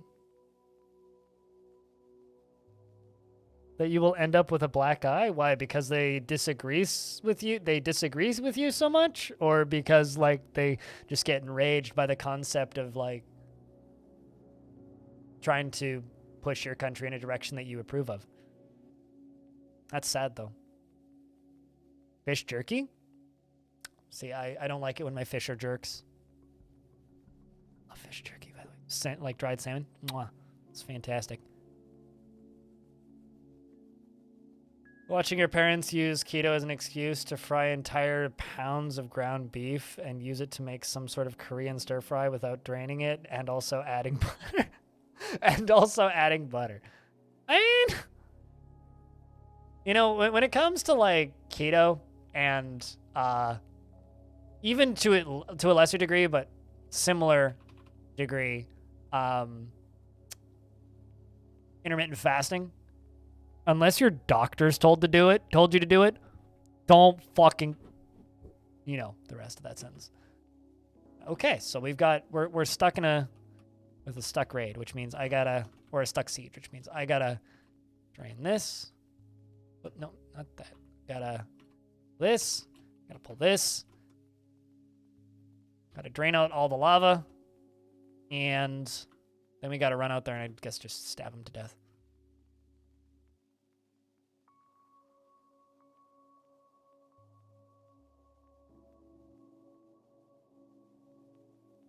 Feels kind of like watching How to Basics videos, but minus the part where they fuck the chicken, right? I feel like it might be time for me to go watch a whole bunch of How to Basic again.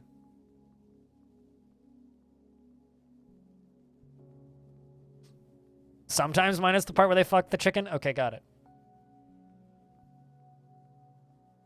Because that is a very important part of How to Basic, is the part where he fucks the chicken. And the part where he runs around naked and slaps his legs. I love that I could just, like, randomly quote How to Basic like this, and, like, most people probably know what I'm talking about. How to Basic Dwarf Fortress? No, How to Basic Dwarf Fortress would be, like, 5 minutes of a normal Dwarf Fortress tutorial, and then it just, like, cuts out to this camera, and then I throw a boiled egg or a raw egg at the monitor, and then that's it. The video ends. Just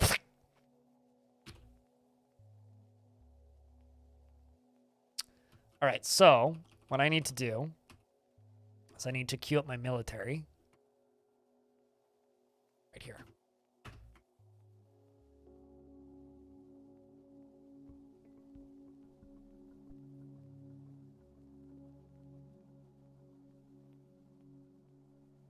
Because there are still 3 enemy invaders on the map, which I'm assuming is what's keeping that siege there.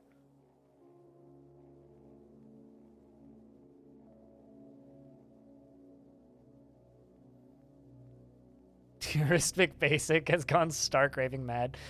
You know, you put it that way. Let's make a lot more sense.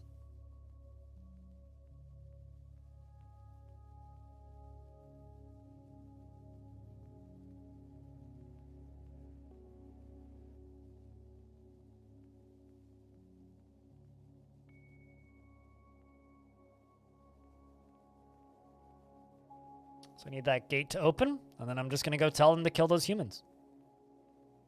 Arch, I need you to stop vomiting on the floor, please. Not a good time to be vomiting on the floor.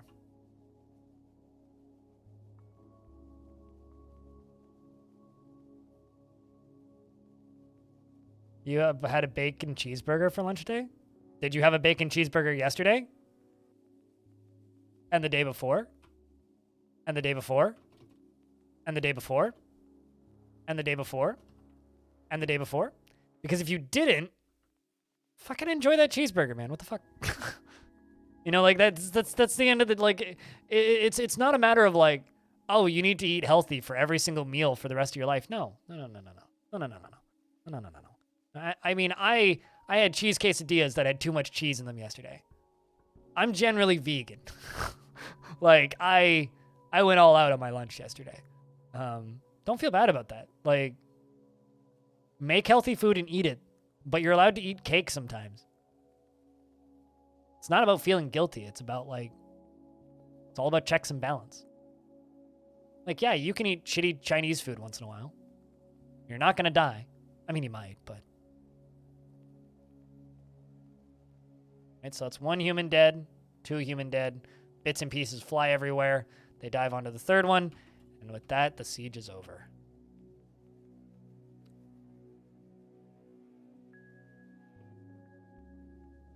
Well done, Hoshan. And well done, Letharticus.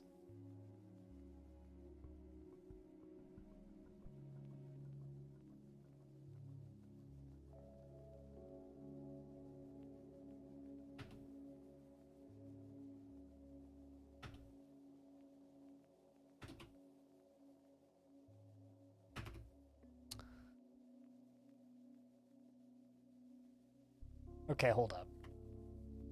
There we go. Dwarves should be able to come out now.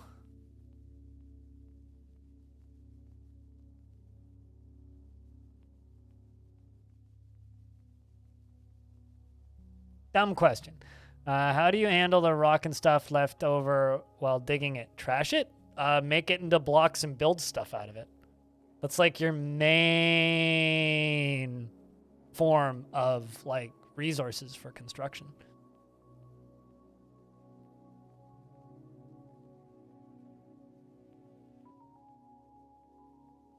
Cheat days good, cheat weeks bad? Yes. Everything in moderation? Yeah, which means you should only do heroin once every 6 weeks. Not every 5. Don't do heroin in any amount. The way I say it is everything in moderation within reason. Because it's not everything in moderation. It's like, if it requires stabbing myself with a needle, unless it's my meds, like, hard pass. But, like, I will certainly, I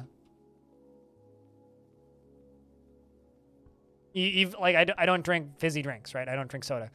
But, like, sometimes I will order a Coke Zero with a slice of pizza.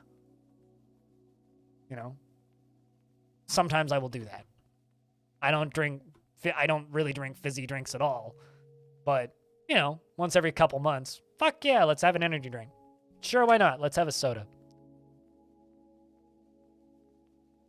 I was out one evening last weekend, and I confused the hell out of the girl that works at the coffee shop. Because I'm normally in there when I go to the coffee shop at about 1 p.m., and I usually get an Americano. That's my go-to order. To the point where, like, she looks at me and she already has it punched in by the time I get to the till.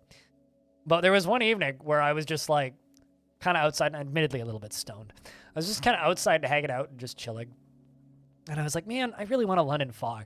So I went in and I ordered a London Fog, and she's just kind of looked at me. She's like, who are you? I was like, well, just somebody who wants something different for a change.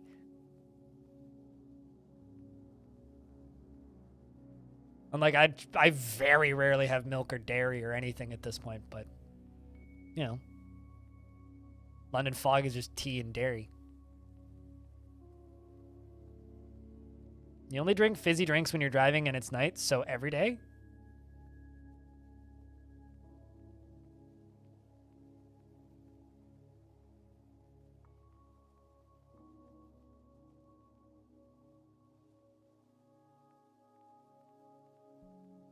These dwarves are all dumping clothing and bits and pieces.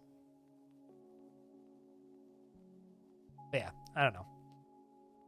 Who the fuck are you? Nobody? Diamond? Also, hey Hex, I hope you're doing well, by the way.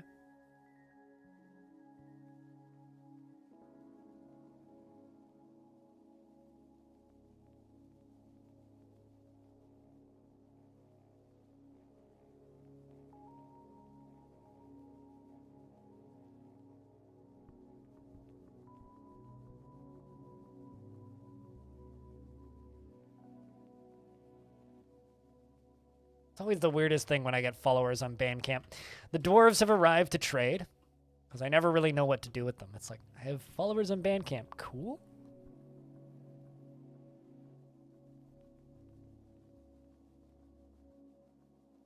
Sounds like maybe you should pick up the habit of every day you post a TikTok that says, no soda today. I used to drink a lot of energy drinks and a lot of fizzy drinks. I just have a body that doesn't develop any kind of fat, period, which is just as much of a curse as the alternative. Because I've spent like my entire adult life underweight, which drives every doctor I've ever spoken to mad. But how do I word this?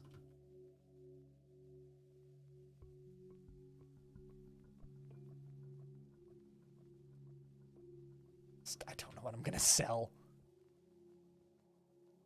Yeah, it drives every single doctor I've ever had just absolutely bonkers, because they're just like, by all accounts, you should be like dying. Like, you should be super unhealthy, but it's like you're actually quite healthy.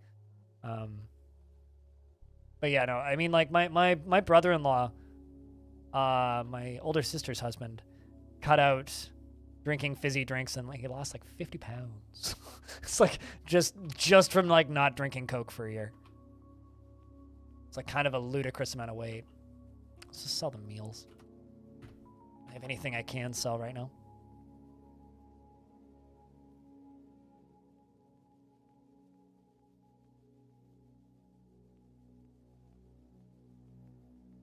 Because of your fucked up, massively overclocked metabolism, you want to subsist off of salad, eggs, and fruit and meat.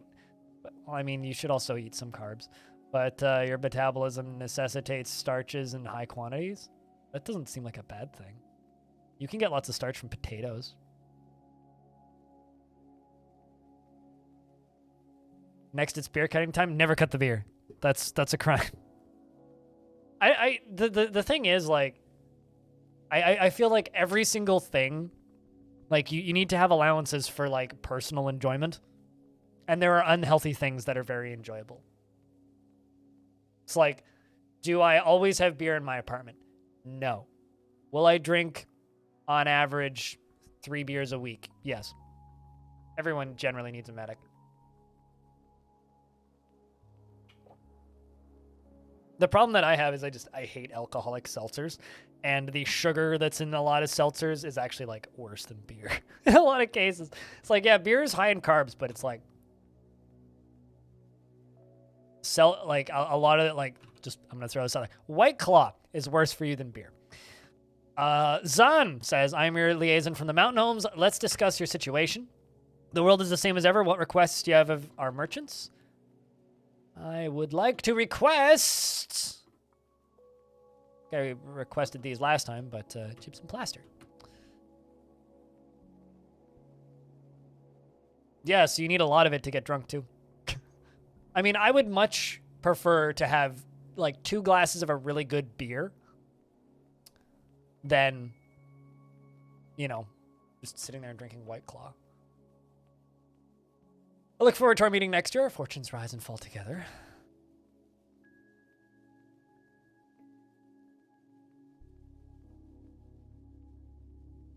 Although one of the local breweries here makes a brew teed seltzer.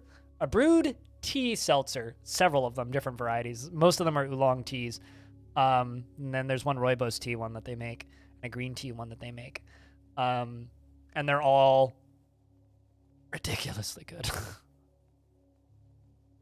I seen mom water? I'm not going to tell you what image that puts in my head, but never even heard of this. And that sounds disturbing.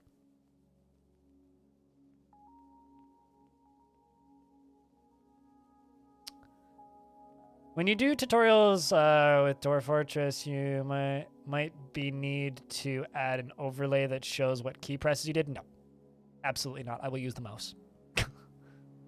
I will. Here's the thing: overlays that show key presses.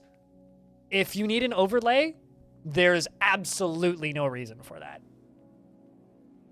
Right?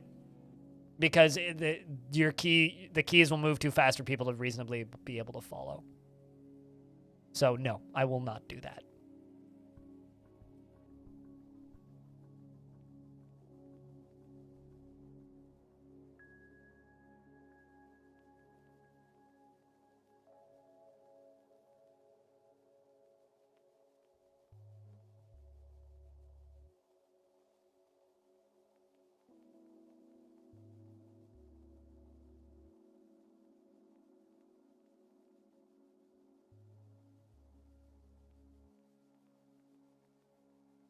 Objection, it's good for Blender tutorials where you really need to learn hotkeys and any proficiency at all.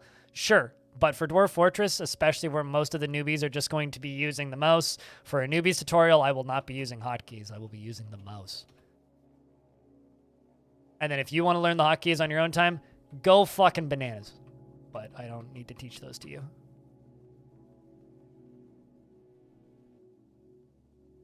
Bags, bags, bags, bags, bags, bags, bags, bags, bags, bags, bags, bags, bags, bags.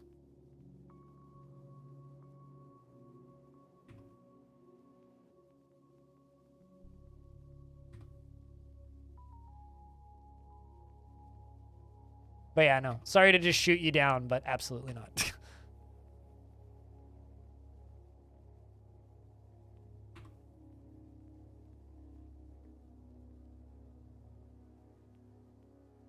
Steel bag. Looking for gypsum plaster.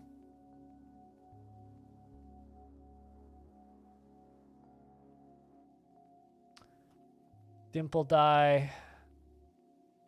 Dwarven sugar. Actually, you know what? I'm going to buy the Dwarven sugar bag. Make food out of that.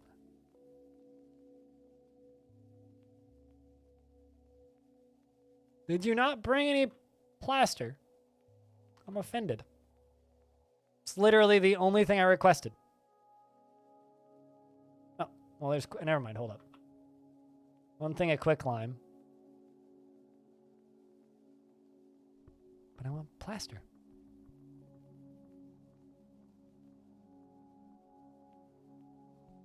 Ah, there's some.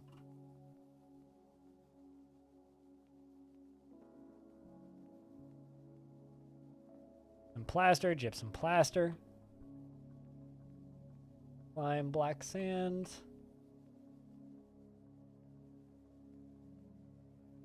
Flour. All right, well, I guess that's all they're getting.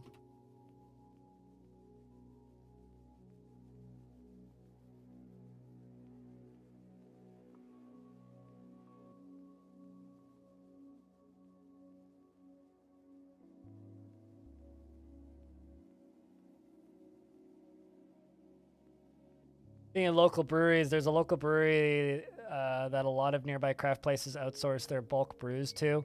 Their parents invested in it when it was tiny, and they have 0.5% of it. Okay.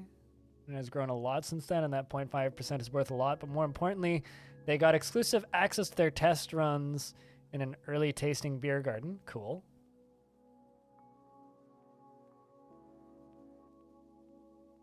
So... What do you mean by it'll be pried from their cold, dead hands? As in, like, they value it heavily? Because I would, too. Seems like a smart investment.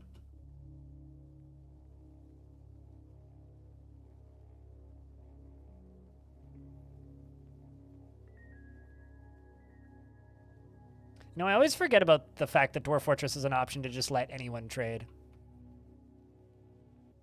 And not just letting the broker trade. I always forget that Dwarf Fortress has that option. Good win, Ouija board. Welcome to the realm of having tickets.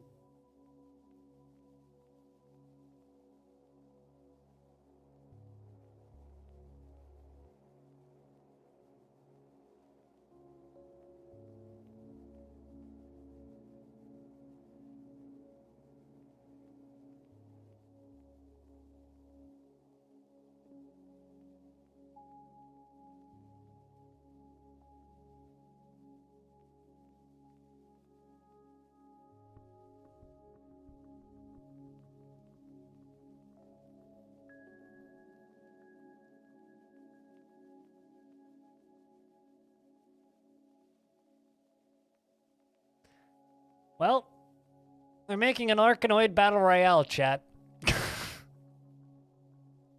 I don't know what you're going to do with this information, but good luck. Lycott the Merchant has given birth to a boy. So if anybody wants to be a brand new baby in this fortress, we have one available. So many times your broker is busy sleeping whenever the caravans arrive. I, like, forget that it exists all the time. Dwarf you? Have you had a dwarf in this fortress, Net Jam Jr.? I don't think so. Net Jam Jr. He is the son of Lycott and Mincott, and is a casual worshipper of Ingush, the Embraced Roses, and a worshipper of Shin, Russet Amber, the Red Rocks, and was born today, which makes him very young indeed. Ah, so basically you're going to be dead soon. Got it. His sideburns are clean-shaven, and his very long mustache is neatly combed. His very long beard is arranged in double braids, and his short hair is neatly combed. His eyelashes are extremely long, and his hair is a crew, and his skin is sandy taupe, and his eyes are cobalt.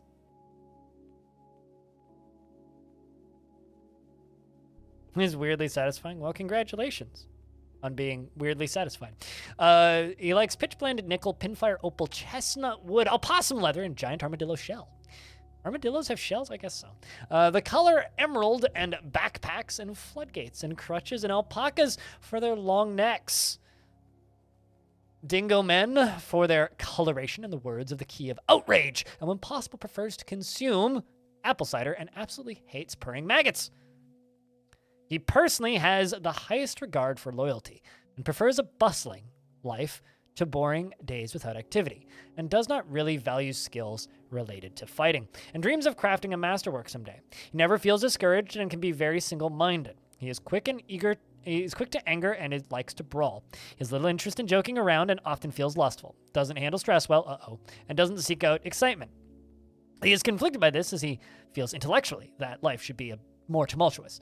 And he has a calm demeanor and winks when he's nervous and needs alcohol to get through the working day and likes working outdoors and only grumbles mildly at crappy weather.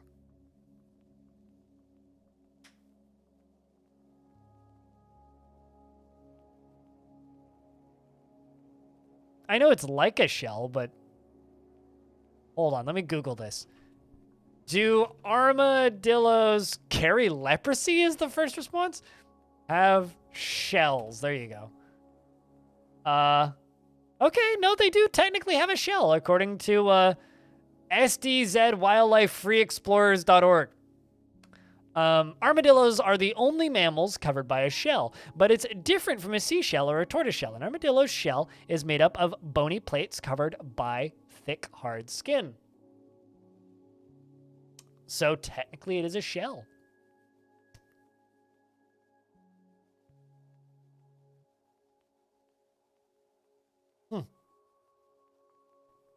Cool.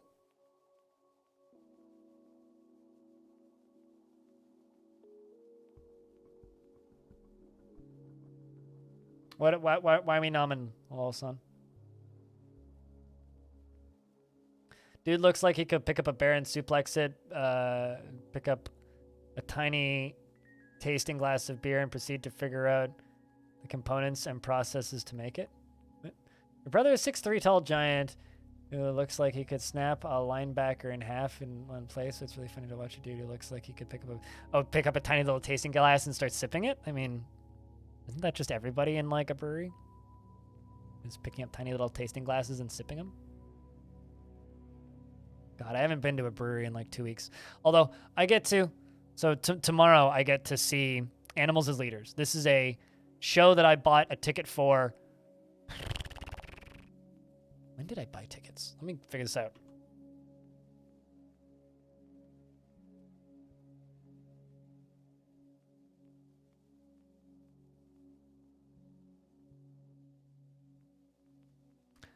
October 2020 was when I bought tickets to see Animals as Leaders.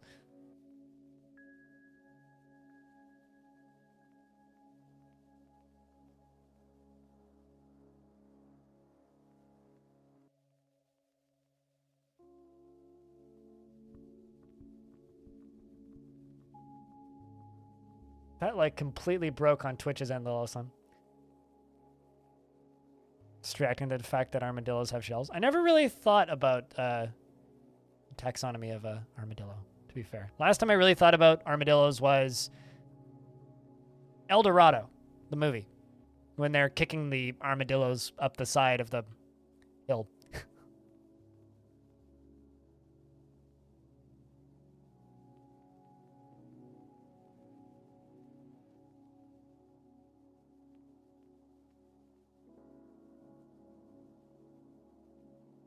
They're not safe to touch. Are they safe to kick, though? Also, why would you pet a wild animal in the first place?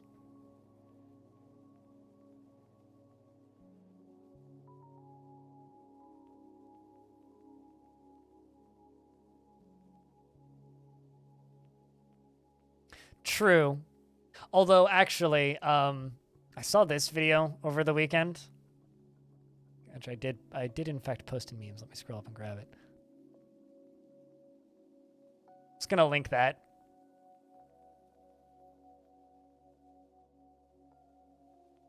We'll see you when we see you, mind. Sleep well.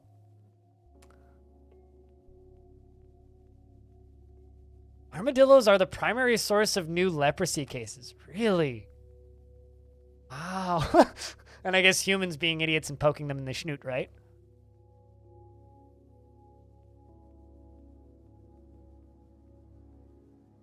Can I say, like, a potentially unpopular opinion? Yogurt is good. Okay? You know what's better than yogurt? Vegan yogurt. Vegan yogurt is better than yogurt. Even though it's literally just, like, fat in a, like, carton. It's just, it's not good for you. In the slightest. But holy shit, vegan yogurt is good. All right, so note to self, do not touch an armadillo. Double, no. That's not how you spell double. So, dubelle. It's D-O-U.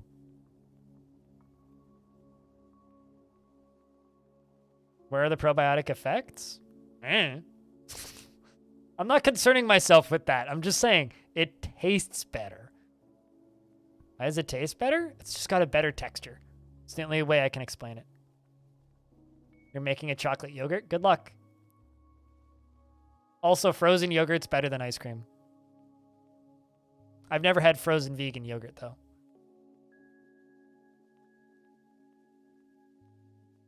But, like, seriously, if you end up in the grocery store and there's, like, just, like, a single cup serving of, like, vegan yogurt for a couple of bucks, grab one of them. Because they're very good. Like, ridiculously good.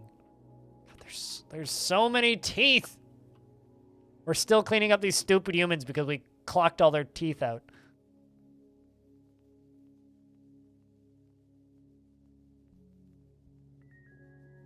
I mean, so I often can get vegan yogurt for cheaper than, like, yogurt.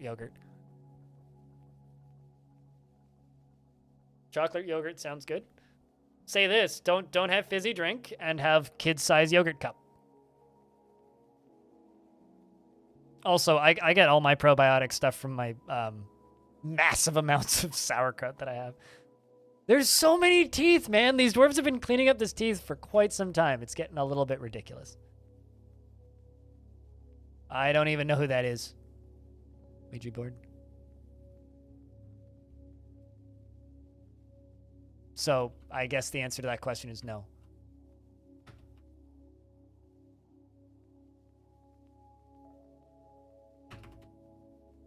How deep's this? How deep is your lava? Pretty deep still. It's draining though.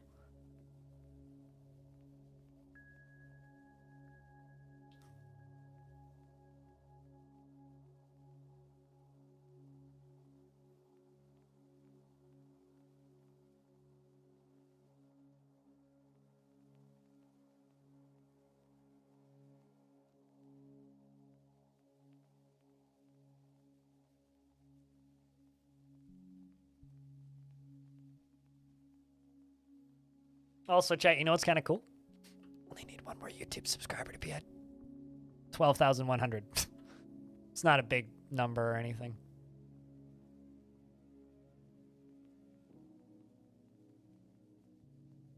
Is to be able to digest starch because your gut microbiome naturally selects against starch metabolizing bacteria, which isn't great because you need to eat a lot of starch to not die. Yeah, you know, I trust me, I can relate to weird dietary problems. I'm not saying that you should eat vegan yogurt because it's healthy. Or because it's beneficial in every way. I'm just saying eat vegan yogurt because it's delicious. It's just like I'll never tell you to eat cheesecake because it's good for you, but fuck me, cheesecake's delicious. You know? Former Polygon content creator. Okay. That's like half of Polygon's former employees. Made a video about making ice cream at home that was legit wholesome. Okay. I mean, I know how to make ice cream at home, but I'll be back in a sec. I gotta go take another leak. God damn it, my body's malfunctioning today.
All right. I don't know what that was. Just a natural response to sitting down in front of a microphone.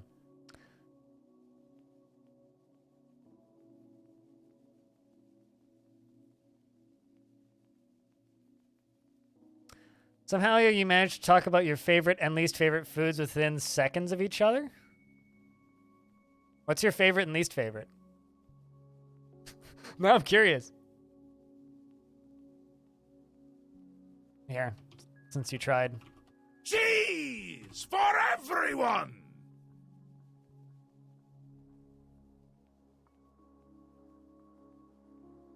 Also, oh shit, got another kid. Chat, we got a second kid in the span of like an hour. Anybody want a dwarf? We got space for another one.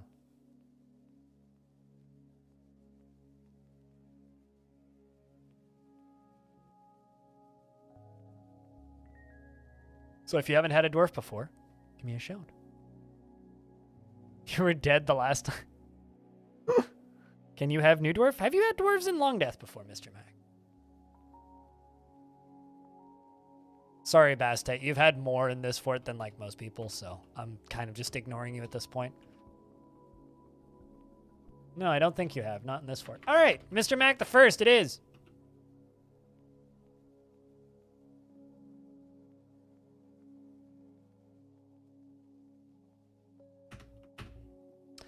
He is the son of Anthony Blaze Rages and Navy, channeled Blaze.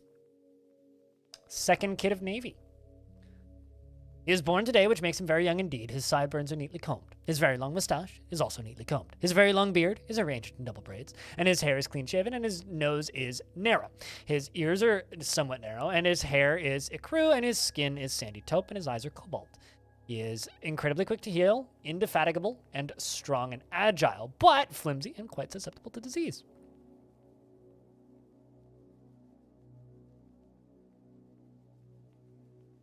Dwarves are born with beards, or male dwarves are born with beards. Fully grown beards. Like there's a really cute fan art of like a baby dwarf just like wrapped in its own beard. I mean, come on. It's like naturally built-in blankies for the first year of their life. He likes earthenware, fine pewter, and opal, the color chestnut, mountains, and warhammers, and breastplates, and crowns, and yaks for their shaggy hair. And the words of the amethyst walls, and the sound of the chant of blossoms, and the sight of the aquamarine quintessence, and when possible prefers to consume strawberry plants, 2-grain wheat beer, and can't stand quinoa flour, and hates mussels. Personally, values self-control, values honesty, and dreams of mastering a skill. And he cleaves to an austere lifestyle, disdaining even minor immodesties in appearance. And he is intellectually stubborn, just like anybody else who's super prissy like that, and rarely changing his mind during a debate, regardless of the merits. He has a strong tendency towards forming... he has a strong tendency towards privacy and actively avoids exciting or stressful situations. He is not inherently proud of his talents and accomplishments, and he has a sense of duty. He is given to flights of fancy, and he is slow to trust others. He has a greedy streak, and he exhales sharply when he becomes exasperated. When he's thinking hard, he has a habit of licking his lips, and he needs alcohol to get through the working day.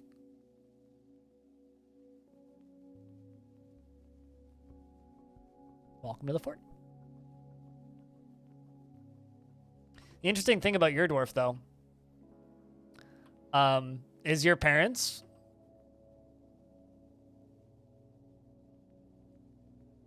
were both born in this fort, which is kind of cool. They were both born in this fort, which means you're second-gen Longdeath, in fact. Cool. I read that as cowl. I was like, cowl? Why are we cowling?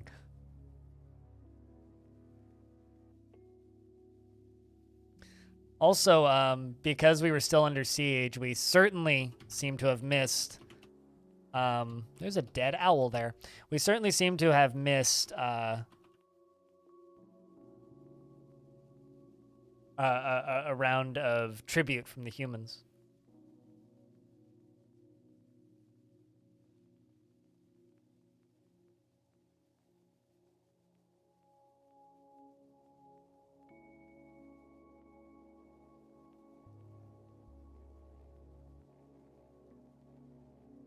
Mm-hmm.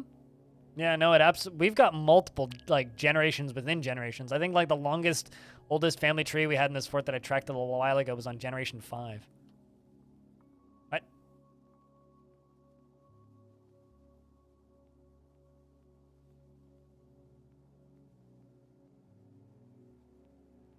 So did someone just go to prison? No? Okay, why did the game pause then?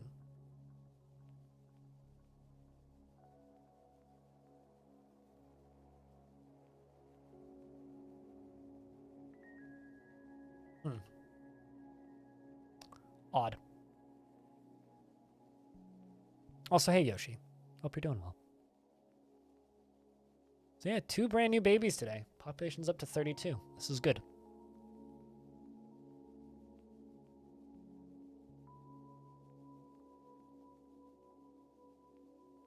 Also, chat, I've got a question. What game are you more interested in? Because we're going to do some new stuff today, but I have a genuine question. What game are we more interested in? The First Men, which is a game that's not out yet. It's out November 2nd, but I have access to it and I have key. It's had various demo builds, but there's no public ones right now. It's just streamer preview keys. So this game or this game, which is out. Which one are we more interested in? Sapiens is kind of a 3D city building game thing. And the other one is like a 2D thing, which isn't out yet. One's a 2D, more of a god game. The other one's more of a city builder. Which one are you guys more interested in? The First Men? I mean, I can link them both. Give me a sec.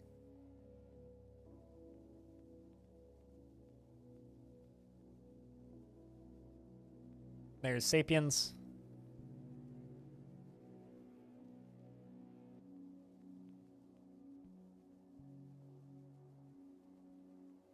And there's the other one. I mean, they both seem neat.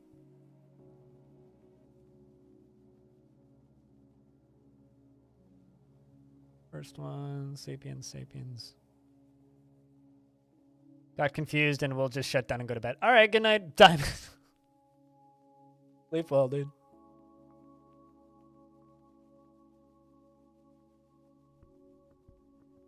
I'm trying to figure out what to do for a second half of stream today. Although, good news, Path of Acra has a Twitch directory now. I can now stream Path of Acra.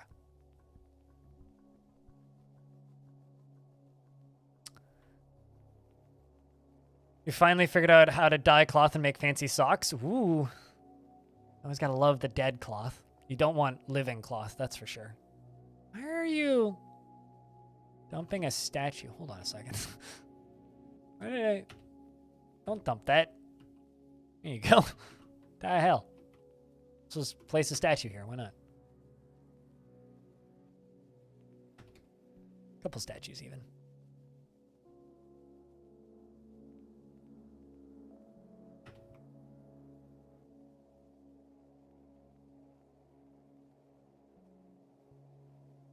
Also, good night, Shenrion. Literally make a clothing dyer, harvest dimple cups, and dye clothing. Very easy.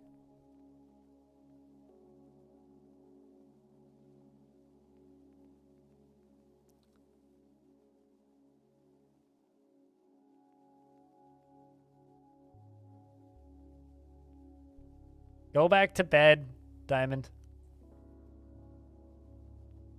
You're a noob? Sure. I mean, it's very much a congratulations. Having successfully dyed cloth. Like, that's not nothing. So congrats.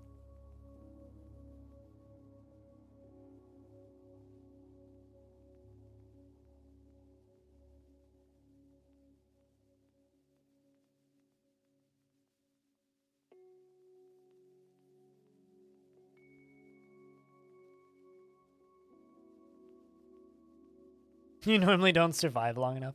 I mean, yeah, no, I mean, that's, well, actually, I would say that means you probably need to settle somewhere a little safer, but I mean, oh yeah.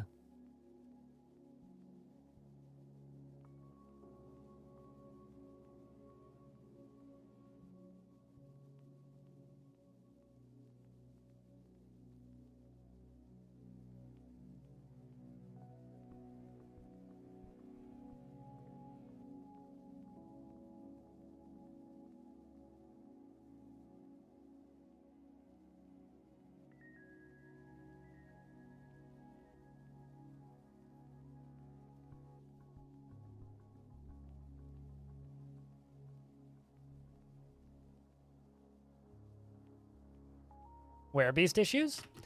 Werebeasts are not building topplers. Literally, the first thing you do when you build a new fort, let's just pretend this is the side of a hill, right?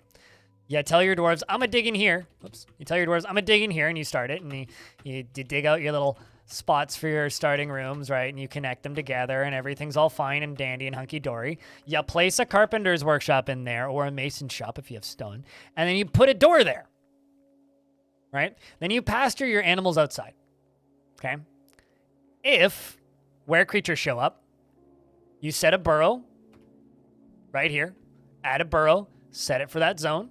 You press M, you press A, you click on the burrow, all the dwarves run in there, and then you select the doorway with Q, and then you lock it. Where creature can't get in. It'll distract itself with the animals outside. You might lose a couple horses, and everything will be done.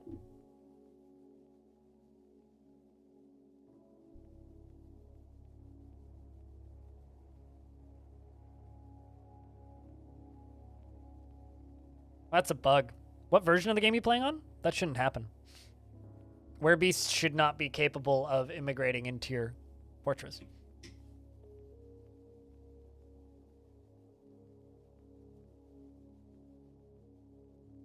Yeah, like straight up, like either you just didn't notice it, or like you had a dwarf get cursed, or one got bit a while ago from a previous attack. Like, that's kind of not a thing. Like, that shouldn't be happening. Like, I know that it's happened in the past, but that is a bug. Like, you should never have a werebeast migrate into your fort, period. Visitors could be a werebeast. But you get a huge full-screen notification if somebody topples an altar. You're not on the newest build?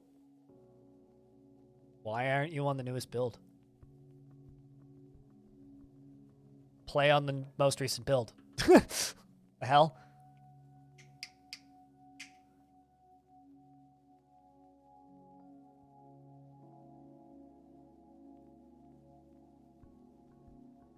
I mean, Necromancer's migrating is a bug, but it's not like fort ending.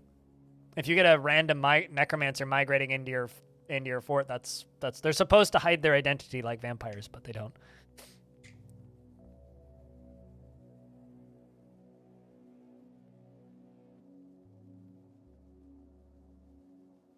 Yeah, werebeasts show up as visitors, which is fine.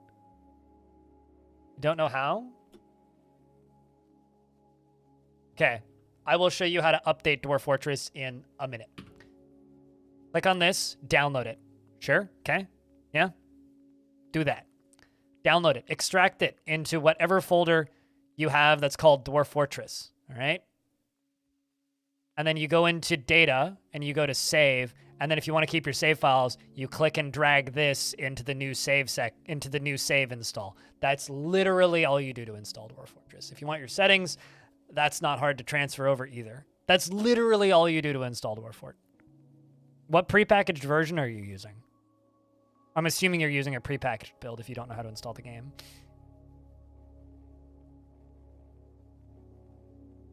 Animal people can visit as part of musician troops. You cannot, once you're immortal, you cannot have another curse on you. So necromancy is considered a curse, Dobby. Vampirism is considered a curse, and werebeast is considered a curse. So you can't have a were-creature vampire, a vampire necromancer, or anything else. You can have a were-creature zombie, though.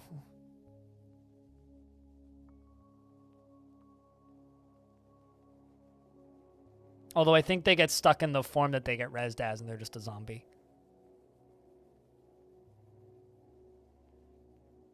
But just to be like blunt, right? Every version, the last 4 versions before the most recent version on the Steam website, including this one, because this one is one version behind, but I know how to deal with the issues in it, so it's not that big of a deal. Every single version in the last 5 versions have had major game-breaking problems in them. Like, the last 5 years of updates have been some of the least stable when it comes to Dwarven moods, bugs with immigration, bugs with combat, bugs with vast majority of that stuff has been smoothed out in the most recent version, with the exception of necromancers still immigrating into Fortress for absolutely no reason. So with the exception of that, there is zero reason to be using a different version of Dwarf Fortress. Literally, Dwarf Fortress is you click Windows on the website, and then you extract the folder. Or if you are somebody who insists on using Starter Pack, there's been an updated version of Starter Pack for like a year. So just go download the most recent like prepackaged version of Starter Pack. Because like at the end of the day, you can always exile the necro, yeah, or you can disable them entirely in the init files. Like the way that I see it is like there's a lot of people that overthink a ton of dumb shit with Dwarf Fortress. It's literally just download the most recent version. And like if you're running into weird problems like, oh, like where creatures keep showing up and stuff, it's like, well, I can't help you play the game better if you're intentionally making your own experience playing the game difficult. So if you're intentionally making it more difficult for yourself to play the video game, I can't offer you assistance. It's like there was that one person who was in chat quite frequently for a couple days there, like 2 weeks ago, who was playing on a 2017 install of Masterwork, which is the least stable Masterwork ever was, and possibly the worst era of the game stress-wise. Kept having problems with stress and kept asking questions, and pretty quickly I realized, oh, you're not even playing with dwarves, you're playing as a modded faction that isn't dwarves. It's like, I can't help you. I can't tell you how to survive. It's like, good luck. If you can make that work, by all means, have fun. I cannot offer any advice or assistance, aside from play the most recent version and just play vanilla, because you'll have a better experience and learning the game will be so much easier.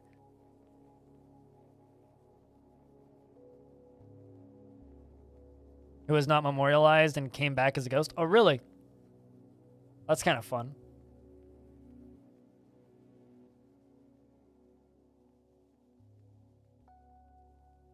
I mean, anything can raise as a ghost if not memorialized.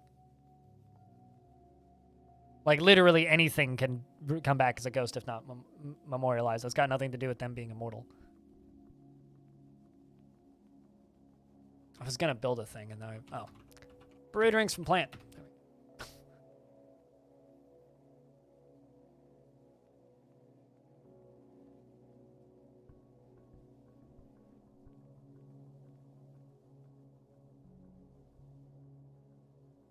Well, I mean, I've had zombie necromancers before.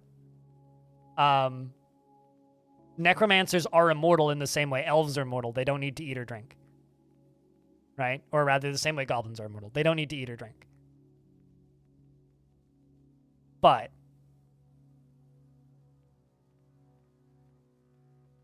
you can have undead necromancers. They're immortal as in they don't age, and they're immortal as in they don't die of old age, and they don't die of like natural causes. But they can raise each other. Well, one can raise the other one. I mean, for me, an undead necromancer should just be called a lich. Because that literally is like the definition of a lich is an undead necromancer. It's like a necromancer that a necromancer raised from the dead is literally what a lich is.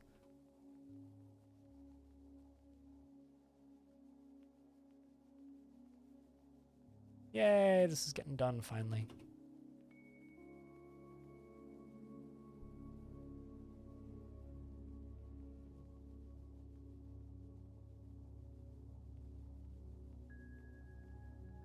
Although one thing I will say is if you've been playing the game on an older version of the game and you're running into weird issues like necromancers, you're going to need to generate a new world when you update the game anyway.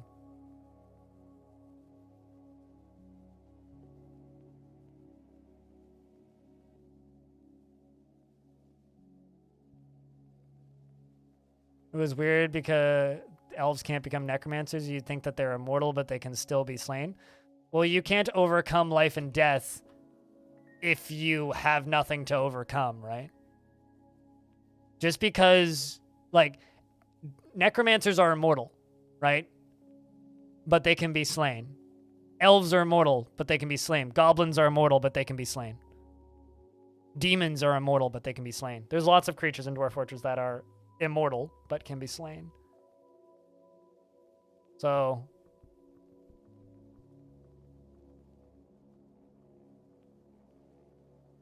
goblins are immortal, yeah, in Dwarf Fort. They're exactly like elves.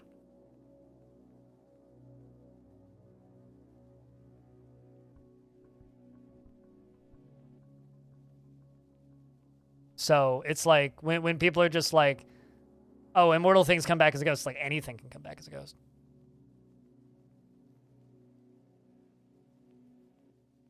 I mean, you don't need to read Legends mode to know that.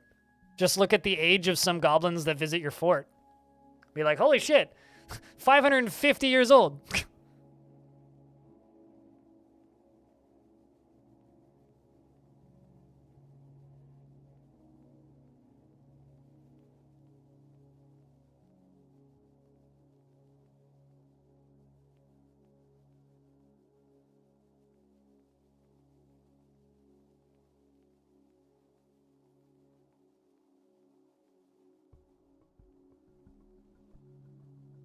That's not wiki reading.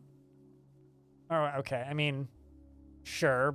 I guess you could read the wiki, but just looking at the age of the entity on the map is not wiki reading. It's not lore. It's like, that's basic gameplay, but...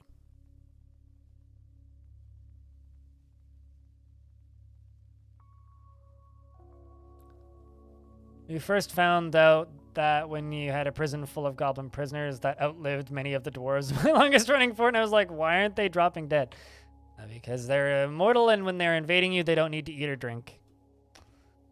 That is why.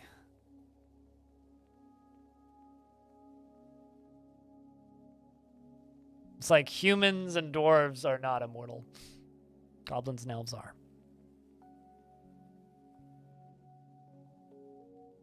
Dwarf Fortress doesn't have lore. Fortress is lore. Dwarf Fortress has some baseline lore, but as in the creatures are the same in every world, but that's going to vary pretty drastically when myths and magic becomes a thing.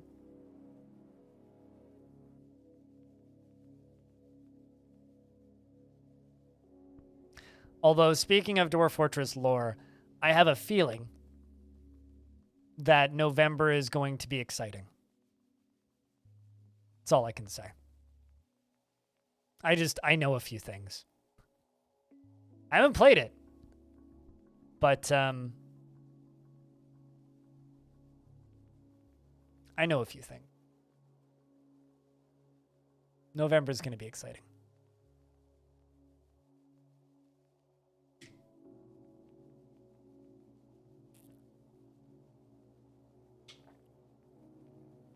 Tease? Teasing what?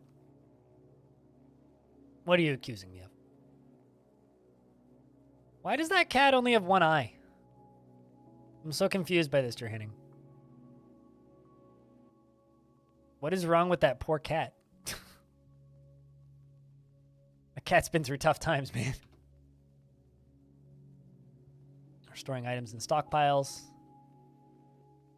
Dwarves appear to be running in here. Stuff away, although they can't really get too far. Which dwarf is still paranoid Metroid? Okay. Your birthday next month? I'll tell you this. I was asking Tarn about when would be a good time to have him on stream again next. Also, Squug, I saw you pop in, but didn't really say anything. I hope you're doing well, man. Hope work's been good. I was talking to Tarn about setting up another interview, right? And his response was, well, things are going to be very exciting and things are going to be very exciting and get progressively more busy as November goes on.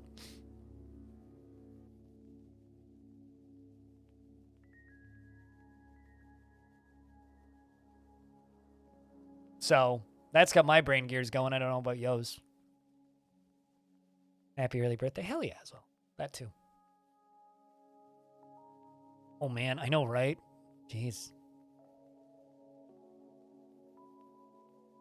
It's Tarn who's the tease. You should see some of the shit that, like, I get from, like, Kit Fox sometimes in DMs. It's just like, you're going to be busy this week. It's like, uh-huh. Am I? You're going to buy your girlfriend a copy? Is it going to say that you're not in a cult now? Or something? I'm trying to think how that would go.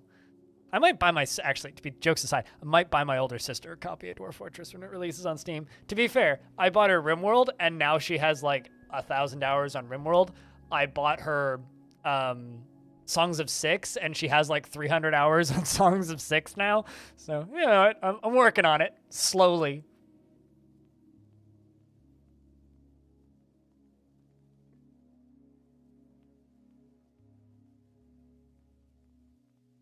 She's happy to be accepted into the cult. Yay. Considering my ex refused to, like, even watch or acknowledge the games that I played. Like, if it wasn't Legend of Zelda, she didn't give a shit.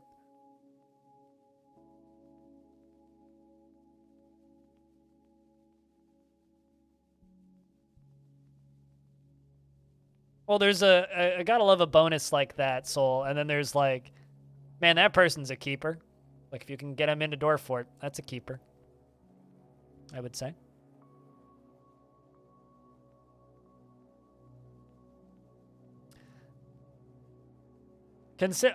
Basically, at this point, I have a feeling that, and this is going to be a very, like, non-statement. Like, this is the kind of shit I mean.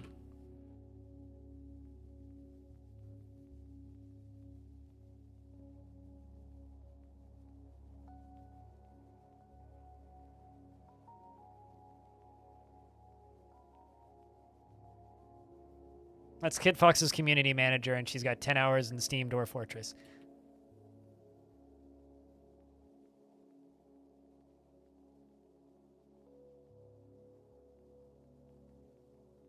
That's not cryptic at all. I mean, like, that's just public. I can just do that.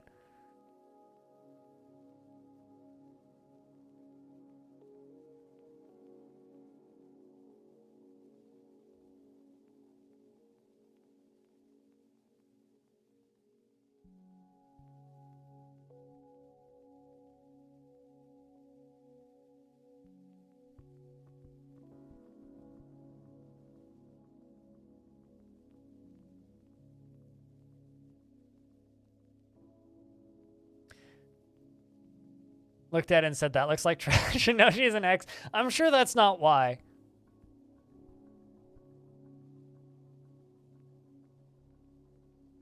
Although I honestly think that my favorite reaction to showing somebody Dwarf Fortress was showing my dad Dwarf Fortress, because I literally just sent him a link to the Museum of Modern Art exhibit. It was just like, this is the video game that I play. Was it Red Flag? Red Flag's wrote some bops, though. Or was that Black Flag? I think I'm confusing my musical groups now.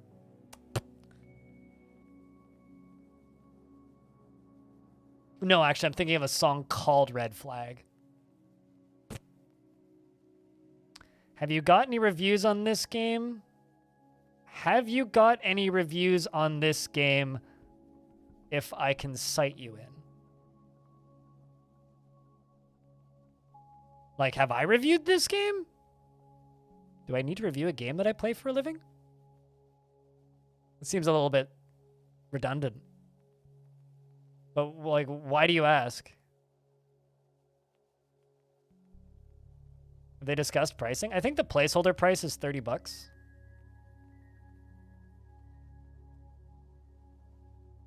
Comfy indeed. Get raunchy.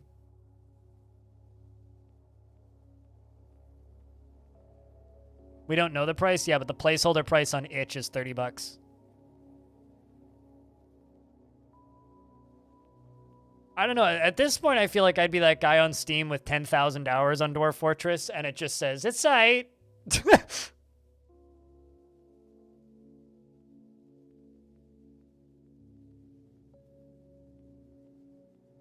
You have to find sources for your presentation, so you're looking for reviews and references sort of thing.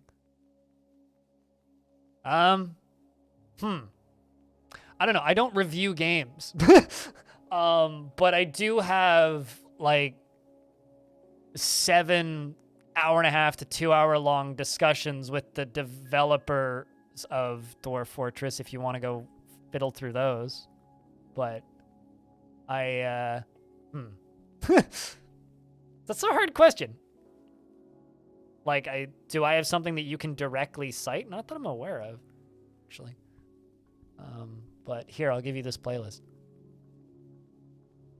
Yeah, also that question. Presentation for what? Just out of curiosity. Although there's a video on my YouTube channel, actually, that a teacher asked if they could use a chunk of it as part of their game design class, which I think is interesting. I don't know. I've got those if you want to stare at those to cite, but.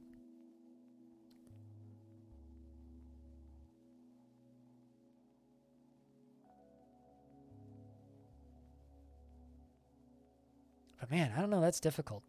There's one video I would recommend you don't use, and that's just because all of the footage in it is stolen, which is the most viewed Dwarf Fortress review. Just by a certain guy whose name starts with S and ends with a TH.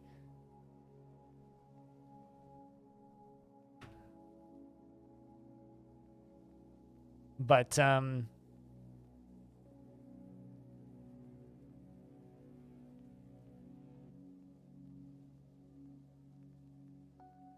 we're listening to Satan's butt cheeks when you found a lollipop called Satan's toenail. I beg your fucking pardon? I mean, I know it's Halloween, but what? To do a game analysis. Huh. So, like, you paid $40 for Dwarf Fortress easily? Well, tip them the extra 10 if they charge you 30. Huh. You would have done so much better in school, at least in that class. Yeah, I don't know. It's difficult because when people ask me for like quotes about like Dwarf Fortress in a review sense, I don't do that. So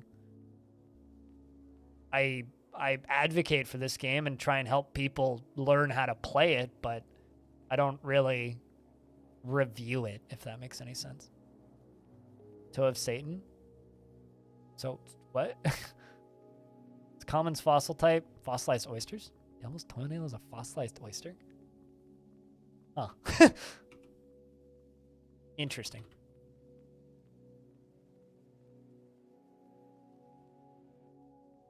But yeah, I don't... Because, like, people that I know who play Dwarf Fortress, who work on it a lot, don't review it. Because we all know that this game is good already. It's like making a review of Minecraft in 2022. It's like, why would you do that? It's Minecraft.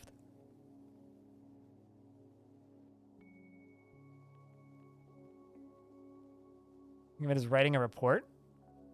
I have a very serious philosophical question. How do you finish Dwarf Fortress? And I ask that as somebody who has like 10,000 hours in this game. How do you finish Dwarf Fortress? You don't. Like, genuine question. How do you do that? Like, this is going to be a really long report. You let Haas play? I mean, Dwarf Fortress is finished, but that's just Haas. Like, to give you an example, I've been playing this one install of Dwarf Fortress for more hours than are in all of One Piece and all of the Pokemon anime combined. We did the math a couple weeks ago. Yeah, exactly. Finish philosophy. That is basically what you've been asked to do.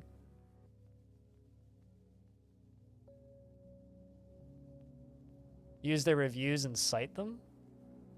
The problem is the vast majority of Dwarf Fortress reviews are terrible. Wade Master, what's up, though? Hello, how's things?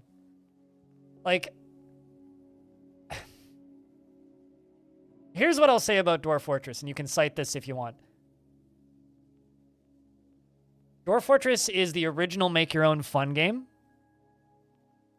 It's the initial inspiration for Minecraft, and the reason Fortnite exists. Dwarf Fortress is one of the most important games to have been made in the last 25 years, and very few people realize it. It's one of the most referenced and cited games in other franchises. and it's in 2 art museums.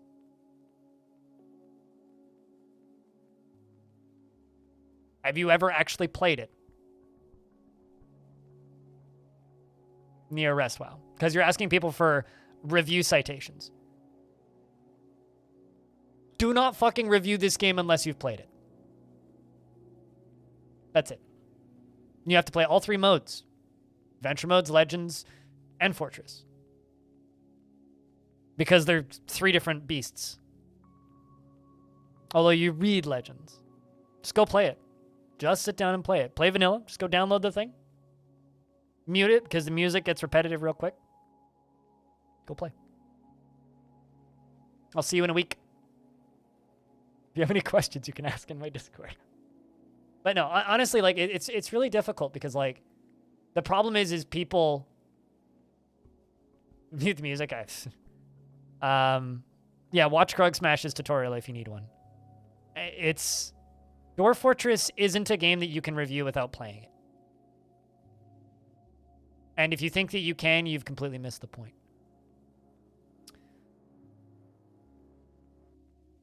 How many hours do you believe in-game is worthy of giving a review? Not just this. It depends on the game. And that's a completely unanswerable question. That's like saying, how much time does it take to learn insert thing here? I don't know. Depends on who's teaching.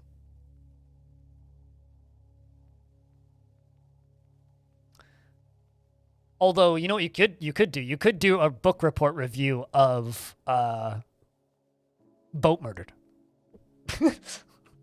The enemy have come and are laying siege to the fortress once again. All right, sweet.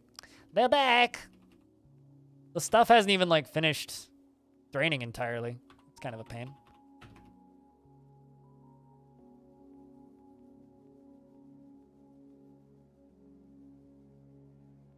Although I need to seal front door, so might as well just do this first.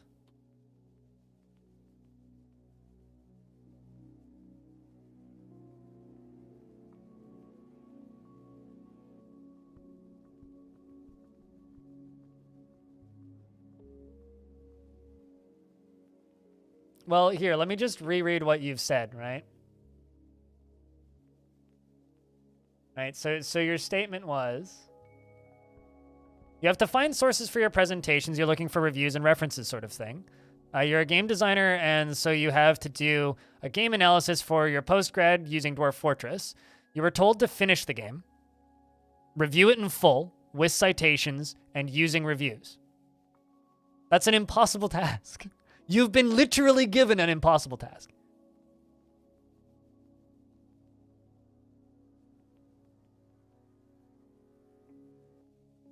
Like you've been given an impossible task. You cannot finish Dwarf Fortress. Like to give you an idea on how rare certain things are in Dwarf Fortress. Like I've played this game for probably close to 10,000 hours. I've seen 3 dragons in that time. Well, my advice is to stop talking to me in my Twitch chat. Go download the game and start playing it and ask us for help if you need help with stuff while playing it. Because you are stuck in an unwinnable situation. I've never had to write a paper like that before. I've never had to do what you're trying to do. But my advice would be send the developers an email. Ask some questions. Tell them it's for a class. Remember that Zach and Tarn both worked in universities before they did video games as a thing. Reach out to them, ask for some comment and quote, and just play as much of the game as you can in a week. Write your findings. Follow the wiki. But you're not going to be you need to confirm with your teachers that you're not going to be able to finish the game and review it in full, because you can't finish this game. It has no credits, and no one can review this game in full. I don't feel comfortable reviewing Dwarf Fortress. Period. Because there's things in this game that I've never seen. And I have thousands upon thousands of hours in this game. And people who claim that they can review this game basically generally do a baseline review of some mechanics and then some fan writings about the game, and that's about it. Every single review I've ever seen of Dwarf Fortress on the internet just kind of makes me mad because they always miss something. Yeah, actually, that's a really good example. Telling somebody to finish Dwarf Fortress is like telling them to finish D&D. But like, if you're going to finish Dwarf Fortress, what I would recommend is play a handful of forts and play a handful of adventurers, learn how adventure mode and fortress mode interact with one another. Because fortress mode is like a city builder. Adventure mode is a single player RPG. And you need to learn both in order to actually understand why Dwarf Fortress is cool.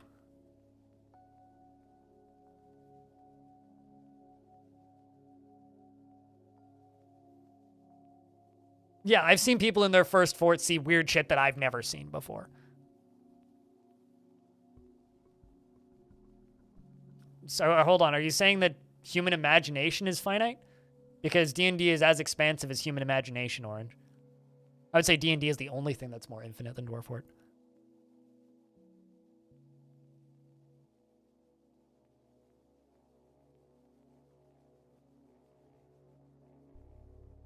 Please don't link Seth's review in my chat, or I will bop it, Kodiak, because all of the footage in that review is stolen.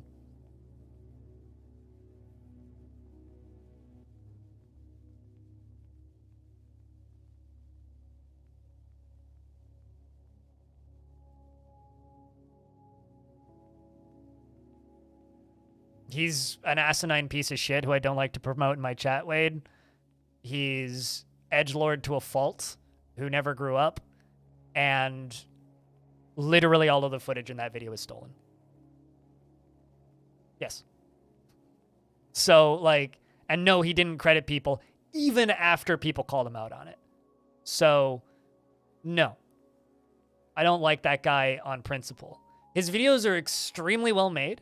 Very well produced, very well scripted, and very well thought out. I don't think he's even remotely funny. I think his sense of humor is gross on a good day. Like, not offensive in particular, just gross. And he weaponizes his community. I've got no respect for the guy. None taken, Wade. You just got finished watching some of your tutorials and you thought that you would check out the Twitch and see that I'm streaming. Hi, Game Mode. What's up? Yeah, no, I'm just watching things happen in Longdeath.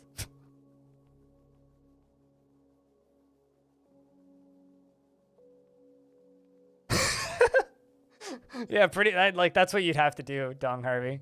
Just make an endless Markov chain based on all of the Dwarf Fortress patch notes, combined with Three Toes stories.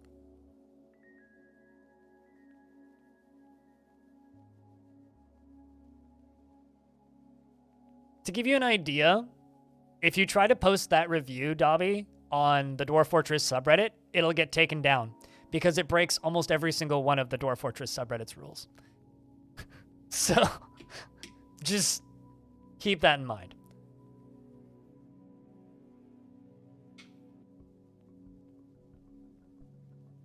I still haven't died? Dwarf Fortress isn't that hard of a game. Dwarves only need booze, bed, and food. Everything else is optional.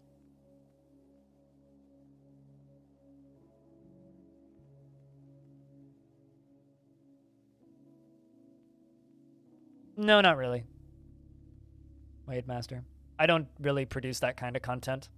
If I could afford to pay an editor, then sure. But I don't have time to like self-reference and go back through all my own VODs and highlight shit like that. Like, it's hard to explain just how much fucking time like videos like that take to make.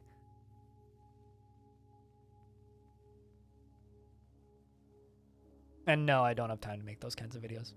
I also just don't feel like putting the effort into them because they don't get viewed as well as I would need them to be worth it.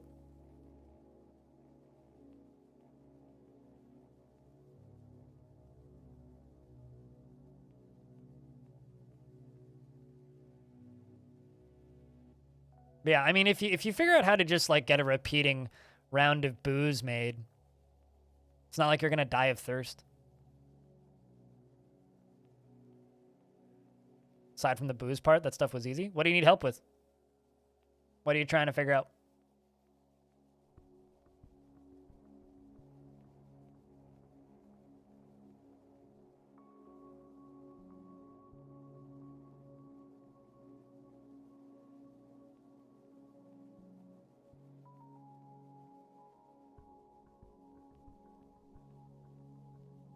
It's like everything in Dwarf Fortress is easy. The problem is sometimes accessing the thing is difficult.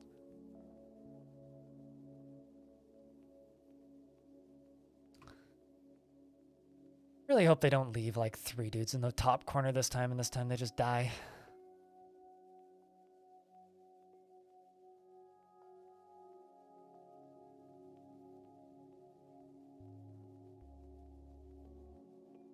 I don't know if that's necessarily a fun, a best moment. That's more of just a fun fact, Soul Shiner.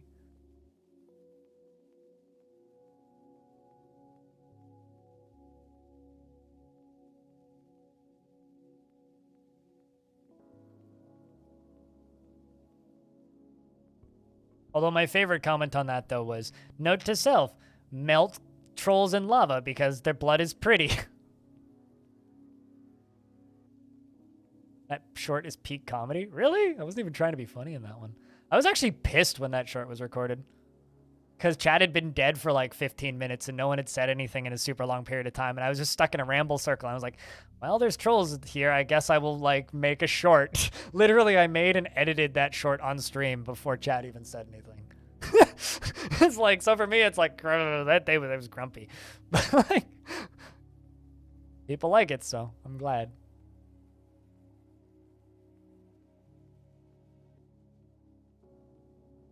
No, totally.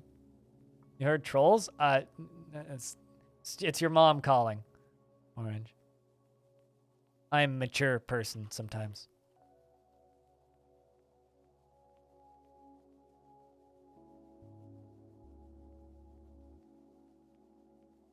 Just realize, Soul, you are laughing at the melting, exploding, boiling corpses of my dead enemies. And you're calling that peak comedy.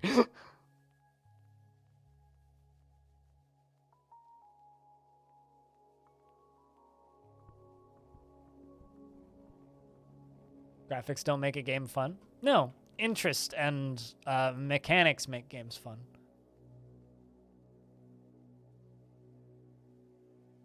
That or storytelling. Oh, come on.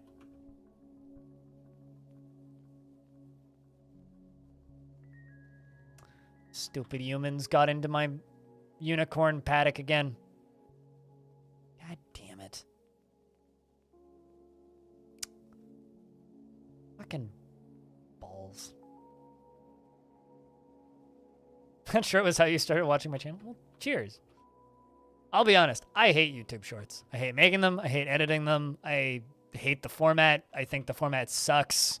I think it's a bad format. These humans are killing my unicorns.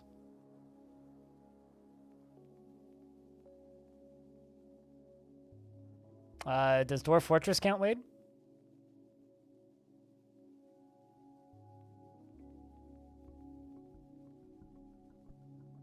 Yeah, and I don't really want to go out and fight these humans. I forgot to lock the doors. The unicorn paddock.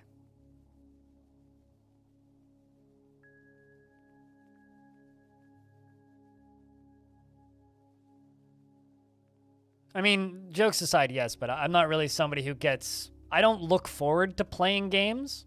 It's sort of like asking, like, do you look forward to learning new procedures at work? It's like, well, kinda. But also, like, learning games is effort. And, like, a lot of the time I could just sit here and play Dwarf Fortress, and I'd rather do that.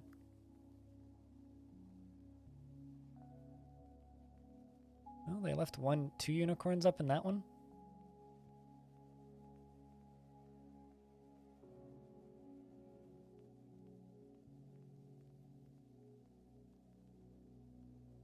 You know, it's kind of funny. One of my oldest viewers on this stream, Dr. Soaps,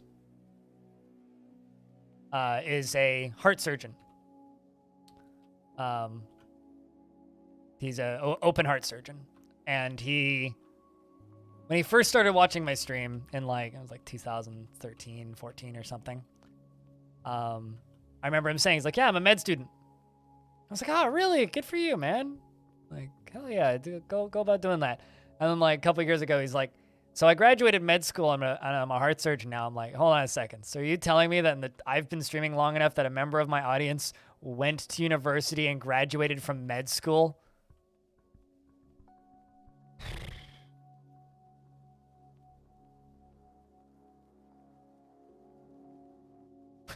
I've been streaming too long. Where the hell did you find unicorns? I bought them from elves. Looks like I'm gonna have to buy more.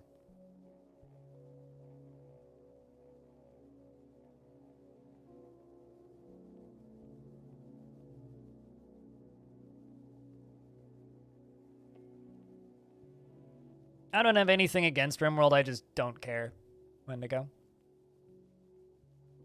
Hold on a second, did they really just show up, kill my unicorns, and leave? My god, they just did that. Well, I still have 2 unicorns alive. Fortunately, they are a breeding pair. Yeah, no kidding. They literally just showed up, murdered like most of my unicorns, and like now they're leaving. I guess it was like a big enough portion of my population, but that sucks.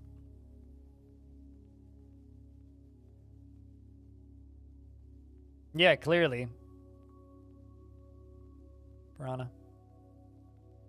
All right, well, I think we're gonna have to make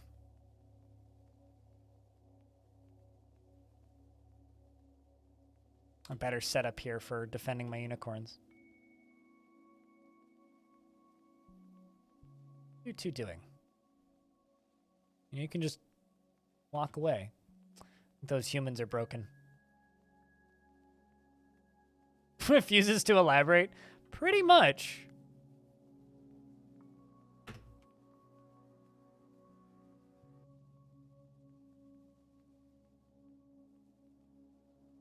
Yes. Well, I mean, animals are citizens regardless of siege. And there's these 2 left. They do still have a breeding pair, so.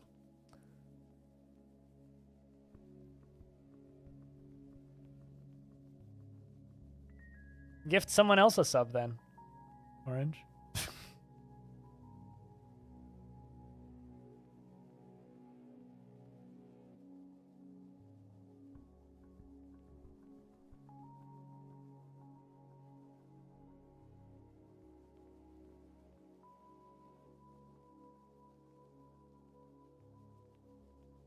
Well, I'm sending my military out to go kill him. I have to run all the way through this, though. There you go. See, was that so hard? I wish that you could have text-to-speech that, though. I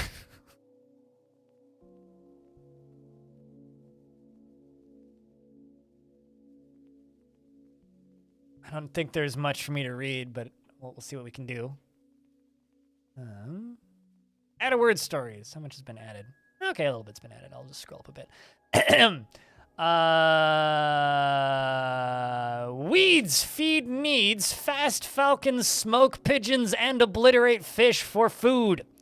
Blue oxen balls bounce festively through detached shark teeth. Towards what? Shoes goes on a foot-long weasel despite being pluralized.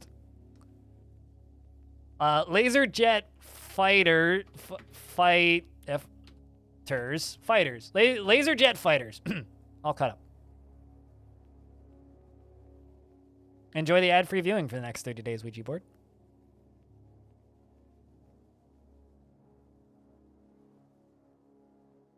Culinary, thanks to the raid. Must always make you laugh. I like how much they confuse people. It's probably my favorite part about them. People are just like, I don't know what's happening here, but you sound like you've been drinking. It's like, well, not recently. Honey Unicorn gift sub donation. There you go. Bellinaire, thank you very much for the raid. I hope that your stream was good.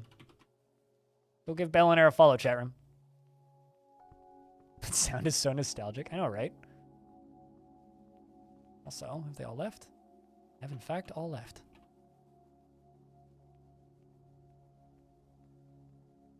I mean, I'm going to be playing Roller Coaster Tycoon 2 on my partner anniversary on Sunday. So.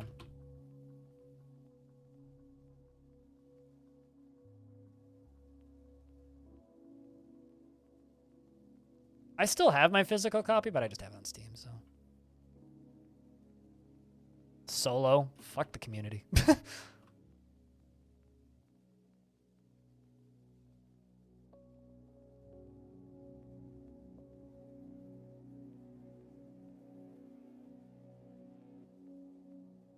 Maybe for you, monkey.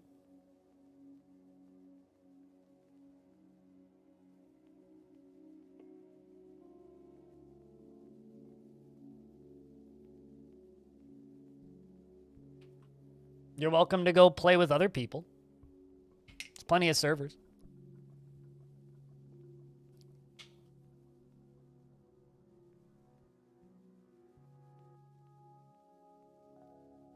Sure. But no, I will be playing the way I like to play games without other people interfering.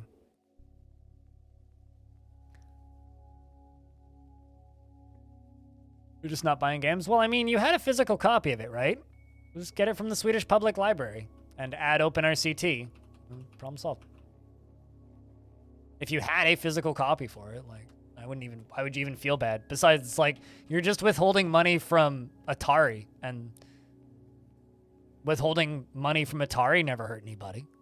And come on, they haven't done anything good with their money in a long time.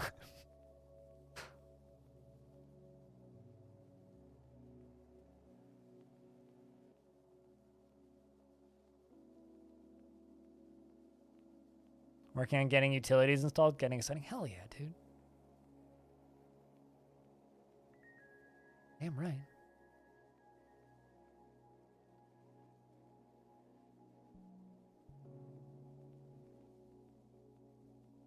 You wish these still have the discs?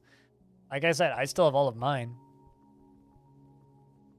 But I can also understand the desire to have discs. Bellinair, I don't know if you saw this tweet or if you're in the chat currently, but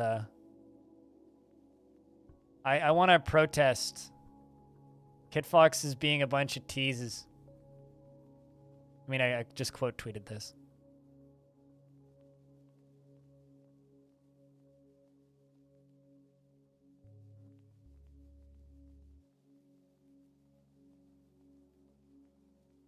Just saying.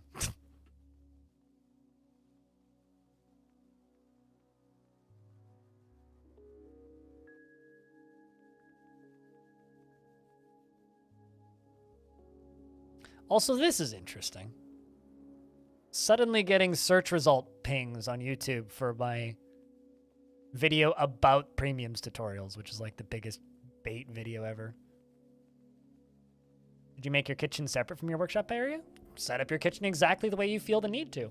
Dwarf Fortress isn't a game that like really requires specific management. It's very much like build things the way you think look cool, and micromanaging is a secondary concern that you don't really need to worry about until you've played too much of it. You're playing Dwarf Fortress, you're not playing Factorio.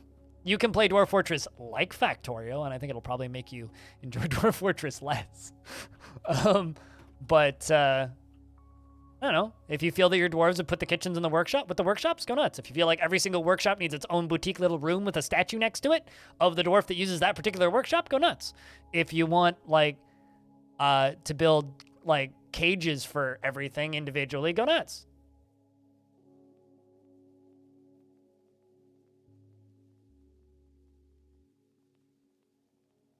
You like to build kitchens under dining halls. I like to build them right next to the dining halls because I like that image. Or like build like a half bar with like windows into the kitchen and shit like that. Hair up. All right. Get to put the hair away finally.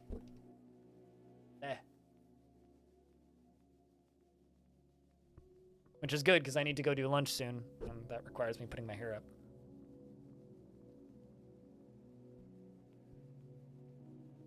Like kitchen with cages and animals inside of it? I mean, you could totally move animals for the butcher into there, but that would be a lot of micromanaging.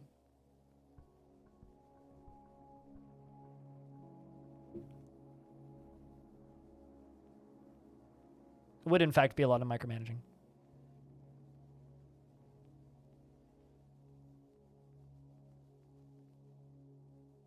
I prefer to go hamsters.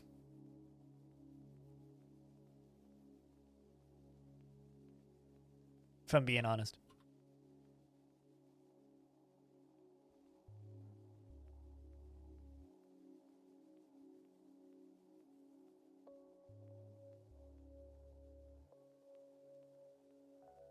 Sorry? Aqua?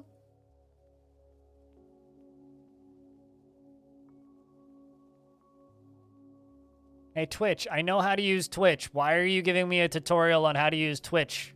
Twitch? Sheesh.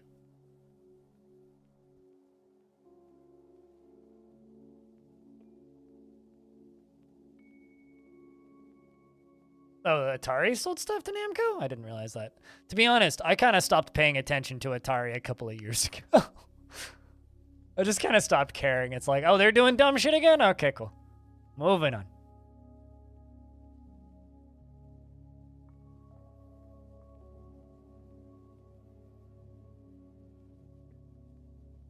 Here's the thing about Dwarf Fortress. If you know how to make soap, you know how to play Dwarf Fort. You're an expert at Dwarf Fort if you can make soap. Because soap is the hardest recipe of a thing to make. With the exception of bees, but bees are also just kind of buggy and bullshit, so. What is Casserite? Google it! The fun fact about Dwarf Fortress is, like, if you're sitting there going, what is a... Bah! Just Google it. Because Google will tell you what it is and what it's used for, and that's the same as in Dwarf Fortress almost all the time. But it's an ore, I think. Also, there's this menu. If you hit Z and you go to stone, Casserite is the ore of tin. It's used as a glaze, glaze for clay and stonecraft. It's used as a glaze for large clay stone pots. It's used as a glaze for stone statues and used as a glaze for stone jugs. But it's the ore of tin.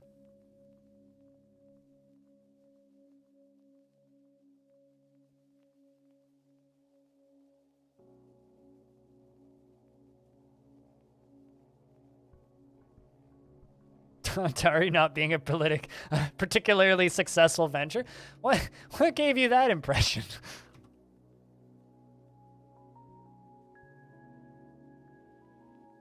You managed to find metal-made weapons, created a military, and actually killed something? Baby steps.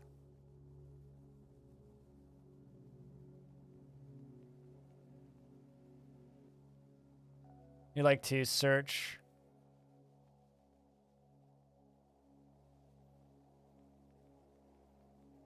I'm trying to visualize whatever stone you're mining. Oh, you mean like just go to Google and type in like Kesserite wall? I usually type in stones or ore. It's like nice, right? Nice. Pretty nice. Look at that. Isn't it nice? Very nice stone. It's actually kind of a rad pattern. That's also kind of a rad pattern. Nice is pretty cool. Nice. I had somebody comment on an episode of Longdeath at one point. It was like, you know, I'm on episode, it was like 30 something. They're like, I've seen 30 something episodes of this, and I've been so confused as to why you kept referring to something as nice, and then realized, oh, it's a type of stone, and felt really dumb. And I was like, yeah, that happens to the best of us.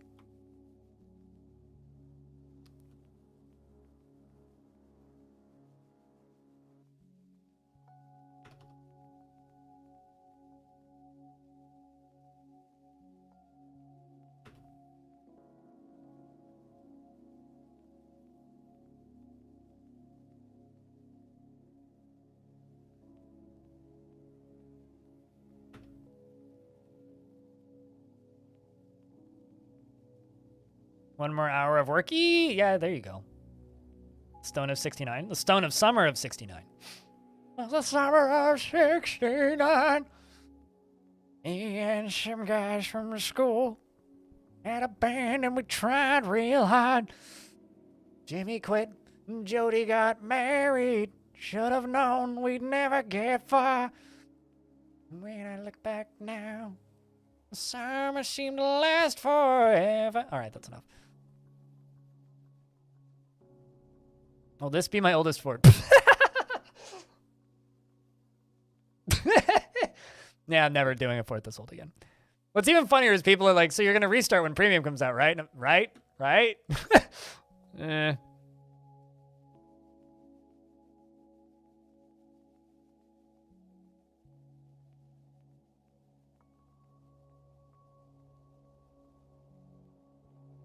The nice thing about Dwarf Fortress is each game you have a clean slate. Not really. Well, it depends on if you're building in the same world or not.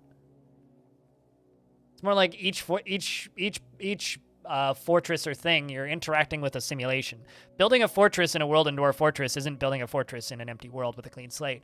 It's interacting with the overall world simulation just a little bit. You're poking it. Making an adventure in that same world is poking it. You tweak things. Dwarf Fortress is an active simulation that you have the choice to interact with if you want.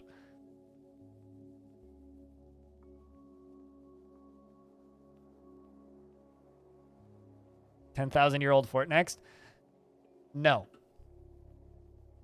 That's it. That's all I have to say that. What is my only mistake? One-page essay entitled Knowledge, My Only Mistake. Authored by Knowles. It concerns the value of knowledge. It bubbles over with cheerfulness. It's not awful, but not very good either.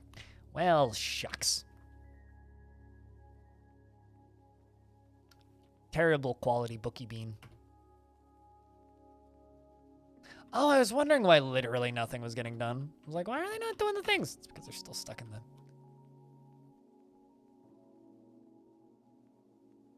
celebrate zone. Yes, knowledge is that dwarf's only mistake.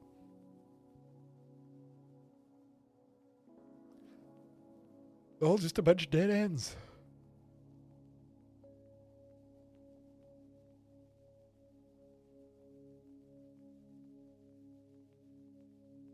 An offering to surgery, and that was satisfying. All right, so something I need to do. I need to give my unicorns a safe place to hide.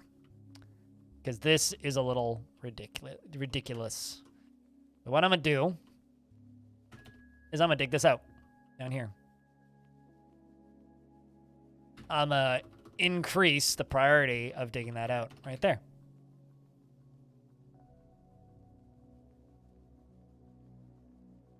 We're going to put our unicorns down here. Or the two that are left anyway. Unicorn smuggling? What? What do you mean smuggling? No, I'm giving them a safer place to eat because only 2 survived that siege. It's like I'm starting to think that the humans are just invading me because they're jealous of my horny friends. I just thought of a really bad joke, but I'm not going to make it.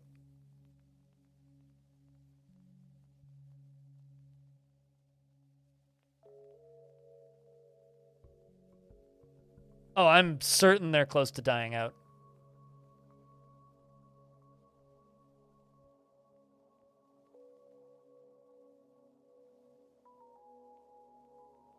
Civs will die out if they go to war with each other and they kill each other off, yeah?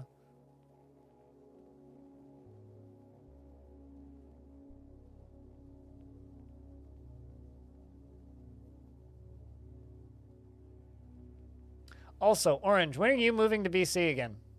Come on, man. Taking too long.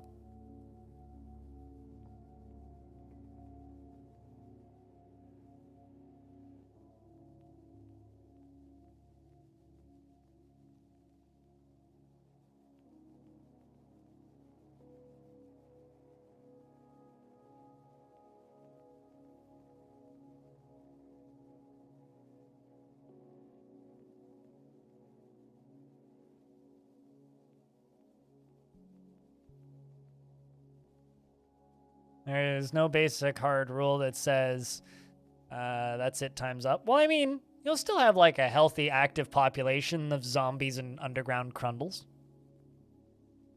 Even if the entire world has like a self-destruction apocalypse, like there will still be a population. It just might not be the population you want.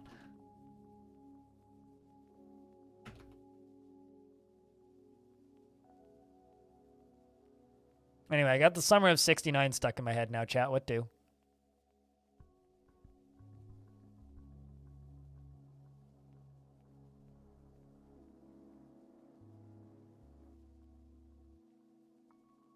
So you can sell it for a beater?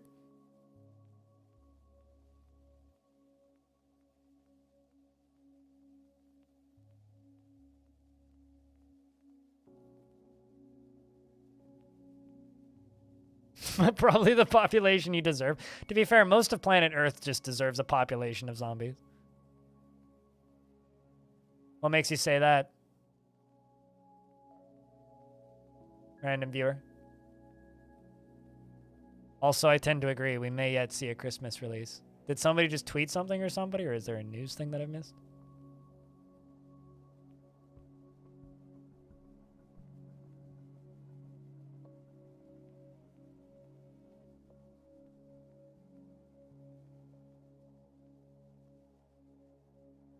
Apparently, /r Dwarf Fortress is looking for moderators, and they haven't asked me yet? I'm mildly offended. I'm gonna go DM Clino. Hold up. Can you link the thread?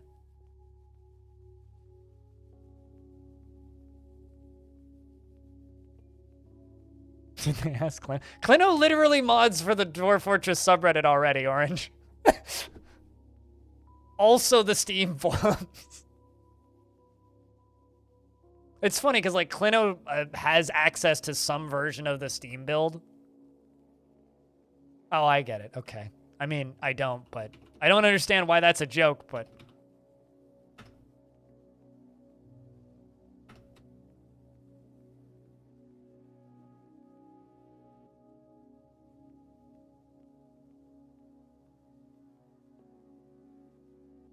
well, I mean, here's why I think we may yet get a release this year. It's because the KitFox community manager tweeted this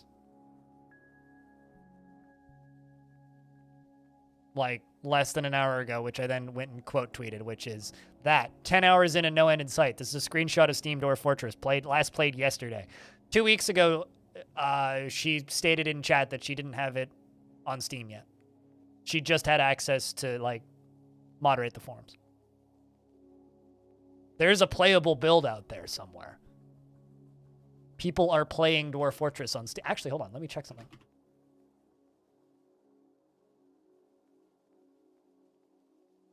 Let me go use sneaky websites to go check something.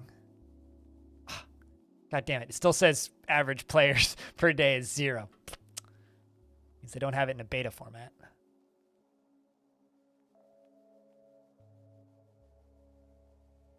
No, we won't. I mean, that's fine.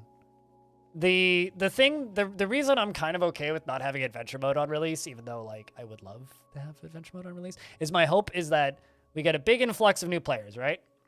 Big influx of new players. And they all start playing the game and they all learn Fortress mode really well. Then like a year later, and then like I just got a comment that's funny. And then like a year later, they'll release adventure mode. And hopefully people will adopt it. Because currently, I did a poll. It was like earlier this year sometime. What mode are you looking forward to? The resounding response was Fortress mode. And like literally everybody was just like, yeah, don't play adventure mode at all. Just Fortress mode. I think that the ideal outcome is that people end up playing Fortress mode and adventure mode hand in hand like you're supposed to. So I think it's okay that we're drip feeding people in. I think it sucks for long-time players, but it kind of is what it is. Ouija board, thanks for this brand new subscription. Check, and I get a round of beers for the brand new subscriber to the channel. It's good to have you around. Cheers.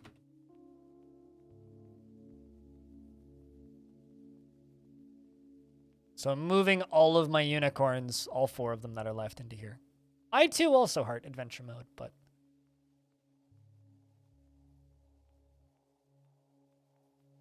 see, here's the best way to describe adventure mode to an idiot who's never, or maybe not an idiot, to a person who's never played Dwarf Fortress, but has played a lot of niche indie games.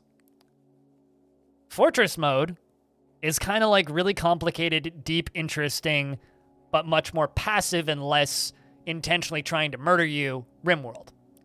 Adventure mode is Kenshi.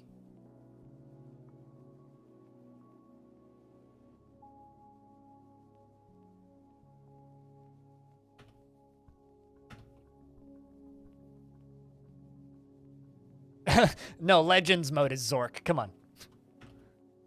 So, like, if you're trying to sell a streamer on Legends mode, just be like, okay, but what if you could play both?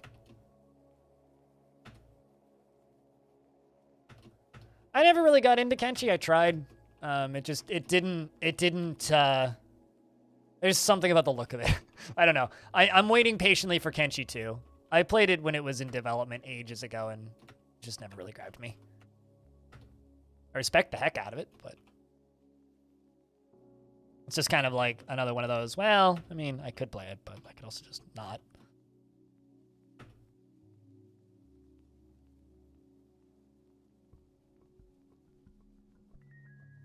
Old school RuneScape looks better than Kenshi. And I say that as somebody who plays Dwarf Fort. I mean, that'll be pretty quick, random viewer.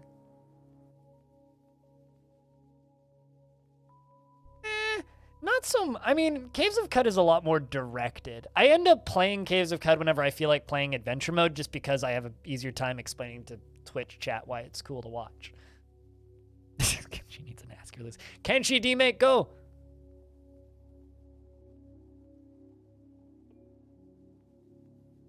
Just made a masterwork wood barrel. Should give that carpenter a statue of that carpenter and the barrel.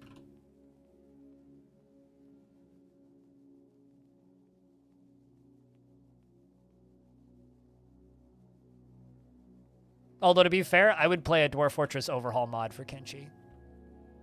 I think that would be rad.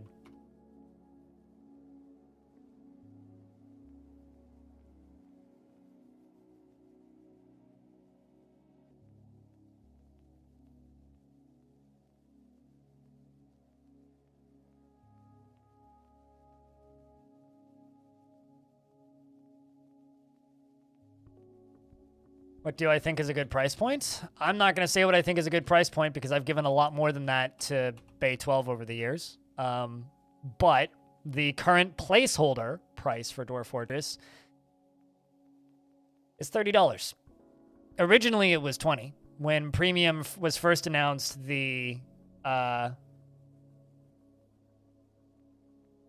when Premium was first announced, the placeholder price was $20.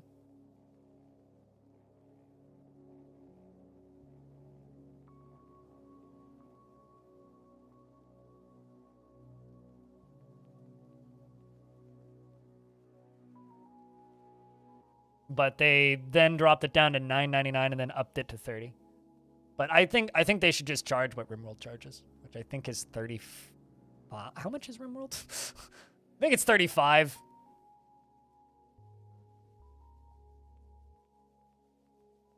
So I mean, it's $35.99 Canadian dollars, so $30. $30 is too low. IMO probably $50 to $60. Well, see, here's the thing, right? You absolutely could charge $50 to $60 for Dwarf Fortress, but you'd be taking a big gamble. A big gamble. Because, like, as an example, I'm trying to think of, like, comparable-ish games that charge that amount that pulled it off successfully, and the only one that I can think of is Mountain Blade.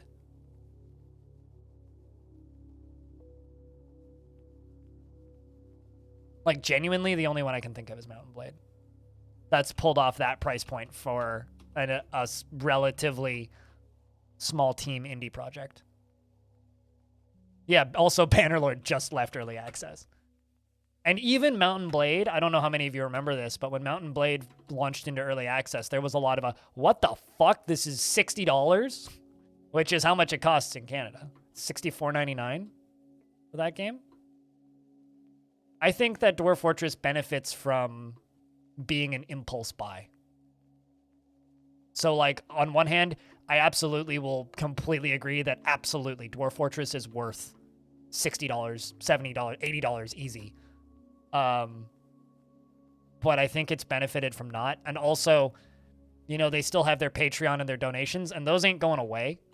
Like, Premium will release, but the Patreon and the donations are still going to be there. You'll still be able to just simply give them money if you want to. That's not going away.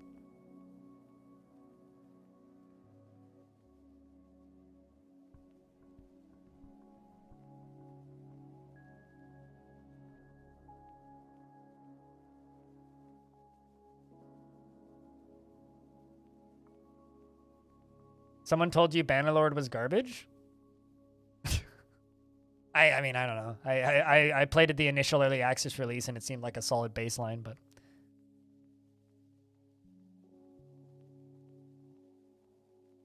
I mean, it's not as good as Warband with mods and fan patches and updates from fans, but I mean, it's a solid follow-up to Warband from what I played. I don't know. That's if someone told you it was garbage, it's probably someone who's not the best person to trust, I would say. You have to pasture them. So go to a place on the surface game mode where you can see stuff growing. Hit I and make a zone. I don't know. Doesn't matter how big as you want. Press N, set it to a pasture, and then hold down Shift and then hit N again. And then using plus and minus on the numpad, you can assign your animals to that location. They need to be assigned to a location to be able to graze. No, they do not eat plump helmets. Sure, okay, number one, there is a huge, like, modding community around Bannerlord already. So, like, I was looking at a friend of mine's mod list for Bannerlord, and it was, like, 40-something mods. So, like, don't go stating things that just straight up aren't true. Or do we expect it's already happened? That's irrelevant. But, like, that is the only game that I can think of that is a relatively small team, that is a very big replayable game that's gotten away with charging that much. I think Dwarf Fortress is benefited from being in impulse buy range.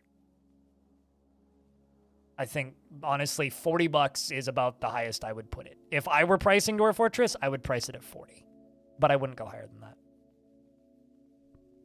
Although I say that as somebody who would price that in 40 Canadian dollars, which is probably, what, like 35 US?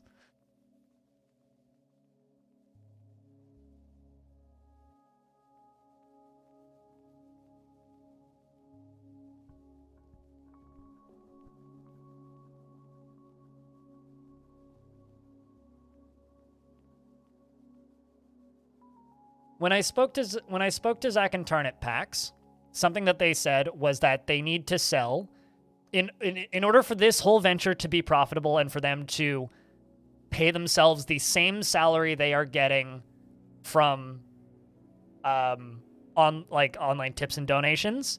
They need to sell 20,000 copies a year at $30. They'll be profitable. They will make big gains because I will be shocked and appalled if Dwarf Fortress sells less than 100,000 copies in the first week. If The Wandering Village can sell 100,000 copies in the first week, Dwarf Fortress can sell 100,000 copies in the first week. For those of you who missed it, this little video game sold 100,000 copies already. DF will do that in 24 hours, sure.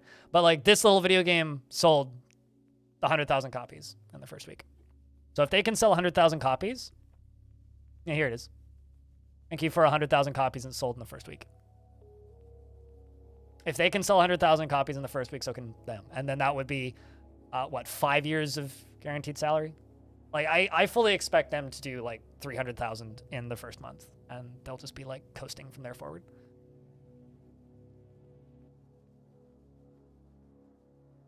To give you, just to give you an example, I don't know if you're familiar with the game Jupiter Hell, but Jupiter Hell has sold 40,000 copies.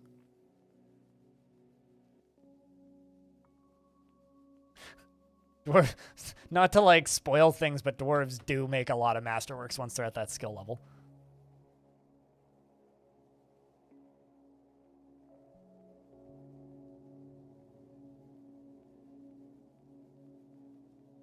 Fun fact, Masterwork wooden spikes sell for a lot of money, by the way. A lot of trade value.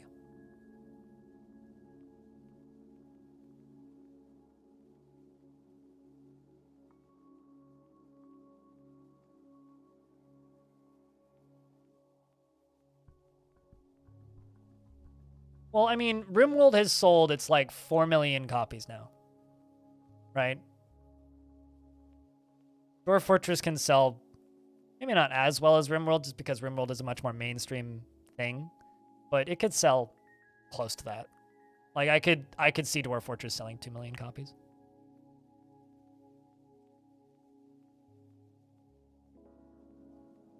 Hi, what's this room? Looks like lava, but it's not. It's sand. I'm trying to pasture my few remaining unicorns in here because the humans have been trying to kill my poor baby unicorns.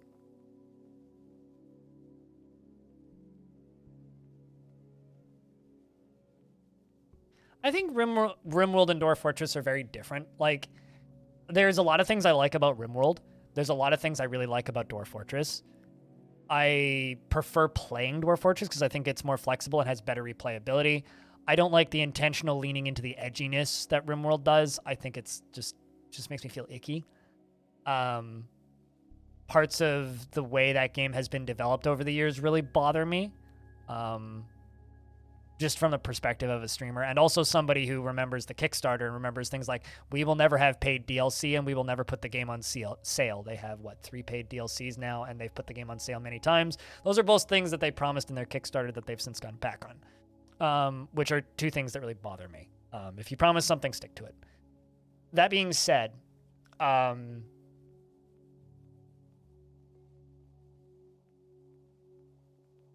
I think that RimWorld and Dwarf Fortress are exceptionally different games, and it very much worries me that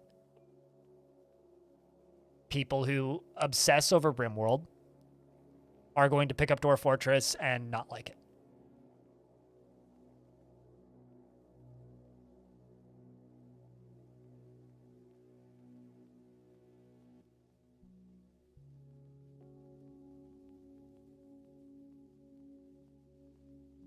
Oh, well, this is interesting. So I DM'd Clino and asked why they're looking for more mods. And apparently Reddit recommends that they should have 4 active mods. But according to Clino, he's the only active mod. It says that they're searching for new mods because, in quotes, I dream of being able to just fuck off and turn off my computer for a weekend. So if anybody wants to help the Dwarf Fortress community out, Clino needs an intern.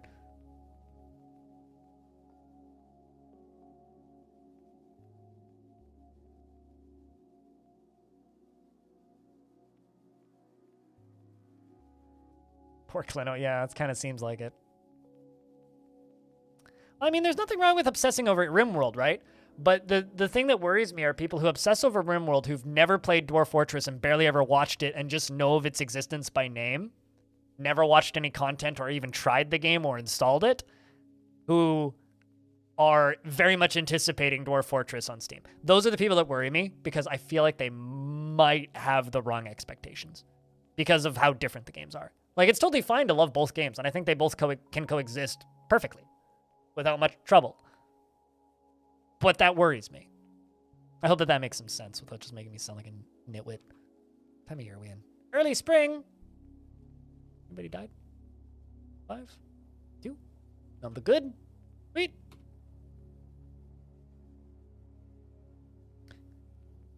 Saigon! Captain of the Guard has been elected mayor. Look at that. Our mayor's reign has ended. We have a new mayor. I guess that this means that the mayor has passed away. Well, F's for do it.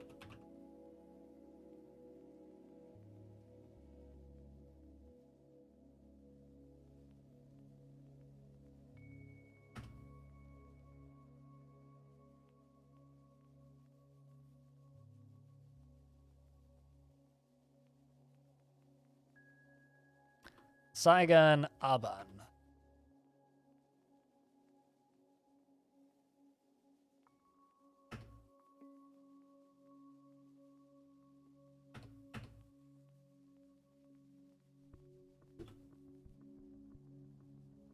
How do you make a door for a triple wide hallway? It needs to let caravans in. You don't.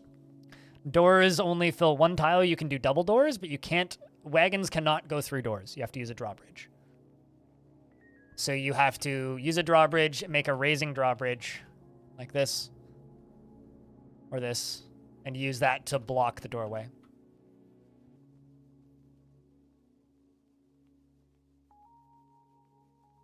Because, like, so there's a part of me that believes that, like, Dwarf Fortress and RimWorld have a lot in common, right? And, like, parts of them do. But I think Dwarf Fortress has about as much in common with RimWorld as RimWorld has with Stardew Valley. Like, you can absolutely play Dwarf Fortress as, like, a hardcore management game with a lot of combat. But you can also play Dwarf Fortress as, like, the chillest little town builder where you just read the stories about, like, 5 dwarves living on a desert island, right? Like, or you can be, like, a hamster man bard that goes around writing the worst poetry in existence. Like, these are absolutely valid ways to play Dwarf Fort to a point where, like I said, I worry that some people may have the wrong expectation of what kind of game they're getting into.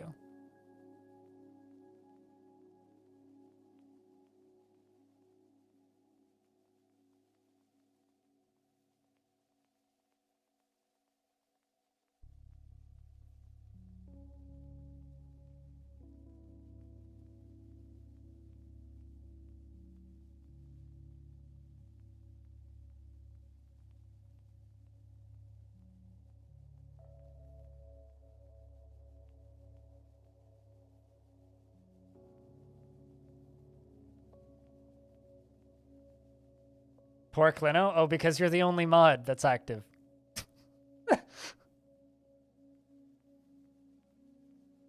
Because, like, we were suddenly talking about, like, because random viewer popped in and said, I believe that there might be a this year release because the Reddit's looking for mods. I'm like, I wonder if, like, that means that there's a release or if that means that Clino needs an intern. And then you responded, and I was just like, oh god, poor Clino. Hey, Stone. But yeah, I'd offer to help mod, but I feel like content creators shouldn't do that. That seems like a conflict of interest.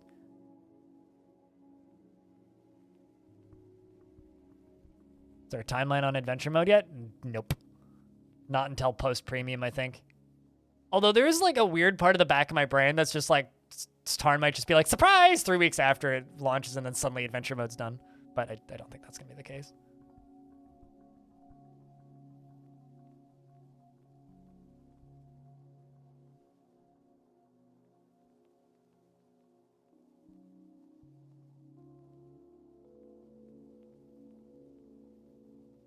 No tributes, no, because we were under siege during last fall. We are in early spring, though. We have had 2 children, which has been pretty good. I mean, I did kind of seal somebody up in inside of some ice and insta-gib them, which is unfortunate. And also, I think my mayor died, but my mayor was a merchant, so. Although we haven't found the body yet. I should probably look for that.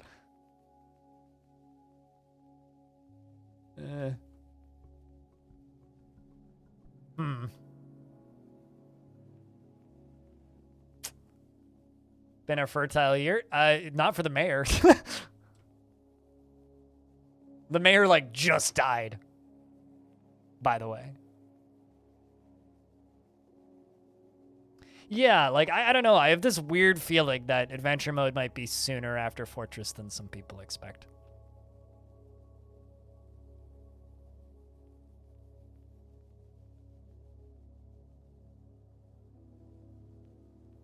It might get a lot more popular. It's not even in that way. It's just like I post a lot of my videos on the Dwarf Fortress subreddit, Giristeth, and it might be weird if people are like, why is this YouTuber a mod posting his videos? It's like, it kind of crosses like a weird self-promote. But then again, I get like weirdly antsy about whether or not I can post my videos on the Dwarf Fortress subreddit already to the point where like I will just like refuse to and then Clino does, so. Like I didn't post the side-by-side comparison of building UI, an example. I could have. I didn't. I posted, what, like 2 threads the day before? I was like, It's fertilizing something. Everybody's fertilizing something.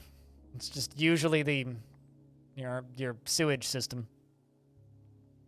Anyway, how you doing, Stone? I hope you slept well.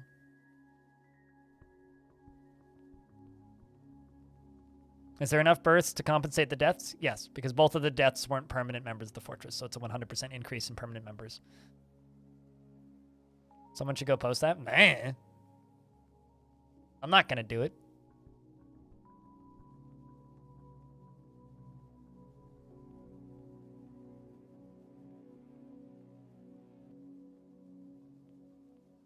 Get your mods too. Oof.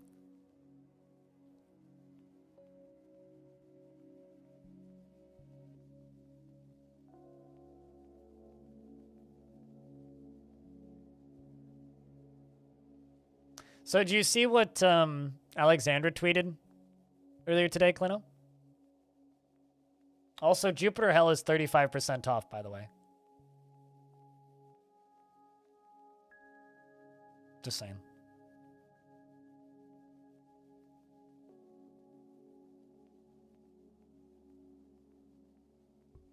Cheers for that, like. You're welcome. I tweeted it at Massive Corp.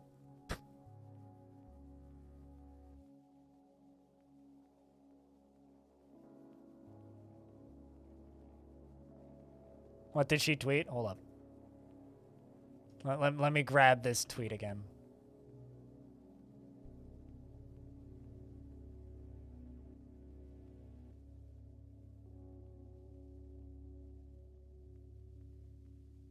I'm just saying.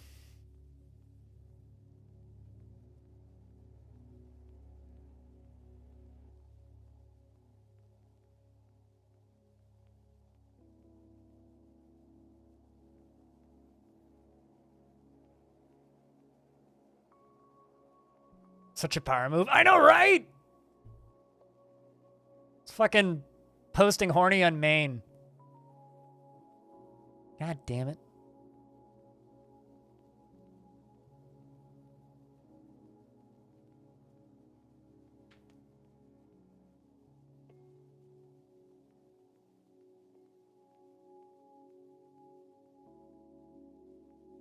She's probably reviewing the tutorial.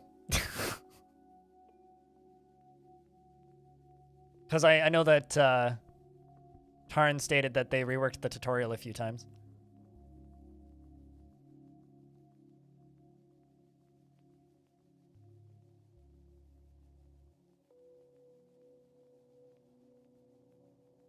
Eh. Oh. Elves are here to trade. Yes, it is spring. Wonder if they have any unicorns. All but 4, apparently. Although I've only been able to actually locate 2 of them, and my unicorns have died. Oh, there they are. Oh, no. That's sad. Okay, sweet. So I was able to find the other 2. Okay, so I do still have a breeding pair. We are good-ish. Time being. But yeah, that's like this is my current unicorn paddock. The humans got in there and just murdered all of them. Bastards. Also, we had a human siege show up, and the first human to walk on the map was dead, which was kind of funny. Like, a dead guy showed up to siege me, which leads me to believe that he died on the way there and they just brought the body with. It's out. You can go buy it. You can go purchase and download and play Victoria 3.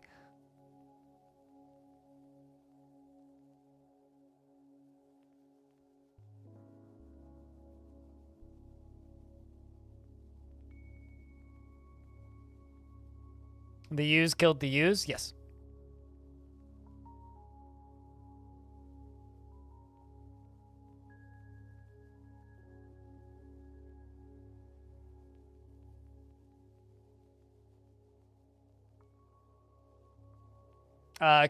Well, there's 2 ways you can do it.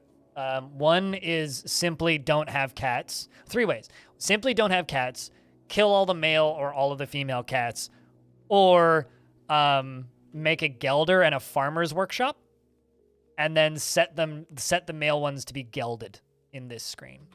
So there's a little X down over there. Then hit X.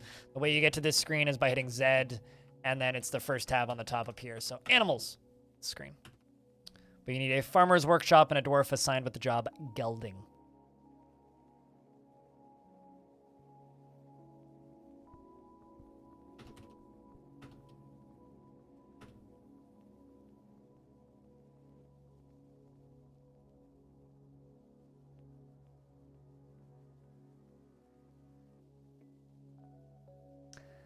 But yeah, I guess chat room, if you're interested in moderating for the Dwarf Fortress subreddit, you should @Clino.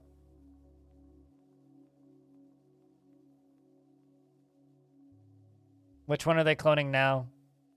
And because YouTube features work and people like YouTube. It's not just YouTube that they're cloning.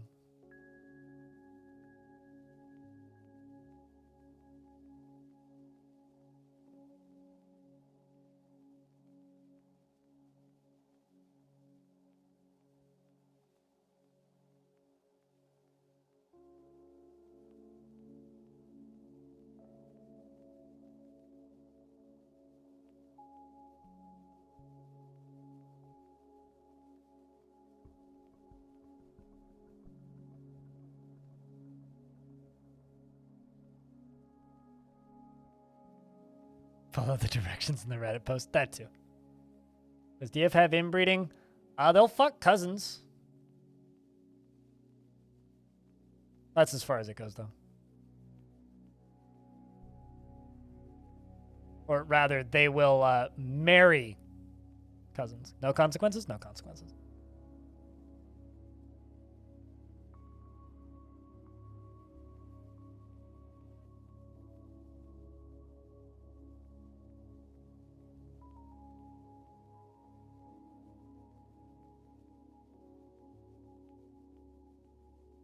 For reference, I'm posting this in places.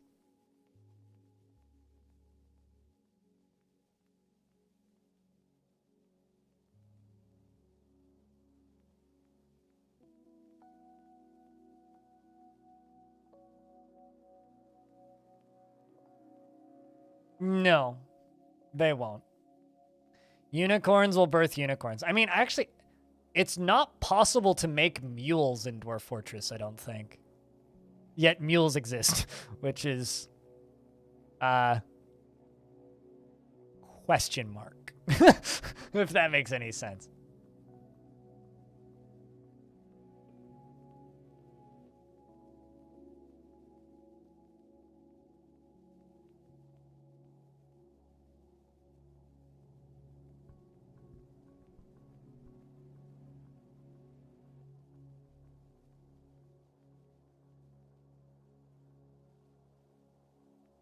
Yeah, mules go extinct really quickly. Also, often pandas go extinct because the worlds don't generate enough bamboo. Which is, I don't know, true to reality, I guess.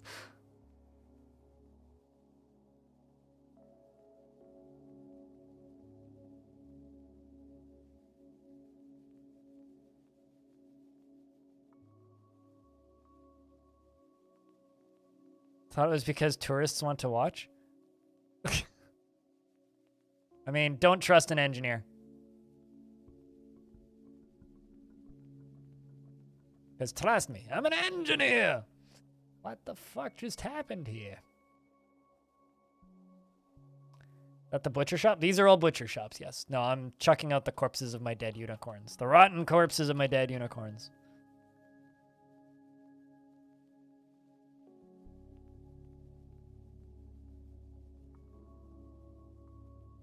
That's a distressing thing to think about.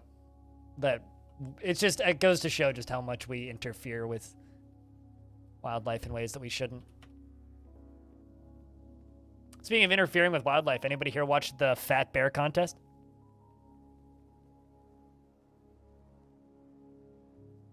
It's my favorite time of the year to go bear watching on live streams.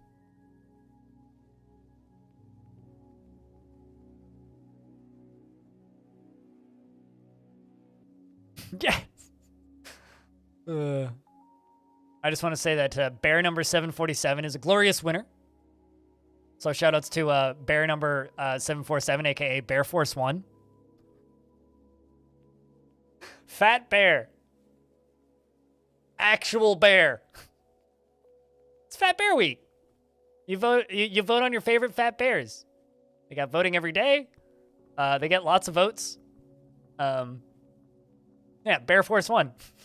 I mean, come on. Look at this hunky boy. Certainly Bear Force 1.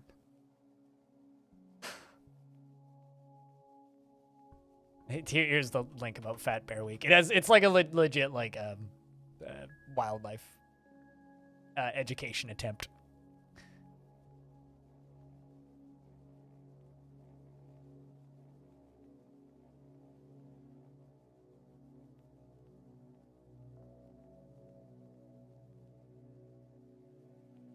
solid education attempt, I would say.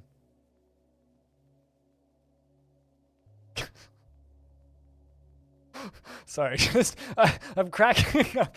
I'm cracking up at Bear Force 1. I can only say that so many times out loud before I just start cackling like a maniac. First bear was Skinny Boy? No. So this is beginning of the year. This is end of the year. So they start off super skinny at the start of the year. And they take all these photos.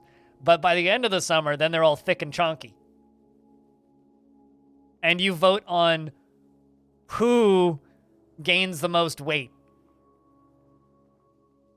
That's Fat Bear Week. So throughout the year, explore, explore.org, throughout the year, they have live streams of these bears in the national park that they're all from, which I'm blanking on the name of now. And like the river where they all feed, and they tag them all, they nickname them and post pictures, and then the audience keeps track of it. And they keep track of it, and they provide like photos and updates, and some of the bears have Twitter fan accounts and shit. And then Fat Bear Week happens, which is a week in October, right before they're based on the weather, right before they're about to go into hibernation, and you vote on who gained the most weight during the year. And they have a cougar. They don't have any unicorns. No unicorns. Okay, well then, give you those as gifts. Call that.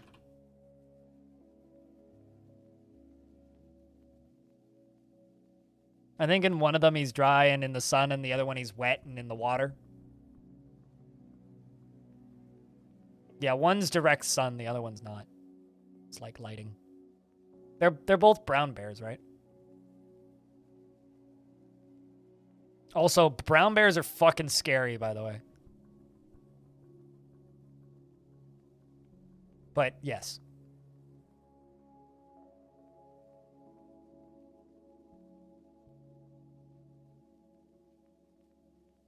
You know, I was just looking at the Dwarf Fortress subreddit. I was like, man, I thought they didn't tell out meme posts. I refreshed and that post's gone. I was like, huh.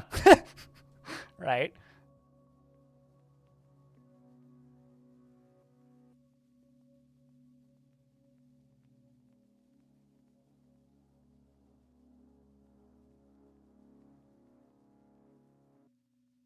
Just before they hibernate? You mean just before the humans show up and stab them all to death?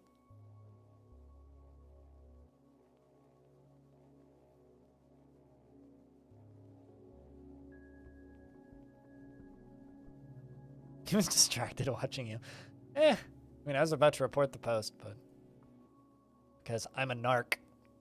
Also, death of fish. I hope you've been well, by the way. Where you live, there are only black bears, and they're mostly weird Hulk dogs.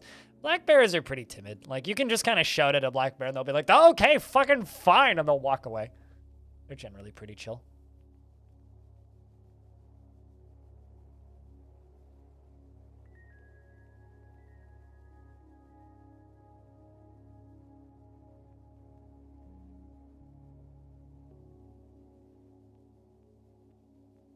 Looks like a cat in a top hat. It's a skull.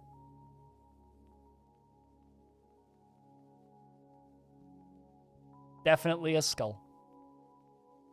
So maybe a dead cat.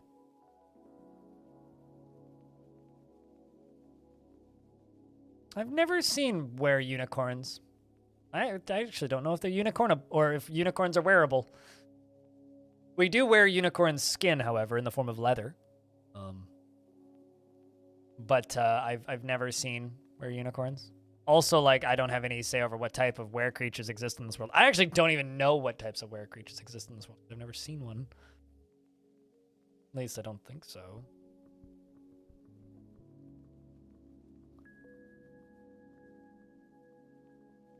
You know, it's probably for the best.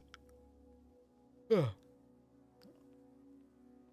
You know you're Canadian when you have to check your lawn for bear shit before you mow the lawn?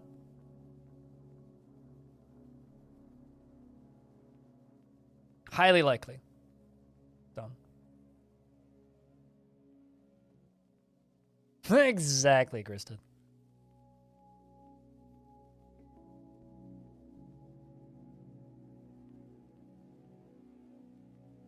tend to generate a lot of were lizards. I see quite a lot of were lizards and monitor lizards and that sort of thing. It was actually kind of funny on the topic of were creatures. I was talking at PAX, something that Tarn mentioned was like, they were talking about tile variants and like getting the game out sooner. He's like, you know, I would feel bad if we disabled like 2/3 of the different types of were creatures. If like we didn't have enough tile variants for everything or something. He's like, even if it took us like an extra 2 weeks to get those in, and we could just hotfix them in and not tell anybody. And I was just, I looked at him like, you know, I think I could like tell you in one hand the different types of were creatures I've had in the last 2 years. So if you launch the game with only 2 different were creature possibilities, do you think anybody would realistically notice if it was only for a couple of weeks? Trying to install the Lazy Noob Pack. This is going to be a nightmare. Just install the vanilla game. Like literally just watch Krug Smash's how to fort dwarf video and just install the game. You don't need Lazy Noob Pack to learn the game. Lazy Noob Pack comes with a lot of extra tools, but like you don't need them.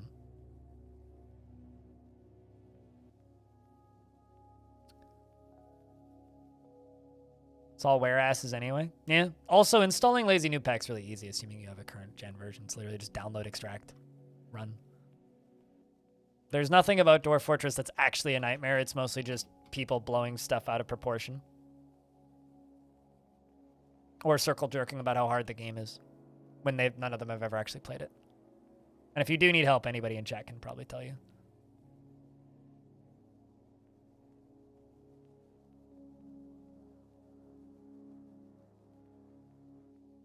Which varies the sample rate, which varies pitch. Oh. Yeah, don't ever set it to auto. Set it to whatever your internet can handle at the highest possible quality.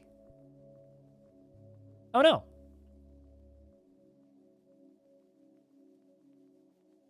Verona, the militia captain, is throwing a tantrum. The merchants have embarked on their journey. Well, that was a quick tantrum.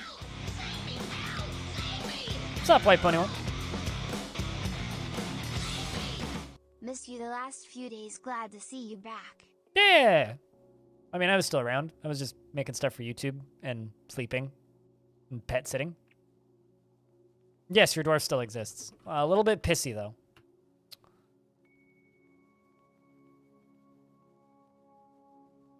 But, chat, can I get a round of beers?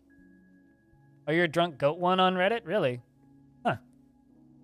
I'll be honest, I never remember who responds to things of me on Reddit because Reddit, like, I don't know. It's just, I don't process who the comments are from. Although I kind of want to do that less now, considering, like, Reddit has NFTs. That's all I have to say. I don't care that they run on Polygon. All I have to say is... Anyway.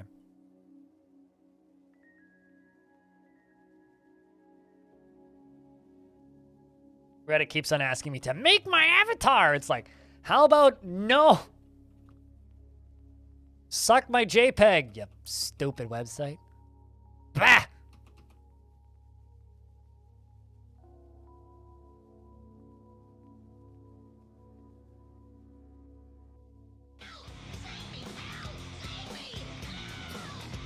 Thank you very much for chucking out a 5-pack, man. Appreciate you. Chat, can I get a round of beers for White Pony One checking out a 5-pack?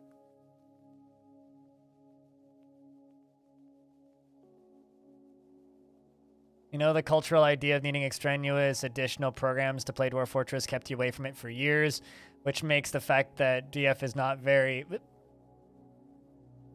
actually very hard a bit annoying to you. Yeah, no, I completely agree.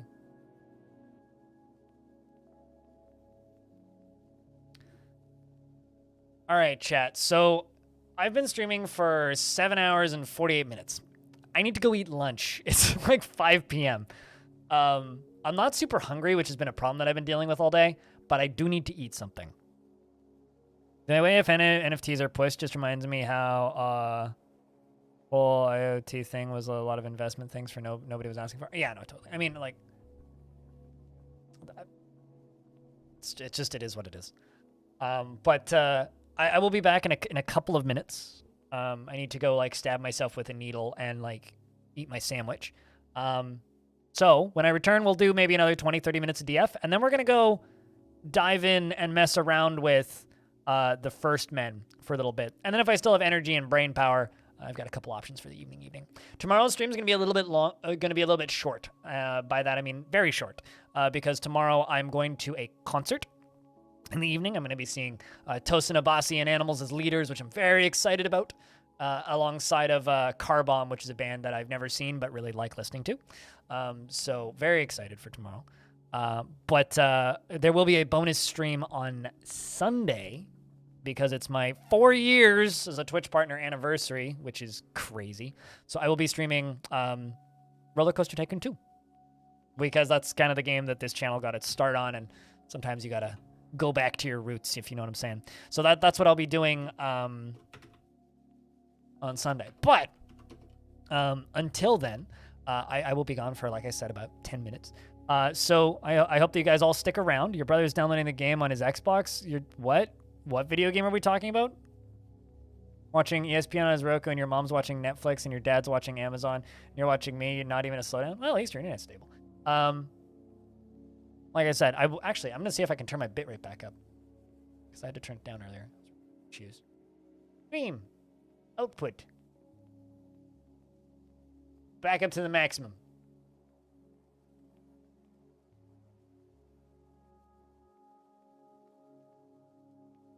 Yay, seems stable now. All right, so I will be right back. Enjoy the dwarfs running around.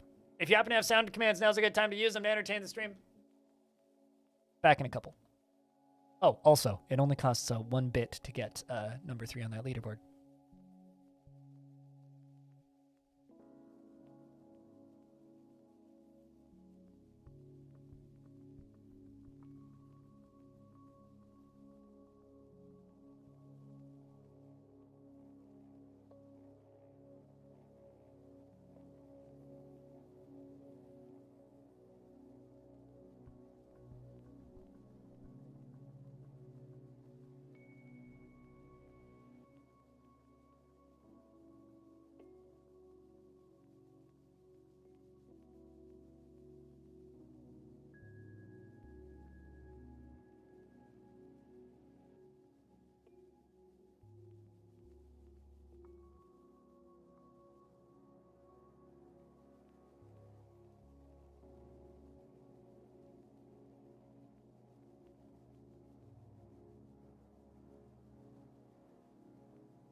Slow gains win the race, Ouija. And hey, Stone, congrats on that win. I'm back. Also, Orange, thank you very much for gifting a sub and for the $3.10. I heard the sound go off, but I, was cooking. Well, not cooking, but prepping food. I had a wrap with lettuce and cheese. And an orange. Papa Lurk, what up? How was Amon Amarth? That's in November. Not last week. That's in November is Amon Amarth. No, tomorrow I'm going to go see Animals as Leaders. That's the upcoming show. But no, it's like November. I think it might be Remembrance Day. Yeah, November 11th is when I'm going to see Amon Amarth. Yeah, I'm seeing them in Vegas with my moderator, Stoned Hobo. Because I'm going to Vegas for a weekend.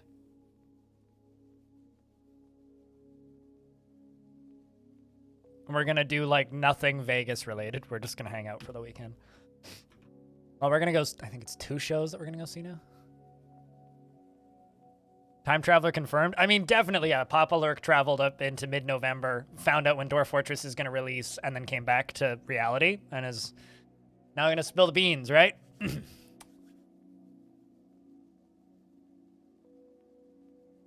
Hey, Orange, you want to go to Vegas?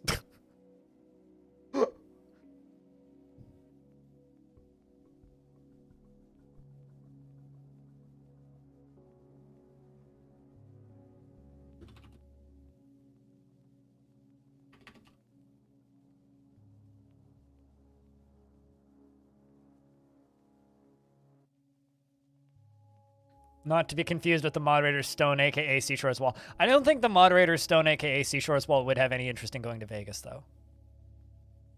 Not to, like, point at you and be like, you don't want to go to Vegas, but...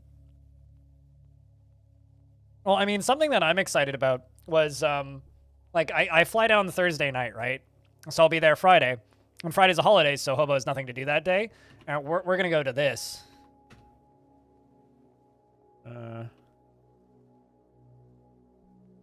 Which is waiting for the slow-ass website to load. Government websites are trash. We're doing this.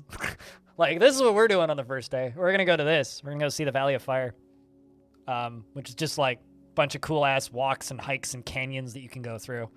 So we're going to go do this, and then after that, go back and see Amon Amarth. It's like an hour out of Vegas or something. So...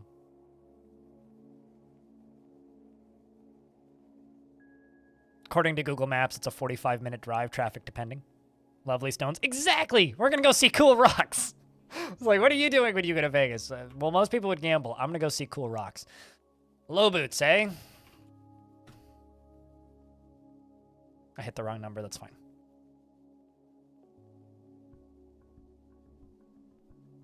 I've been inside casinos before.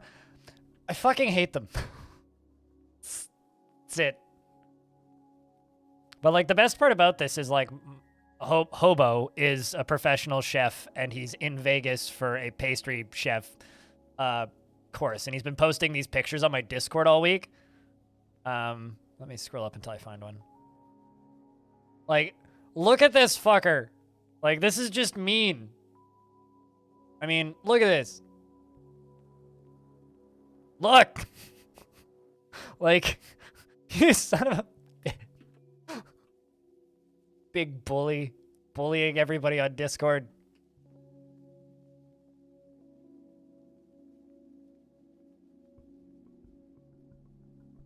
Well, I mean, you don't want to put yourself into, like, a paradox, right? Papa Lurk. That is a number of baked goods. Uh-huh. And full of water. I looked at the average temperature for that park in November, and it's like 21°C. But yes, a thermos with water is definitely something I'm going to bring. I bring a thermos camping on any trips anyway. I like to have my water on the plane.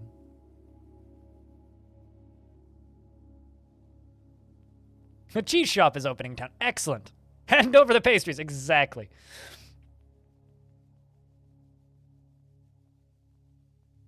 Give me the sweets under threat of death. Ah! How many deaths in total? 16,262. About 300 of those were today. Humans attacking us. You can absolutely make a cook. You want to know how to make a cook? Select a dwarf. Hit P. Hit L. Plus and minus on the numpad. Go to farming. Press enter. Go to brewing. Press enter. Go to cooking. Press enter.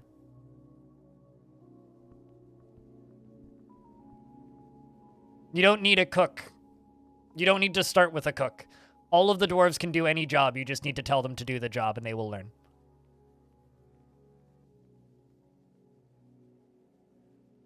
Don't worry about starting with a cook.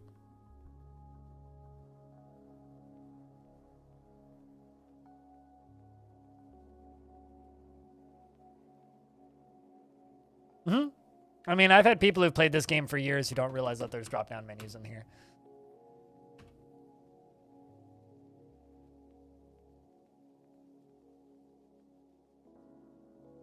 I mean, they'll learn.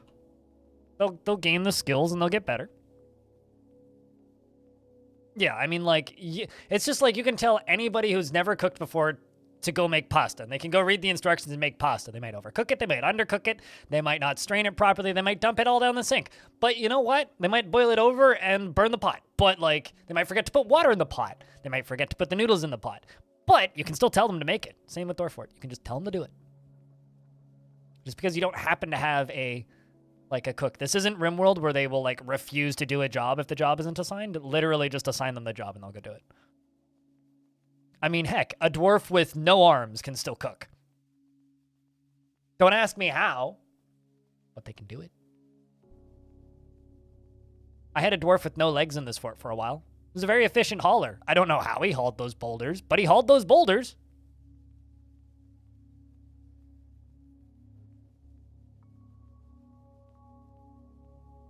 They use their mouth. It's just with their feet, yes. They just headbutt it. He just rolled with it. Yeah, exactly. Rockcat understands. Just rolling, rolling, rolling. Ride.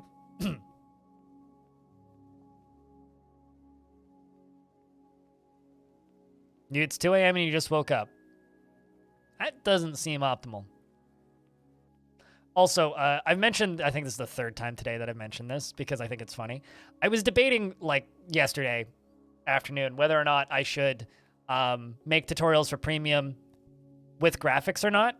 I was sitting there, I was like, man, should I do, like, ASCII tutorials or should I just do normal? And then I was like, maybe I should do, like, a combo of both. Or maybe I should, like, mash them both all into one video. Anyway, so I pulled the YouTube channel. I'm like, well, that settles that. We're doing them with graphics on. I didn't expect it to be that high tilted in the direction of graphics. What was funny is it was 100% tied when I went to bed. It was like 34 votes or something, and it was all, like, perfectly tied. And, already the 2% of my audience that want ASCII tutorials. Although something that I want to do that I think will actually be, like, a really cool series actually is making, or video, is just making classic look like premium. Like a tile setup that makes it look like premium. It's some, like, download the game from the website, install the game from the website, set up all the resolutions if that stuff's still needed, and then just tile set. Installing a vanilla tile set I think is going to be interesting. Definitely something I'll have to make into a video.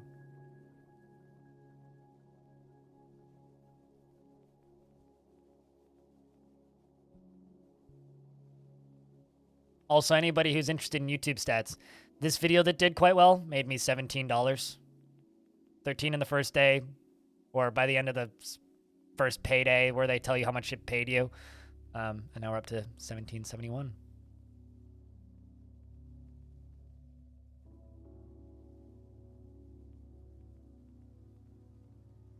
And we're pondering epidemic disease.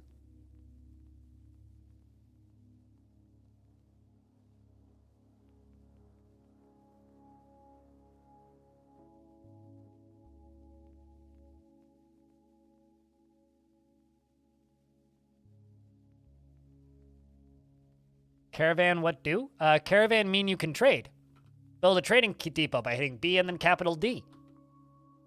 It does require multiple pieces, and you need an architect to actually construct it. But that is just an assignable job, which can be found under other jobs, architecture.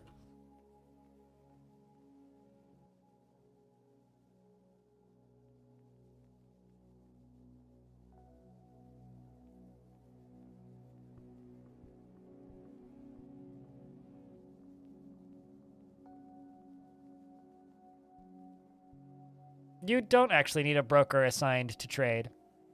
Also, I love that you said broken instead of broker. You need a broken assigned? Yeah, I'm right here. Okay, so I get it.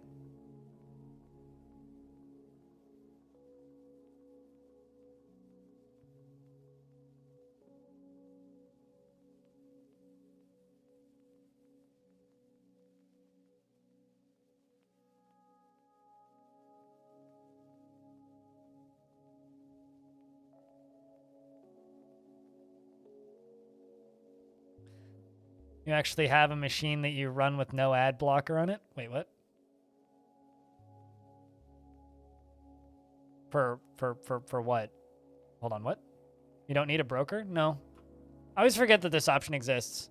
But there's only broker may trade, or anyone may trade. If you just hit B after selecting the trade depot, you hit B. Only broker may trade, anyone may trade.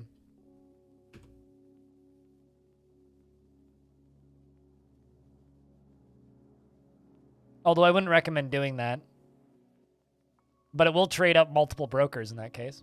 Trade up, train up.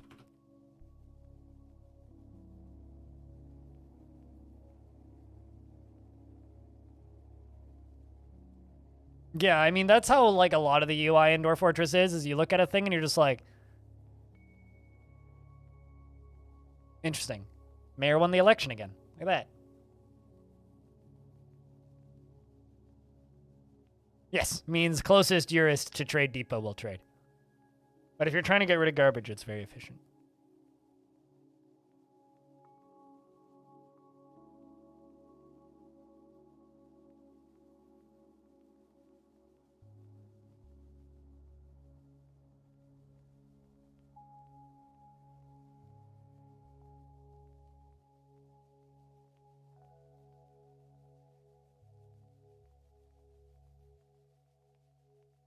You know, I gotta be honest with you. The optimal state of YouTube is when you're getting more views than you have subscribers. It's like I've got 12,103 subscribers, and in the last 48 hours, we've had 12,717 views. It's like the optimal state. It's like, that's where I like my YouTube channel to be. It's like, excellent. We're profiting on all fronts. Let's go.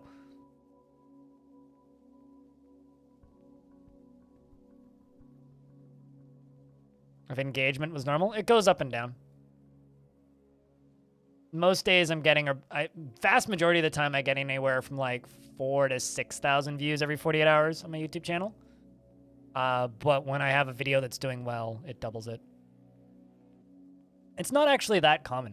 It's usually what is considered to be an active, healthy YouTube channel is a YouTube channel where approximately 10% of the audience watches every video.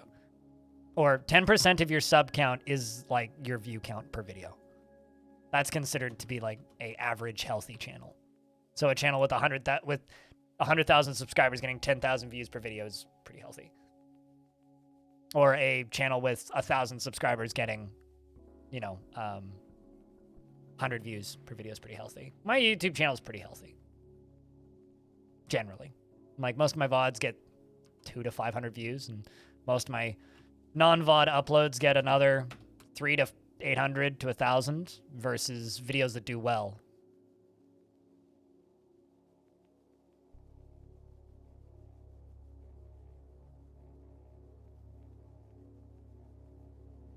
You also need to remember I upload 2 videos a day, most days.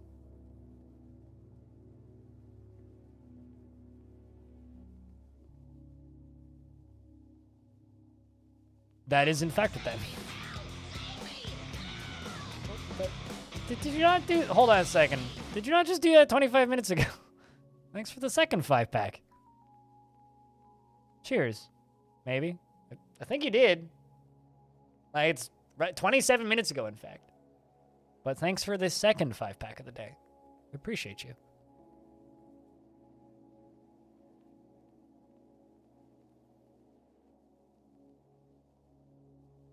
Burby present. Burby praised. But chat room, I do gotta say, it's 5:15, which means I've been playing probably about 7 hours of Dwarfs. Trying to figure out what to do.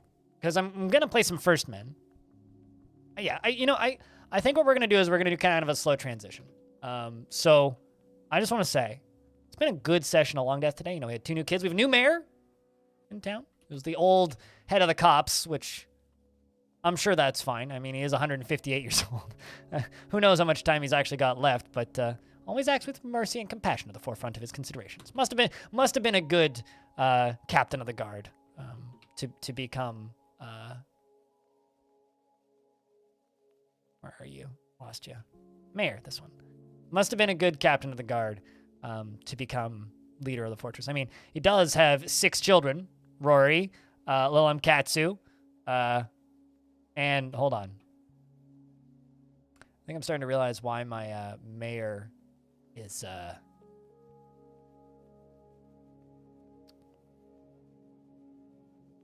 very popular.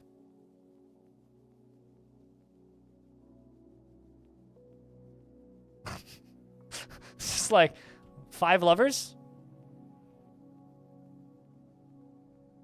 I mean, Whitcode, who's dead. Diamond, who's still alive. Rith is dead. Kickroast is dead. And Niltongues Dumat, I think, is dead. But, like, lots of friends and kindreds. Anyway, no wonder that person is our mayor now. How old are you? 158, yeah. Damn. Well, good luck to that dwarf. No, it's Saigon, not biggest Chaddington Dickus. Also, I mean, I once had a dwarf in this fort that had, it was like 14 lovers. It was an ordeal, that one. She had like, it was like 13 kids or something by the end of her time alive. Oh no, Pilot's depressed, why? We need to make more mugs, apparently.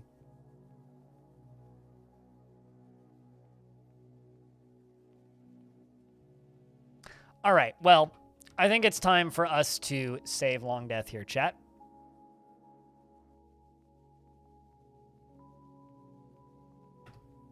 Put a marker down.